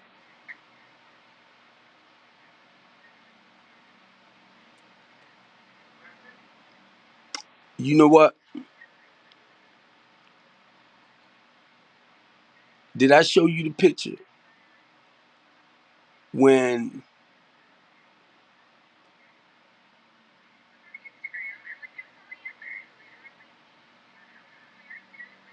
Let me share this, Calvin.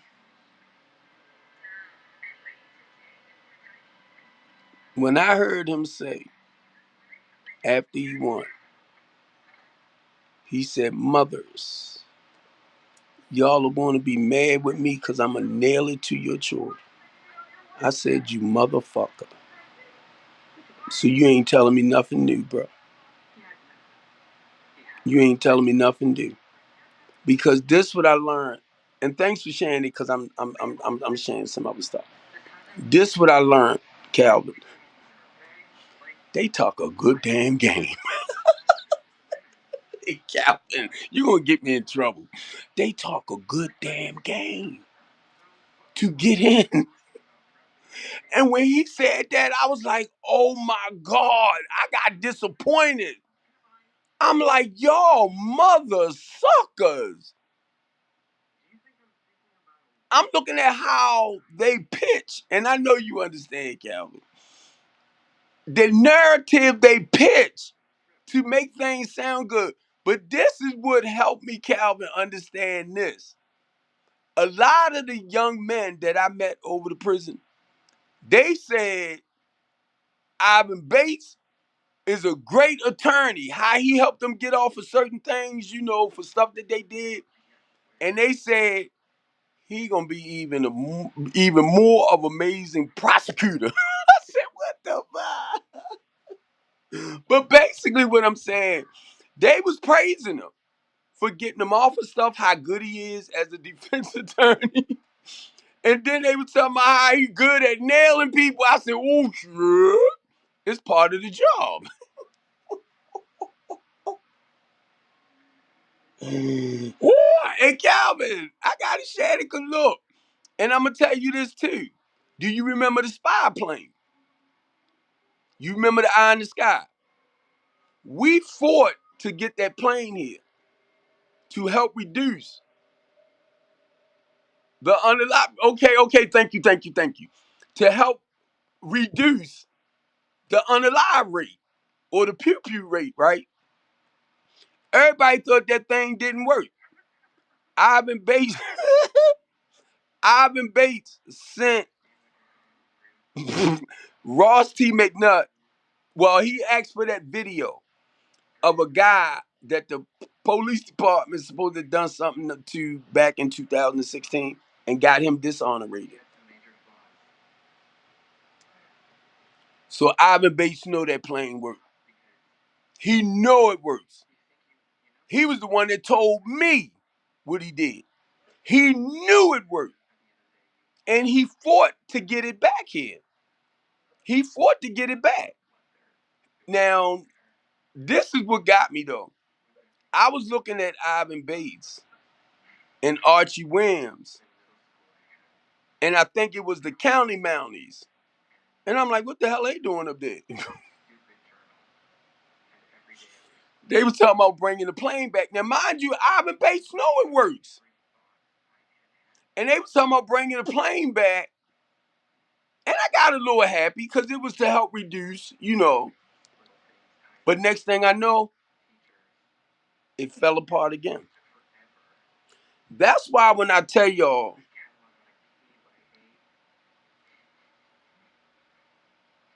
anything that's going on around Baltimore City, we got the solution.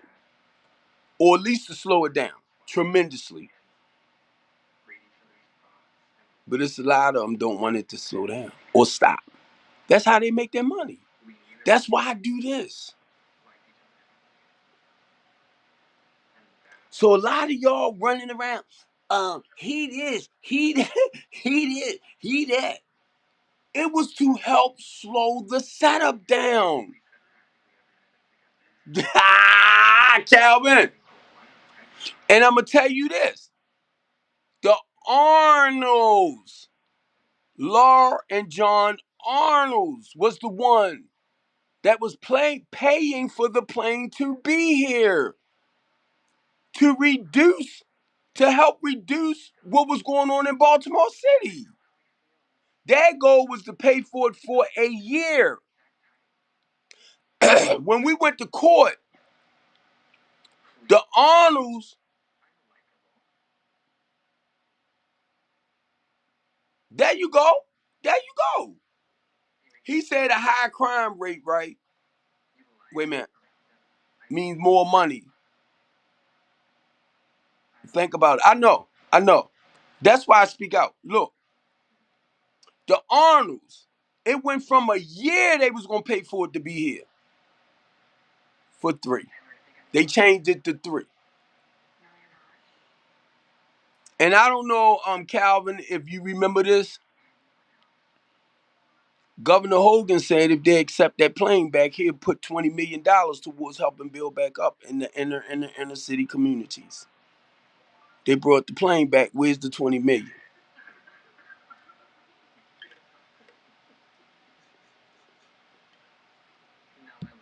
That's because y'all don't ask questions.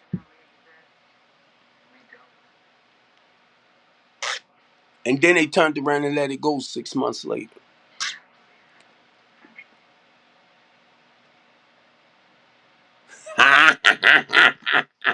Calvin said the cops, the medics, the surgeons, the nurses. Now, let me share this with you, Calvin. Remember what I said happened to me? Remember what I said about me being arrested and everything? I told my I told my director at Communities United, because y'all know we fight to reduce the police budget every year. We fought it, and I think you said you remember that, Calvin. I don't know if I shared that before. One year we reduced it by 20 million. But this is what I told my director because of what happened to me, the false accusations and all that type of stuff. I said, this time when we talk about reducing it, I said, I want to speak on it because I want to talk about the setup that happened to me and why we need to reduce that funding again.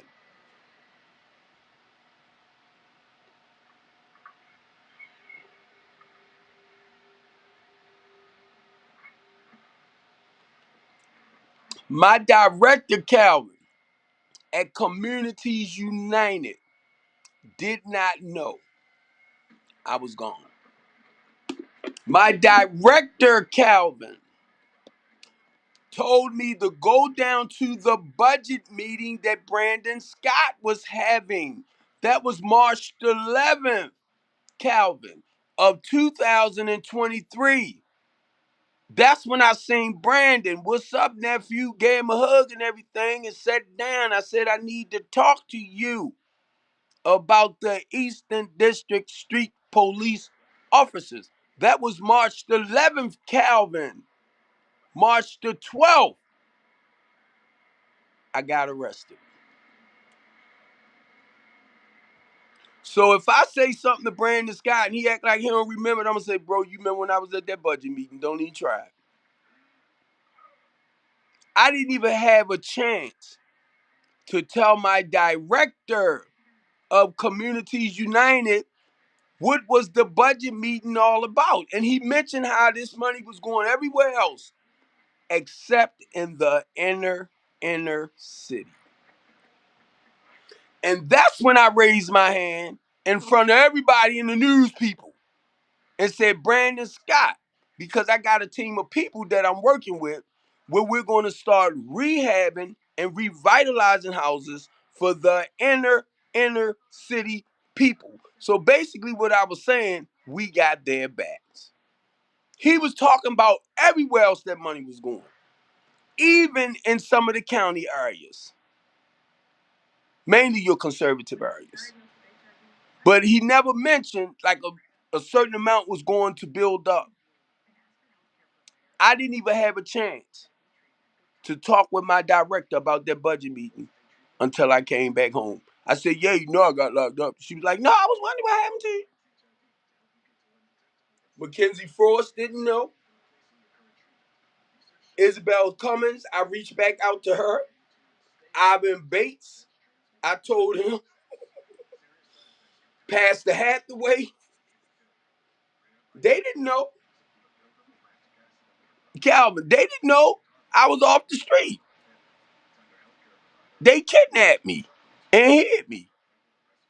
They did not know I was gone.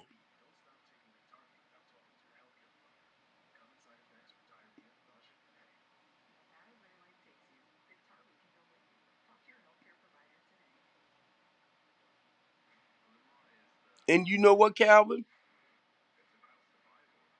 I did, and it's not to say it might not happen, but I said I was going to sue the Eastern District Police Department in Baltimore City because they knew what I was going through.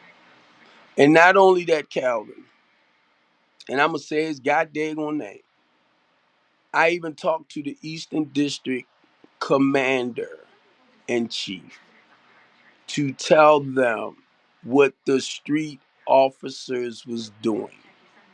Not only that, Calvin, I have a list of names and badge numbers that the commander of the Eastern District and the chief took pictures of from my frame.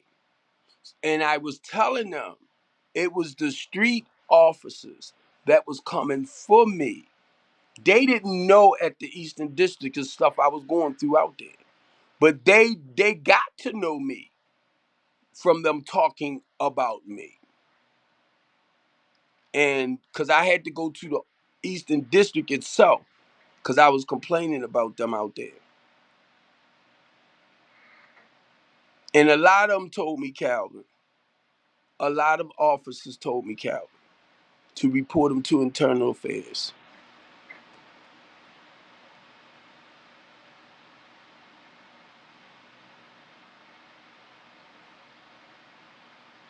So guess what? It's all laid out. The same way I'm talking to you right now, Calvin, it's over on Twitter. It's over on X. My live is showing on X right now. So if Brandon Scott want to look at it, Ivan Bates want to look at it, Isabel Cummings want to see it, it's right there. It's in their face. If Elon Musk have the glance at it, that's fine. If Donald Trump have the glance at it, that's fine. It's showing already over there.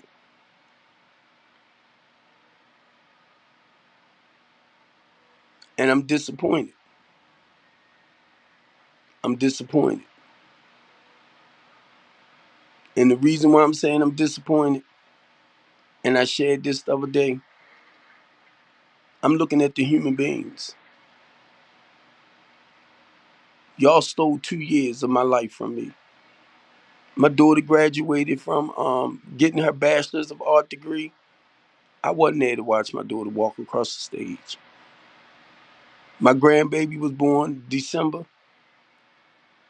I wasn't even there to see my grandbaby come because two officers felt like they needed to show their power. And I didn't understand what it was until God guided me to, I might say his name wrong, Zephaniah.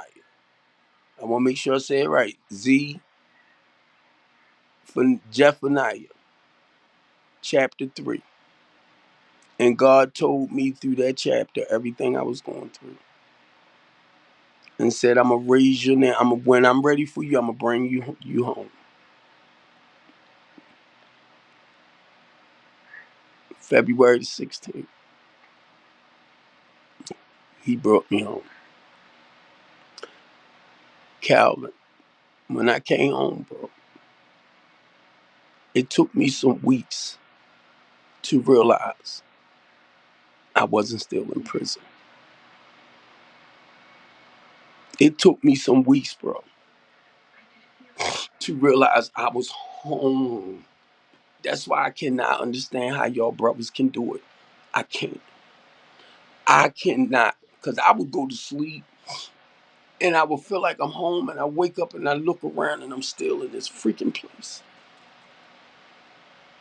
It took me a while to realize I was home because that thing messed with my mind, bro. It took me a while that I was beginning to feel that freedom from that enslavement, from that prison mindset that I'm home. And it's okay, Steve.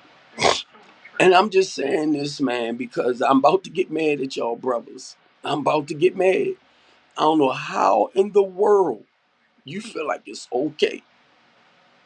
And I'm talking to my brothers.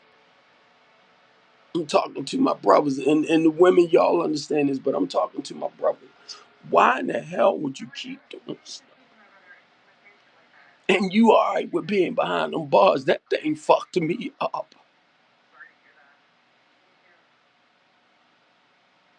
And I don't know how y'all can feel so proud of yourself, so at ease with yourself. I don't get it. I don't get it. I ain't trying to do shit to go to prison.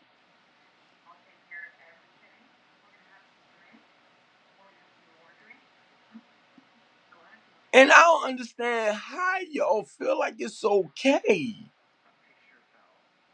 to be separated from your family.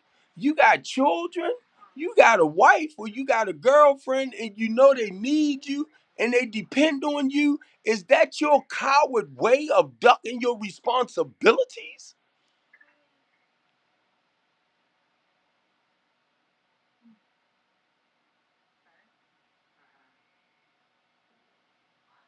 Man, Calvin. Oh my God.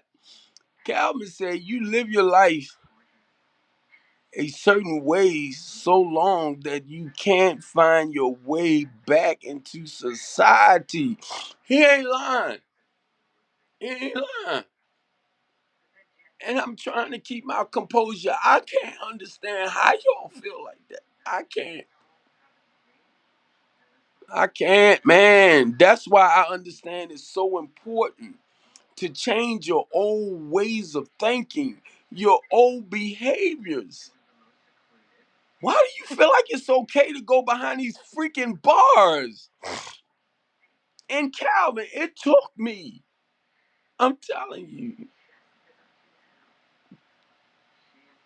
That's why some of the guys, and Dr. J, I don't know if you're looking or not. You know, I love you, baby. And she deal with a lot of the people from the Innocent Project.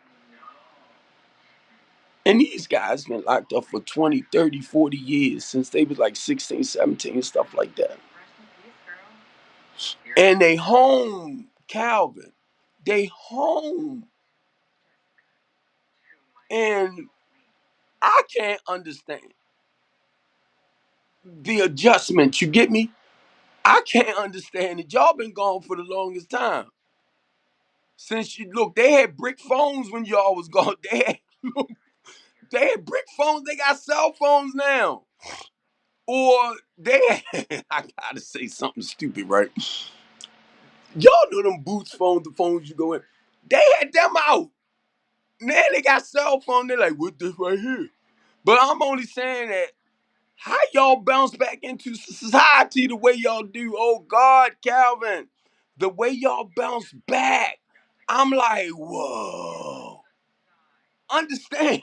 It took me 2 weeks to realize, Calvin, I was actually home.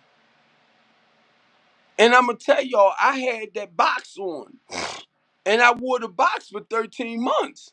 Sometimes I look down at my leg, I be like, I might hear a certain noise, and I'm like, oh shit, I gotta plug this box in. Steve, the box is gone.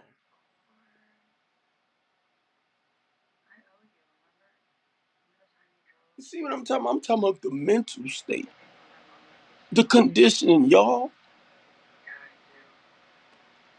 That shit fucked me up. I don't know about y'all. Mm-mm. Mm-mm. Mm-mm. Mm-mm. Mm-mm. Mm-mm. No. I'm talking to my brothers. I'm talking to my kings. Hell to the no. I don't. Mm-mm.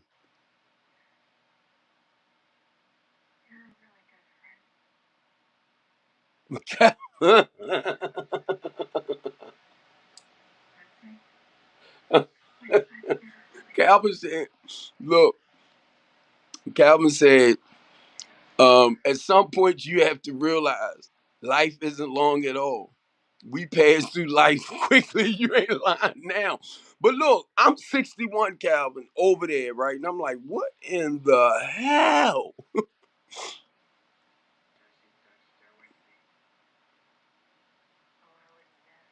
Look, I'm just saying, brothers. I'm just saying. I don't know how. I don't even want to think about it, Calvin. It terrifies me. I just want to put it like that. It terrifies me because it's like when you so used to having your freedom and coming and going as you please. You get me? If I f- if I want to go out today, I can go out. If I just want to chill, I can chill. You know what I mean? That's a beautiful feeling when you can come and go as you please. But then you want to turn around, and I want to say this, brothers. the white man this and the white man that. You set the tone for your life. When that was like taken away from me, when that was taken away, and it happened by two white people. And I don't dislike white people. Don't get it wrong, because I know everybody not the same. I know that. And I'm going to tell y'all too, it was a lesson that I had to learn, because this is what one of the inmates told me. Look at me doing this. Look at everything that was happening to me. And the young man yelled out at me and said, Unc. He said, that was God's way of saving your life. And I had to shut up, because I realized, because of remember we talked about Tyree. I had to realize, because of the things we do, Barksdale, because of the things we do.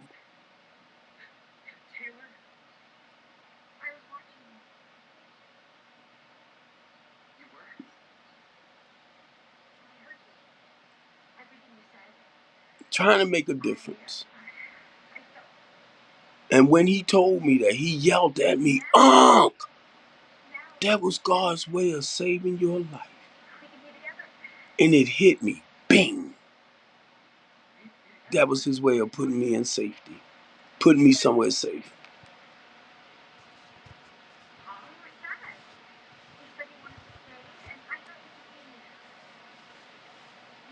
I had people threaten me, because they started putting people with me, because now I'm over the hospital with mental state conditioning, and I think they were setting things up, right? So it got to the point, I had my own room. I had my own room. They put me back where they normally put guys at, like on a psych ward park.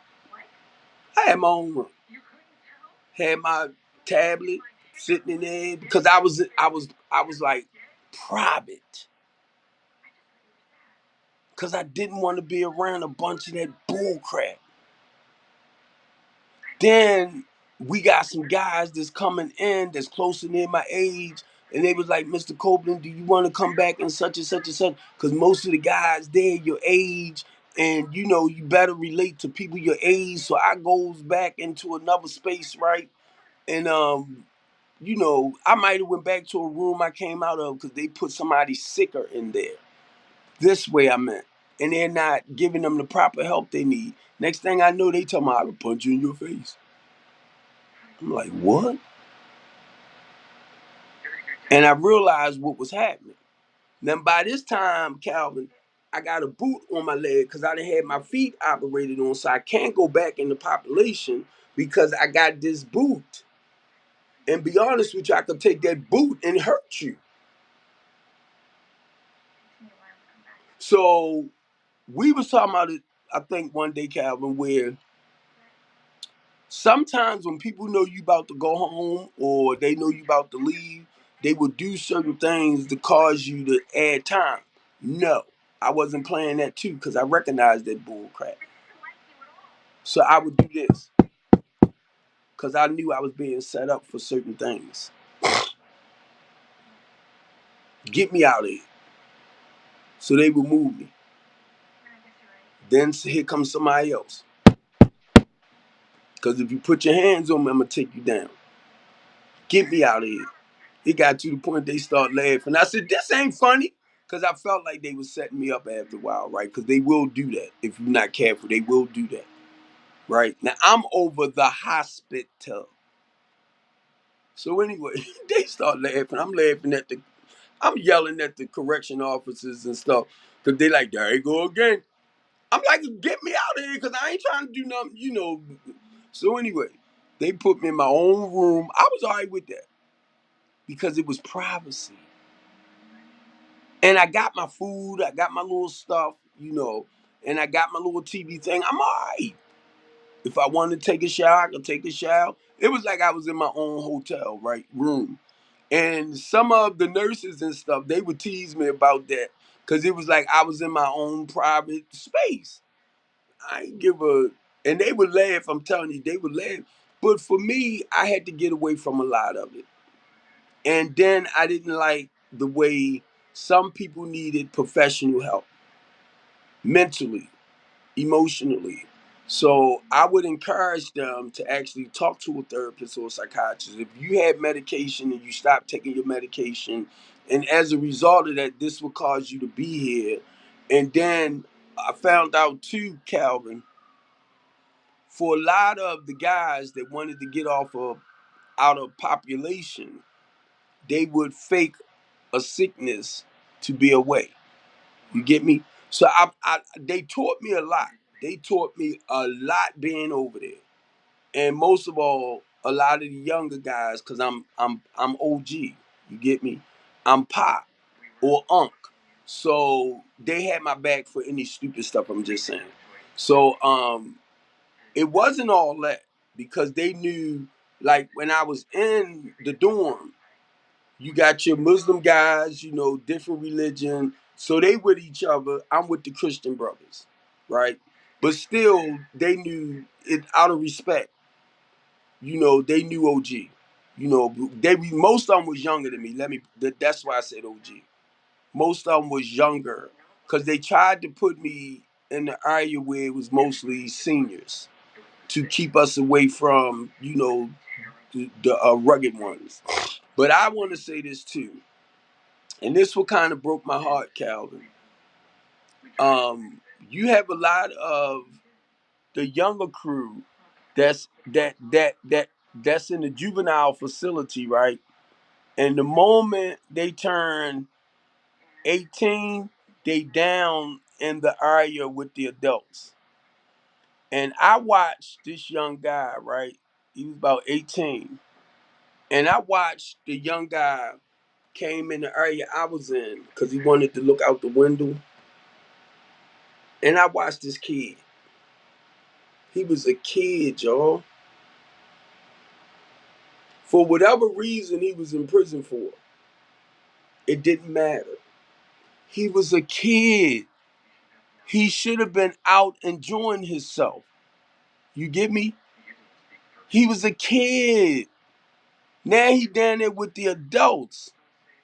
So you gotta argue with about 10 of them in it where they call themselves putting me in. I'm like, oh no, you won't, cause they babies.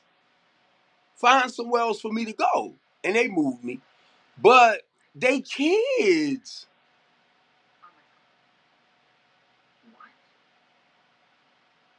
So I don't know if my man Manure and Giovanni looking at this. You got young men and women, and I can basically from where I'm at, I have to speak more for the men that's in these juvenile facilities, right? Some of them 13, 14, 15, and they might be in there for like unaliving somebody. From the time they was 14, 15, then they put in the system with the adults. And if you don't have quality of men in there, even though they done made a mistake or whatever, you know what I mean? But they still want to teach them how, once they go home or if they go home, not to make the same dumb mistakes we did to get there. Now, mind you, I'm 61. So I know I'm here for some bull crap because I know how I roll. So I'm educating them. When you come home, once I get through this, you get that, just look me up and blah blah blah blah blah. Right? I'm educating them. And the correctional officers asked me to stop. Mr. Copeland, can you stop doing this? Can you stop doing that? And I said, no, I won't. One, for 10 years, I held a prison commitment, H&I, where I back in the 90s, where I can come over there every Friday, 7 o'clock, and encourage the men. But then when I realized it ain't about encouraging them and motivating them and talking about that, we want it. And they ain't saying it that clear, Calvin, but I know you understand. Repeated offenders. Why are they repeated offenders? If you didn't teach them nothing new while they was in prison to help change their old ways of thinking or their mindset, what is they gonna do? They're gonna go back and continue practicing the same behaviors. Because for some reason they believe in their heart and mind that it's okay. So here I come, Mr. Copeland. And I'm seeing it more and more. Check this one out too. If you wonder why, hey, Tashawn, if you wonder why a lot of pupils tend to go back out so they can continue pupil. They'll keep me longer than the pupils because I'm not the problem. Well, I'm not, I said the problem. I am the problem for saying certain things. But you let the pupils go so they can finish pupiling.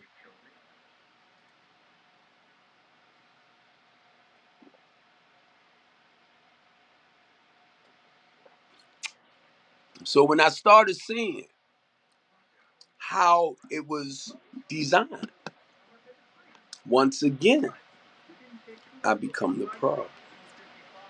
Because the only thing I'm doing, which a lot of y'all want to knock me, I got the bullhorn in my hand and I'm just spreading the news for us to, come together. For us, I'm going to say in simple words, and I know a lot of y'all might say, it's never going to happen. Bringing the village back. But you got to believe in the village, right? Or you got to have hope. I know we're not going to save everybody. I already know. But God dang it, we need to come together and save as much as we can. You get me? I know we ain't going to save everybody. But you help as many as you can. In my case, and it's not just me if I keep saying my, okay? Understand it's not just me. But I'm the only one right here talking with y'all. It's not just me, but it's other programs out there, other organizations out there that a lot of people don't know about. So when you're dealing with me, and I'm going to make sure if I got to go research and do, Googles and, just so I can say, okay, right now, I'm not able to bring nobody in the houses. So I've been sending other information out about transitional houses. I'm like, hey, ooh. Because a lot of them, Mr. Copeland, I heard about your program and what you're doing and blah, blah, blah. But it's other programs out there. They might not be as good as designed as mine. I'm just, excuse me, I'm just saying they might not give you a lot of the wraparound stuff. But my thing is hanging there. I'm selfish as a motherfucker. My thing in there just hanging there until we can get another building to bring you in. Might just be this one. But it's going to be redefined. You get me? So my thing is, I'm sitting still, trying to see what the next step.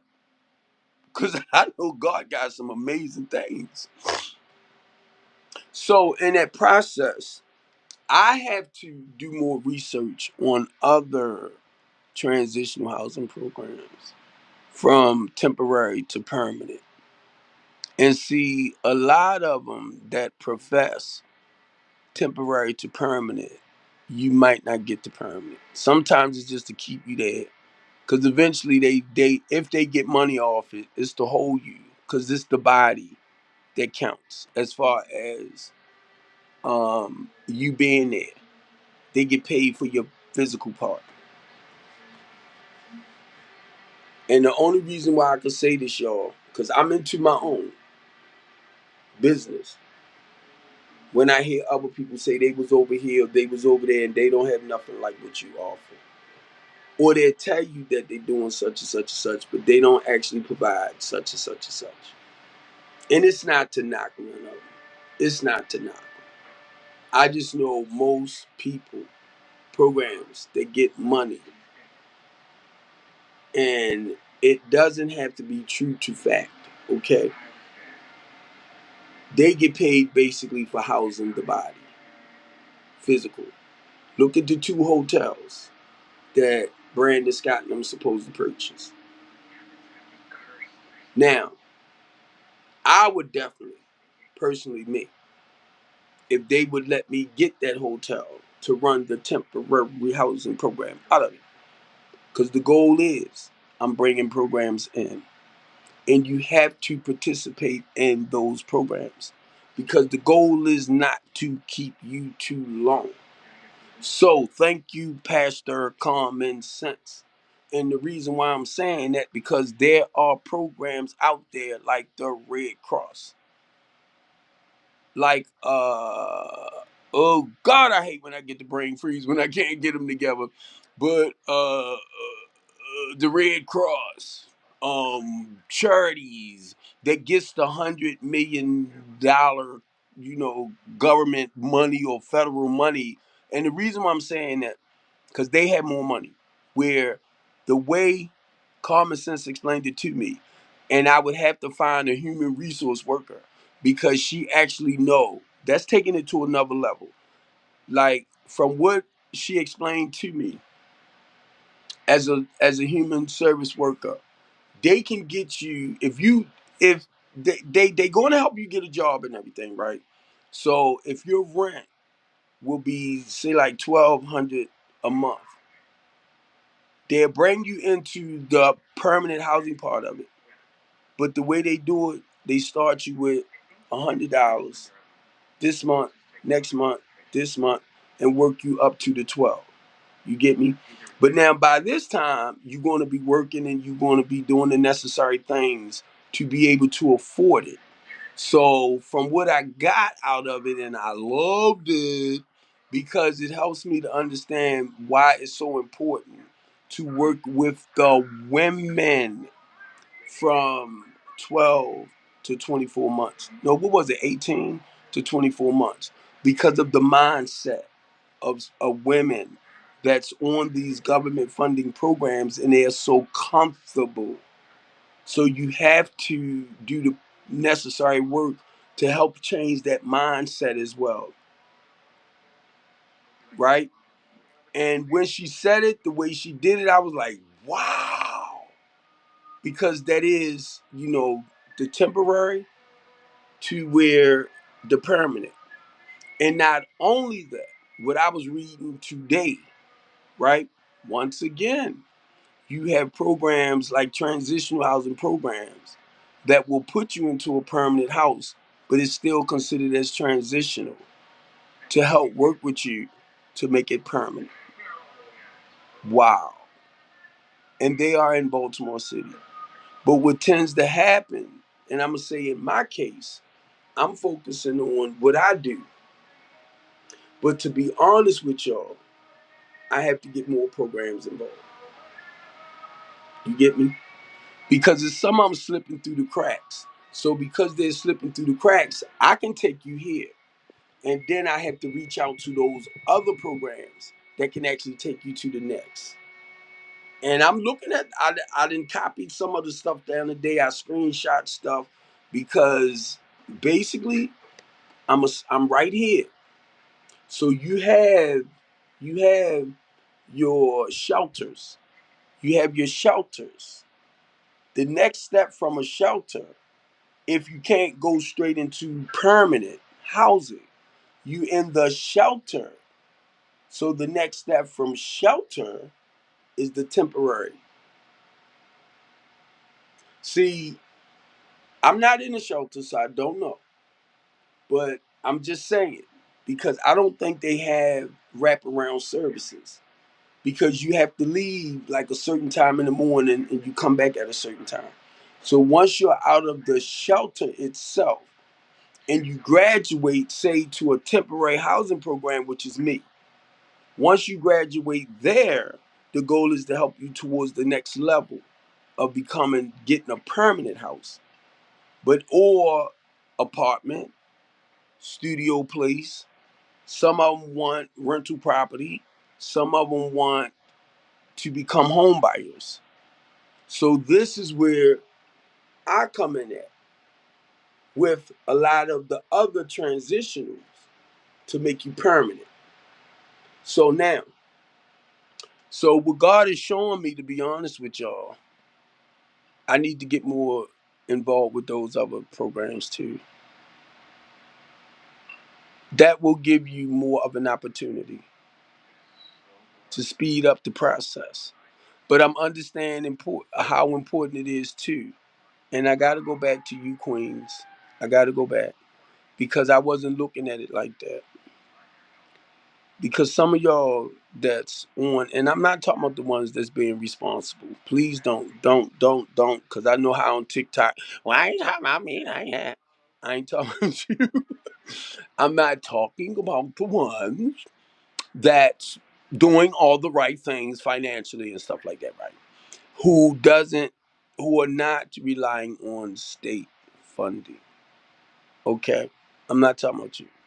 I'm talking about the ones that need to learn to be more independent and be able to take care of their children and responsibilities the way y'all are doing without that male support.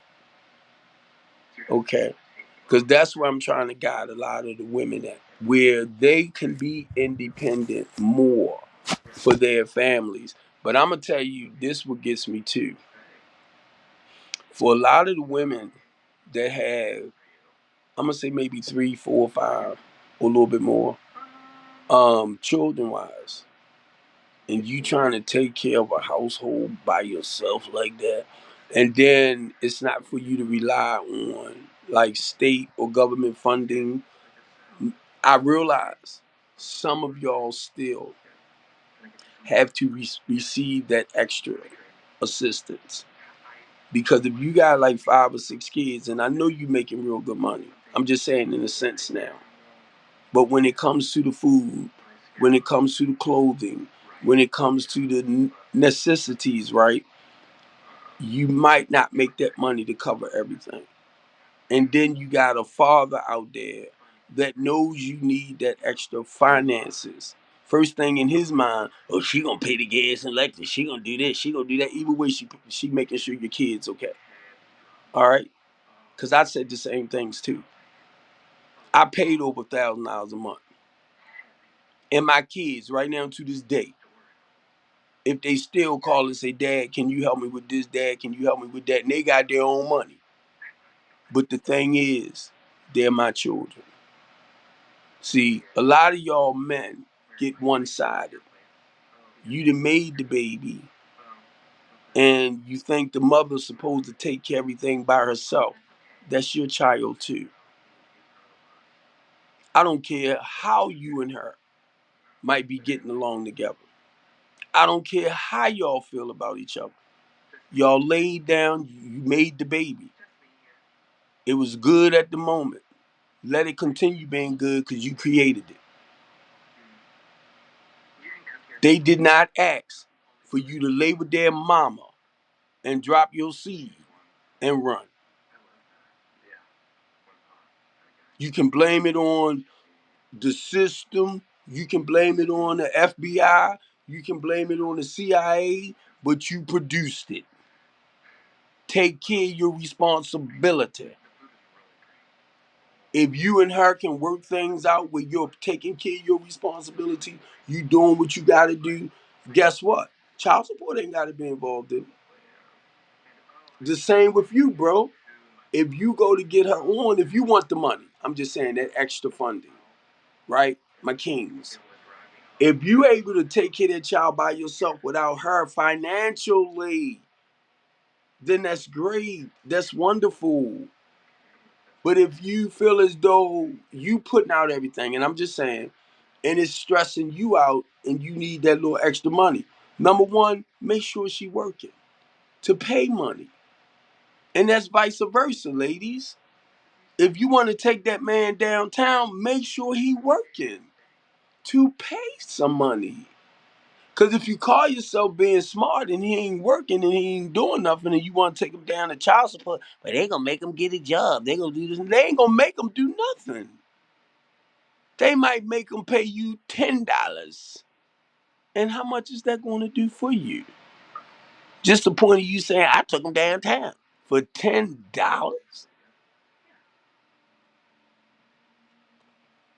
And I'm only saying this because understand certain things don't have to be.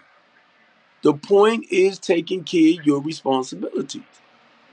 If he don't have a job, he's not working, you can't get nothing from him.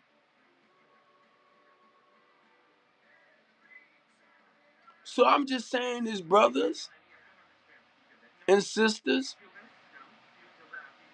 make sure that that person have some type of finances coming in so you can get the proper help. And you don't have to. Stop blaming it on the system, brothers. Well, see, back in 1920, they kept the fathers out the house. If you got to rely on the system to take care of your responsibilities, and this is with the woman. If you're not, or if you're in the house with the woman, right? You're working, you're doing the responsible things. But if you don't make enough money to maintain your family and your household, and they gotta reach out for outside assistance, yes, they gonna look at the man, and it's like the man can't take his family. I don't want him there. It ain't the system itself. You need to go and work 10, 20 jobs where you won't have to rely on the system. And I know y'all ain't gonna work that many. I'm just saying. I know you're not. I know you're not. But I'm just trying to help you to see something where we can sit back and say the system separated the family dynamics. And let me do this again. We can sit back and say the system. Why do the system got to be involved in your life? Hmm?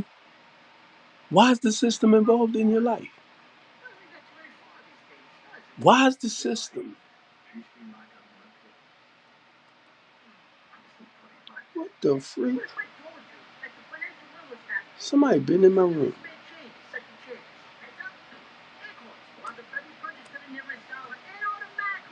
And I think it was a squirrel. You been in here? Mr. Squirrel. Mr. Squirrel. You been in here? Because y'all was in here playing the other day. So I'm just saying this. Okay?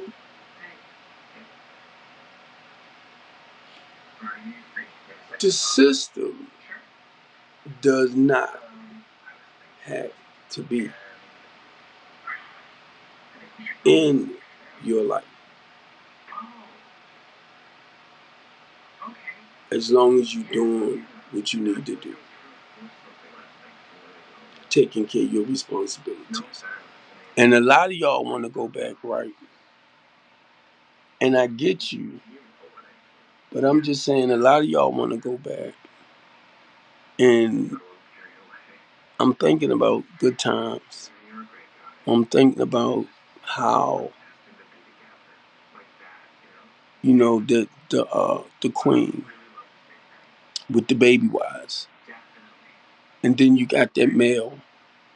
And I know at the time they might not have money, a lot of money to afford, mainly if they got a lot of kids. Let's put it like that. Their families. And keep in mind, and I'm talking about back in the days, and a lot of it is still happening now. Keep in mind that when you don't have the money to financially take care of what's yours, yes, the mother is going to need that covering. And when I said that, I'm thinking about Insulat, I mean Similac, the milk, the Pampers, and y'all know certain milks is expensive. So a lot of stuff we got to think about because you can't afford it financially. It leaves the mother to reach out for that extra help. So in other words, what I'm saying, think twice before you drop your seed. Think twice. And then the sad part, you want to blame um, outside sources.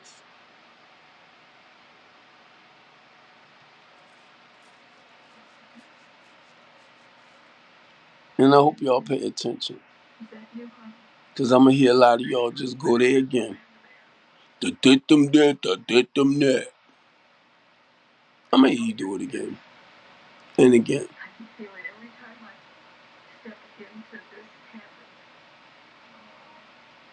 And that's just a form. And that's just a way of you not actually dealing with your responsibilities. So, in other words, because I'm looking at I've been on here for 5 hours, and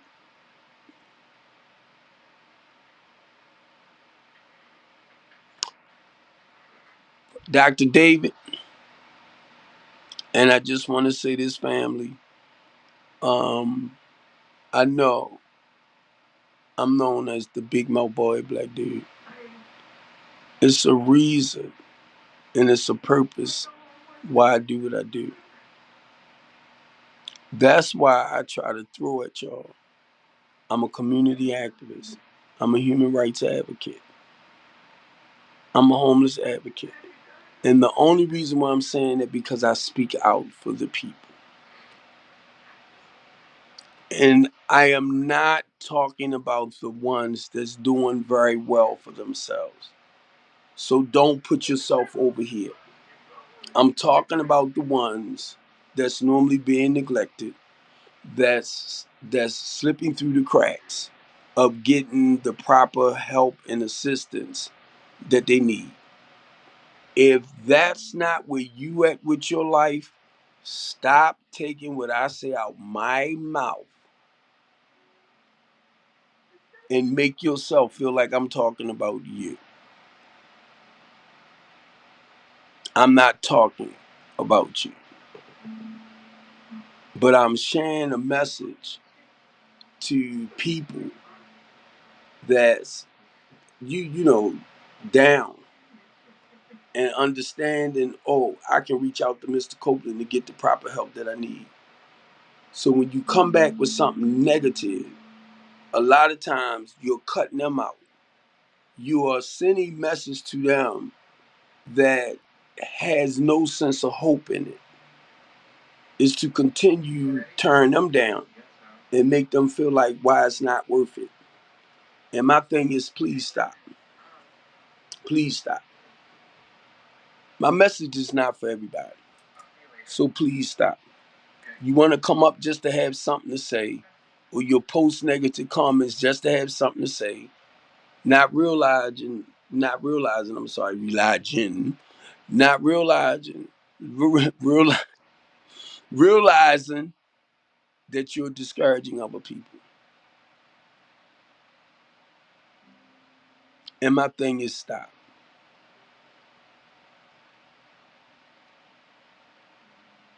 And I get screwed up, Calvin. I don't know where you might have went, but I get screwed up because I'm like, how can you badmouth somebody who heart and mind is soul, and soul is for helping the less fortunate or the most vulnerable people? How can you fix your mouth to discredit that? How? And turn it into something nasty, degrading, and negative. And it just goes to show me, where is your thinking? Where's your spirit when you feel like it's okay to do that? I don't get it. And really, I don't want to get where your mindset is at like that.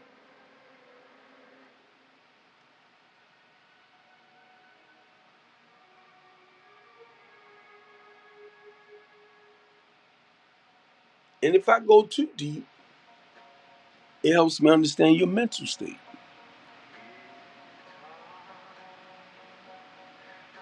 Why? Why, if I sit up here and I know you doing all the right things from what I feel as though, I'm going to say being like a loving, caring, kind, considerate person, you thinking of others better than yourself, stuff like that. And I see you doing what you do to build, right? Why would I sit back and knock that?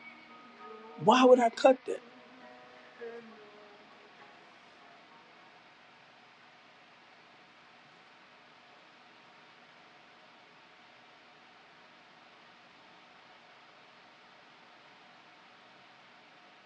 And like I said, I don't want to question it.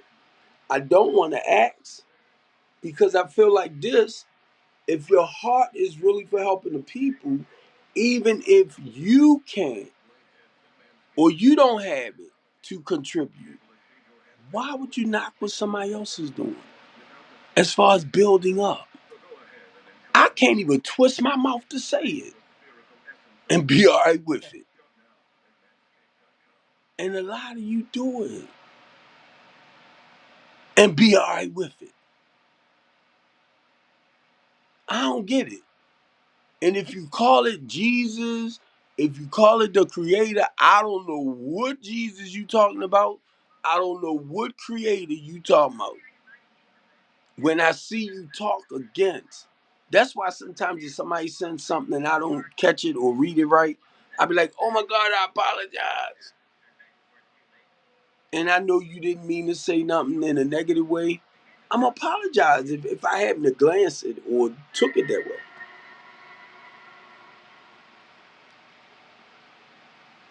But once again, I'm getting sleepy. Once again, it makes me wonder, is the devil back? Sometimes it makes me wonder, did Jesus Christ come back? Because we having all this chaos and confusion. It's like people do. Is Jesus back?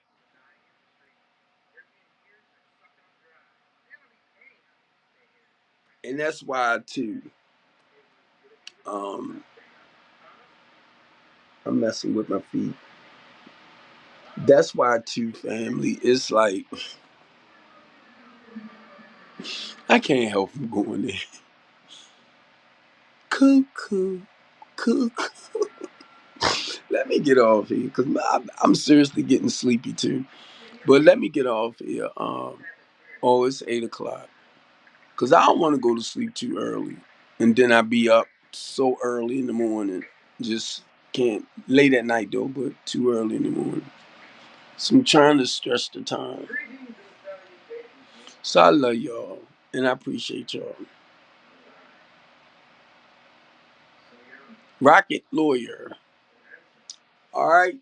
And Calvin, what you were saying earlier, bro, and I've been talking about it a little bit more, a little bit more, a little bit more, and I don't know if it's God's way of saying, all right, sue the Eastern District Police Department in Baltimore City.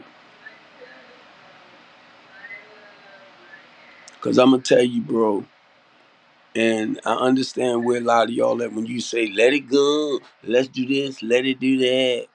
And my goal was to let it go. But it's like it's just popping back up. It's popping back up. One, I sit here and I tell you, I did not deserve, and my family, to go through what I was taking through when I was arrested. So it's quick for y'all to say out your mouth because you haven't experienced it. And yeah, you want to let it go, but you constantly reliving certain things.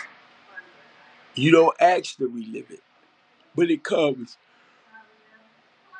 So understand the difference. The next time when you feel like you need to tell somebody, let certain things go. And I've been suppressing it for some years. But you gotta think twice the way we do it. And I'm gonna go ahead and say I love y'all because I it's like sleep is coming. So I love y'all. And have a nice night, everybody. Trust in God.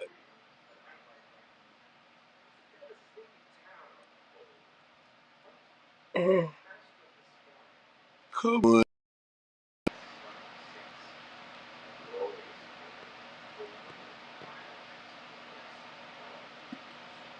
And Tashawn, I don't know if you right there still,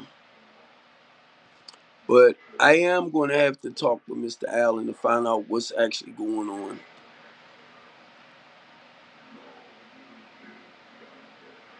to make sure y'all get the proper housing and stuff that you need. Come on. Click it up, click it up, click it up. Trying to make sure my live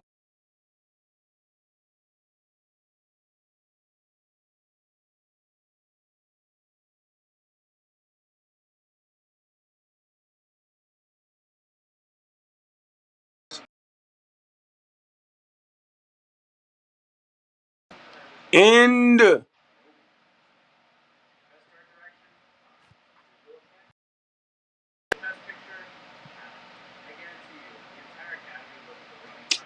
Pissing me off.